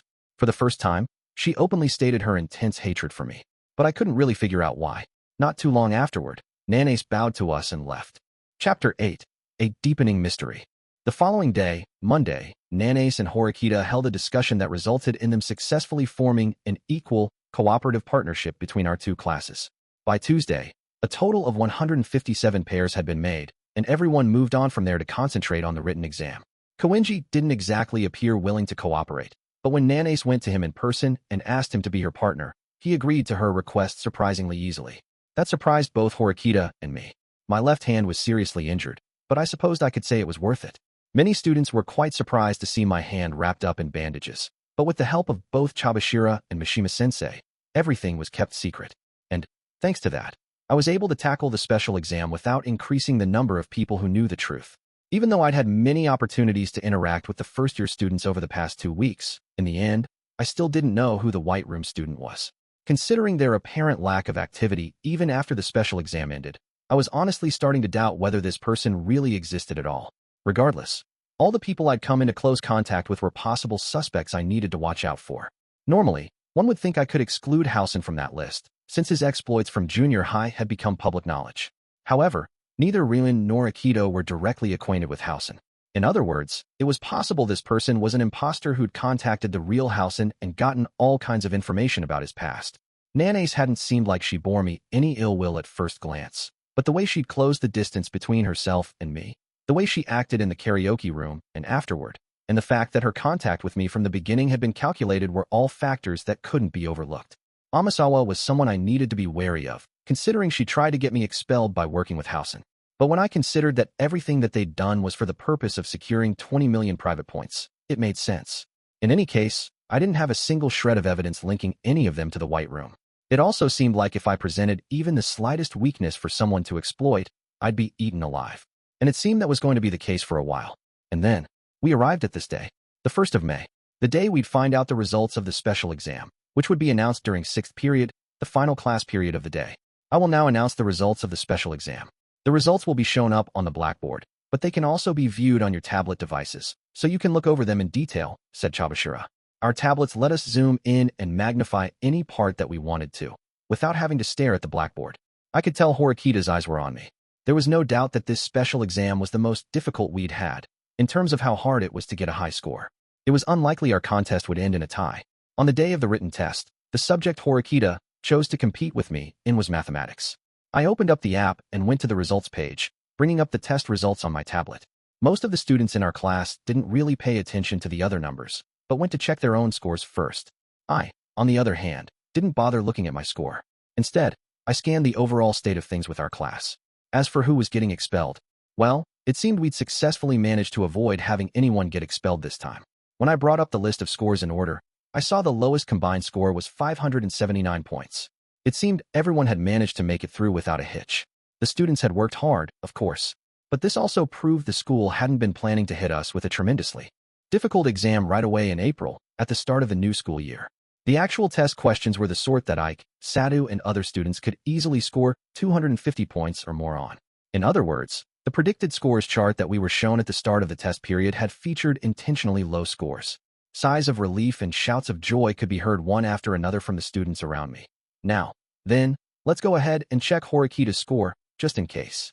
I filtered the results to show math scores, and then set them to display in order, with the highest scores first. Wow, I supposed it really showed that this was the subject we decided to compete in. Horikita had scored 80 even points. Considering that the person after her was Kisi, with 84 points, I couldn't even imagine how much effort she had put into studying for this. The students who came after those two were all generally those with high academic ability rankings, close to A. But it seemed that the 80-point mark was a pretty significant hurdle for everyone, in all subjects. After all, out of the possible 100 points, the final 10 points or so worth of questions were based on things completely outside our curriculum from the past year. And they were difficult questions, to boot. While our class was overjoyed with how things had turned out, I could tell the students were gradually starting to stir. Of course, I didn't really need to wonder why. I felt Chabashira's gaze on me, and the gazes of the other students who had noticed the truth of the matter. That was no wonder, I supposed, after they saw my name above Horikita's in the test results list for math, even though she had 87 points. A perfect score. Wait, seriously. Even if you went and sorted the results for any subject, no one in our class had scored 90 points or higher. There was only one exception. Mathematics, with my score. Incidentally, I had generally scored around 70 points, give or take, in the other subjects. Most of the students probably couldn't comprehend why I had scored so highly in just one of the subjects. The written exam was more difficult than I had expected it to be. Despite the risk that I would get a perfect score, I deliberately chose not to hold back. It was inevitable that doing so would draw my classmates' attention and the attention of the school at large. But considering what Tsukishiro would be doing in the days to come, I suppose there was no harm in showing everyone just a glimpse of what I could do. If anything, it was probably better for me to make the first move, so that I'd have fewer problems to deal with later on. Sudu, who'd normally be making a fuss together with Ike in situations like this, looked at me, shocked but quiet. Considering he'd seen what I'd done up to this point, and what happened with Housen and I the other day, I supposed he would be less surprised than other students. Anyway, things had started to change greatly in April. I supposed I ought to be prepared to have lots of conversations with the students who were looking at me strangely. 8.1 While class was in session, no one could come up to me to talk. But after class was a different story. As soon as Chabashira dismissed us for the day, the first person to come up to me wasn't Horikita, but rather someone from the Ayanokouji group. Kisi. Hey, Kiyotaka, you got a minute? He asked. It wasn't an exaggeration to say that Kisi was the top student in Class D, boasting high scores, which was exactly why he knew how difficult it was to get 100 points. I was sure he had several questions in mind. I'm sorry, but would you mind waiting until later, Yukimura-kun? I would like to have a moment with him first, said Horikita, cutting in, pushing Kisi aside. Yeah, okay. Sorry, Kisi. I'll chat with you later, I told him. Oh, okay, he answered. As I left the classroom with Horikita, I saw it wasn't just Haruka and Eri who had their eyes on me. Either. I'd attracted the attention of many other students, too. After a few moments of silence, Horikita confirmed that there was no one else around, and then looked at me. I'm not going to make any excuses. I did the best I could, yet you got a perfect score, she said. You don't want to go for a rematch? I asked. I couldn't even understand what the final questions said. There was no way I could even solve them at my current level of knowledge. I honestly don't even know when I'll learn how to solve those problems, said Horikita. Well, I guess stuff like measurement and Lebesgue integration. Probably when you get to college, I'd say. I replied. I wasn't very familiar with how things worked for ordinary students in a regular curriculum, so I couldn't give her a precise answer. I mean, even if I told her that those were things I'd learned when I was a small child, it wasn't going to be of any use to her. Never mind. It was stupid of me to say anything, said Horikita. She let out a deep, forced sigh, almost like she was giving up on something, and then looked at me with a stony gaze. It's frustrating, but I admit defeat. The two things that had happened recently make me feel as though I can't help but acknowledge you. If I resist any longer, I'll only end up feeling like an idiot, said Horikita. Horikita had tried her absolute best and fought admirably, but complimenting her right now would only have the opposite effect. So, about the condition that you mentioned earlier. there you are, Ayanokouji. Horikita was probably going to talk to me about the student council, but she was interrupted. It seemed our homeroom teacher, Chabashira, had come looking for me. Do you need something? I asked. Wow, that's cold. Wouldn't you be in quite a bit of trouble right now if I didn't come to help you? Said Chabashira. Yes, that's true. You really helped me out there. I'm heading back for today. We'll talk again later. As expected, Horikita wasn't able to say what she wanted to in front of Chabashira, so she excused herself and left. After Chabashira watched her go, she set her sights back on me. It seems I've interrupted your conversation, but this is urgent. Acting Director Tsukishiro has been calling for you. Come along, she said. I see, I replied. That was certainly something she needed to tell me about, even if that meant interrupting. Chabashira continued talking to me while walking slightly ahead, not turning back to look at me. In case you're wondering, according to Mishima-sensei, Acting Director Tsukishiro didn't exhibit any unusual behaviors during the special exam. That makes sense. He only made his move before the exam. When I was getting ready, I told her. During the special exam, all he'd done was wait for the results to come out. Is there any possibility he might use strong-arm tactics in the future? Asked Chabashira. Meaning? I asked. It's not every day you get stabbed with a knife. That's a pretty big deal, wouldn't you say? Your father was making his move, wasn't he? My hand has nothing to do with that. I hadn't reported the precise details of what had happened to Chabashira. Of course, I hadn't told her about the issue of the 20 million points either. Chabashira likely knew nothing about that. I certainly hope so. I thought he might try to restrain you somehow and forcefully drag you out of this school, replied Chabashira. He would need to actually get his hands on me to do that. That's nothing you need to worry about, I answered. Trussing up a little rabbit was one thing, but you couldn't abscond with a full-sized human quite as easily. In that case, good, because I need you to be of use to me. The fact that you got a perfect score on the math test this time has made it perfectly clear to me that you are quite special, said Chabashira. Getting a perfect score in that exam had quite a few downsides. And while there were only a few side effects of me having gotten that score, this was certainly one of them. Shortly afterward, we arrived at the reception room. I left Chabashira behind and stepped inside by myself. Thank you for going to the trouble of coming to meet me here, Ayanokouji-kun, said Sushiro. Going as far as using my homeroom teacher. Huh? What are you playing at with that? She probably suspects something is up, I replied. I wasn't going to reveal the fact that I'd already gotten Chabashira over to my side, so I pretended to be puzzled by the acting director having called me to his office so suddenly. Well, now, I can't exactly go parading around the classrooms as the acting director now, can I? Said Tsukishiro. He kindly urged me to take a seat, but I chose to ignore his prompting and remain standing. After he noticed that, he started talking once more. Well, now that April has ended, have you managed to figure out the identity of the student who was sent in after you? I was just thinking I should make sure of that, said Tsukishiro. So he wanted to talk about the little game he'd proposed. He told me that if I figured out the identity of the student from the White Room before the end of April, he would back off. Unfortunately, I don't know the identity of the person from the White Room, I replied. What a flat answer. Shouldn't you at least list the names of students you feel are reasonably suspicious? Said Tsukishiro. I won't say anything about something I'm not certain of. At least, not in this situation, I answered. I see. So, that child has managed to conceal their presence quite well, then.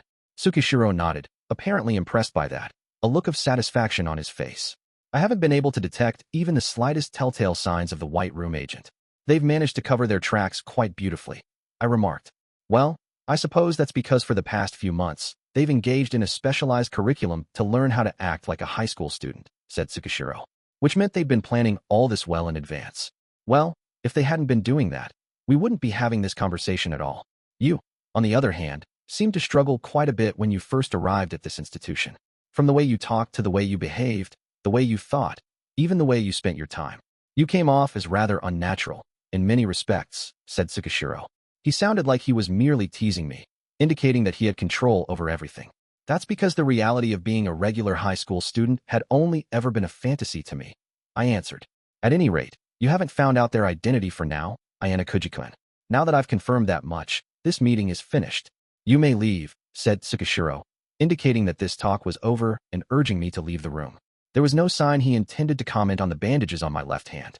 I stood my ground firmly, making no attempt to leave, and instead continued speaking to Tsukishiro. Acting Director Tsukishiro, is it possible that you perhaps made a miscalculation? I asked. What in the world are you talking about? It's already May now. Didn't you want to have this matter settled by the end of April? No, there's no need for me to rush. I've actually been given a surprisingly long extension. Longer than you might think, said Tsukishiro. Oh, is that so? And here I was thinking you must surely have run into some unexpected trouble or something. Now, that's a rather interesting statement. What's your basis for that? He asked. Well, I had the impression you were fully prepared to get me expelled with this special exam. All that remained was for the White Room student to get in contact with me, partner up, and that'd be it. However, none of the new students showed any signs of even attempting to do that. Of course, there was Tsubaki, who had come up to me earlier hoping to partner up, but that hardly counted. Actually, I'm almost tempted to think there isn't a White Room agent among the first-year students at all, I added. You don't really think that, do you? He asked. In any case, it just doesn't add up. Thanks to the OAA app, I knew you were having trouble finding a partner until about the midway point of the exam period, said Tsukishiro. But you're a special person. I decided it would be dangerous to simply send the White Room student after you and subsequently be discovered by you. I thought it would be wiser to go after you next time, or sometime after that. Talk about taking your time. That might be true. Or, despite your wishes, the person from the White Room didn't follow orders, acting director Tsukishiro. If you think about the situation that way, this whole sequence of events seems to fit into place. My word, you certainly come up with some interesting ideas, don't you? Tsukishiro, smiling and apparently amused, took a sip of tea out of his cup. After a moment of silence, he brought the cup away from his mouth. Very well. It really is quite a bother for you to question the credibility of my words, but I'll admit it. We really did plan to have you expelled for sure with this special exam. However, that child ignored those plans, said Tsukishiro. Though he denied everything at first, he immediately changed his mind and admitted the truth. They are a child after all, I suppose. If this is simply due to them being in a rebellious phase, well, we could consider that endearing. But if that's not the case, let's just say it won't be a laughing matter, said Tsukishiro. The student who had been given orders and sent into this school hadn't followed Tsukishiro's instructions. If that really was true, it certainly wouldn't be a laughing matter at all. Please do be careful, Ayanokouji-kun. I wasn't the only one who decided to send in someone from the White Room this time. Also, considering that the assassin has disobeyed my orders and started acting on their own, I fear my superiors might be considering something questionable, said Tsukishiro. What? Are they thinking of giving up on you? I mean, your performance has been awful. That might be true. However, the fact that I've been ordered to have you expelled hasn't changed. Even if I'm being used as a pawn, I will continue to carry out my orders until the very end. If I fail and am cast aside, so be it. I'll simply move on to my next post. I had thought of this White Room student and Tsukishiro as one entity, a monolith. But now the possibility that their relationship wasn't quite so simple had emerged. But if what Tsukishiro was saying is true, then what are they after? If they worked together to get me expelled, then their chances of successfully pulling it off would certainly go up. Or was this perhaps a feint, meant to mislead me? Was the White Room student running wild? Or wash-pulling the strings from the shadows? I'd say the odds of either being the case were about even. It was also important for me to keep in mind just how deceitful Tsukishiro was. At the very least, he didn't seem hurried at all, nor did he seem shaken. Oh, one last thing. If that child is ignoring your father's wishes, then depending on how things go, it may be better for you to choose to drop out of this school yourself. After all, the more unshakable your position as the magnum opus of the White Room, the more unfathomable their jealousy and hatred for your position will be. I shudder to think about what that child will do to you before they're satisfied, said Tsukishiro. The warning sounded so dire I could almost interpret it to be a joke. I turned my back to him and left the room. Special exam. Overall rankings first place. Second year class A, average of 725, points second place. Second year class C, average of 673, points third place. Second year. Class D, average of 640, points fourth place. Second year class B, average of 621 points. Class points as of May 1st. Second year class A, led by Sakayaneji. 1169 points. Second year class B, led by Ryuan. 565 points. Second year class C, led by Ichinos. 539 points. Second year class D, led by Horikita. 283 points.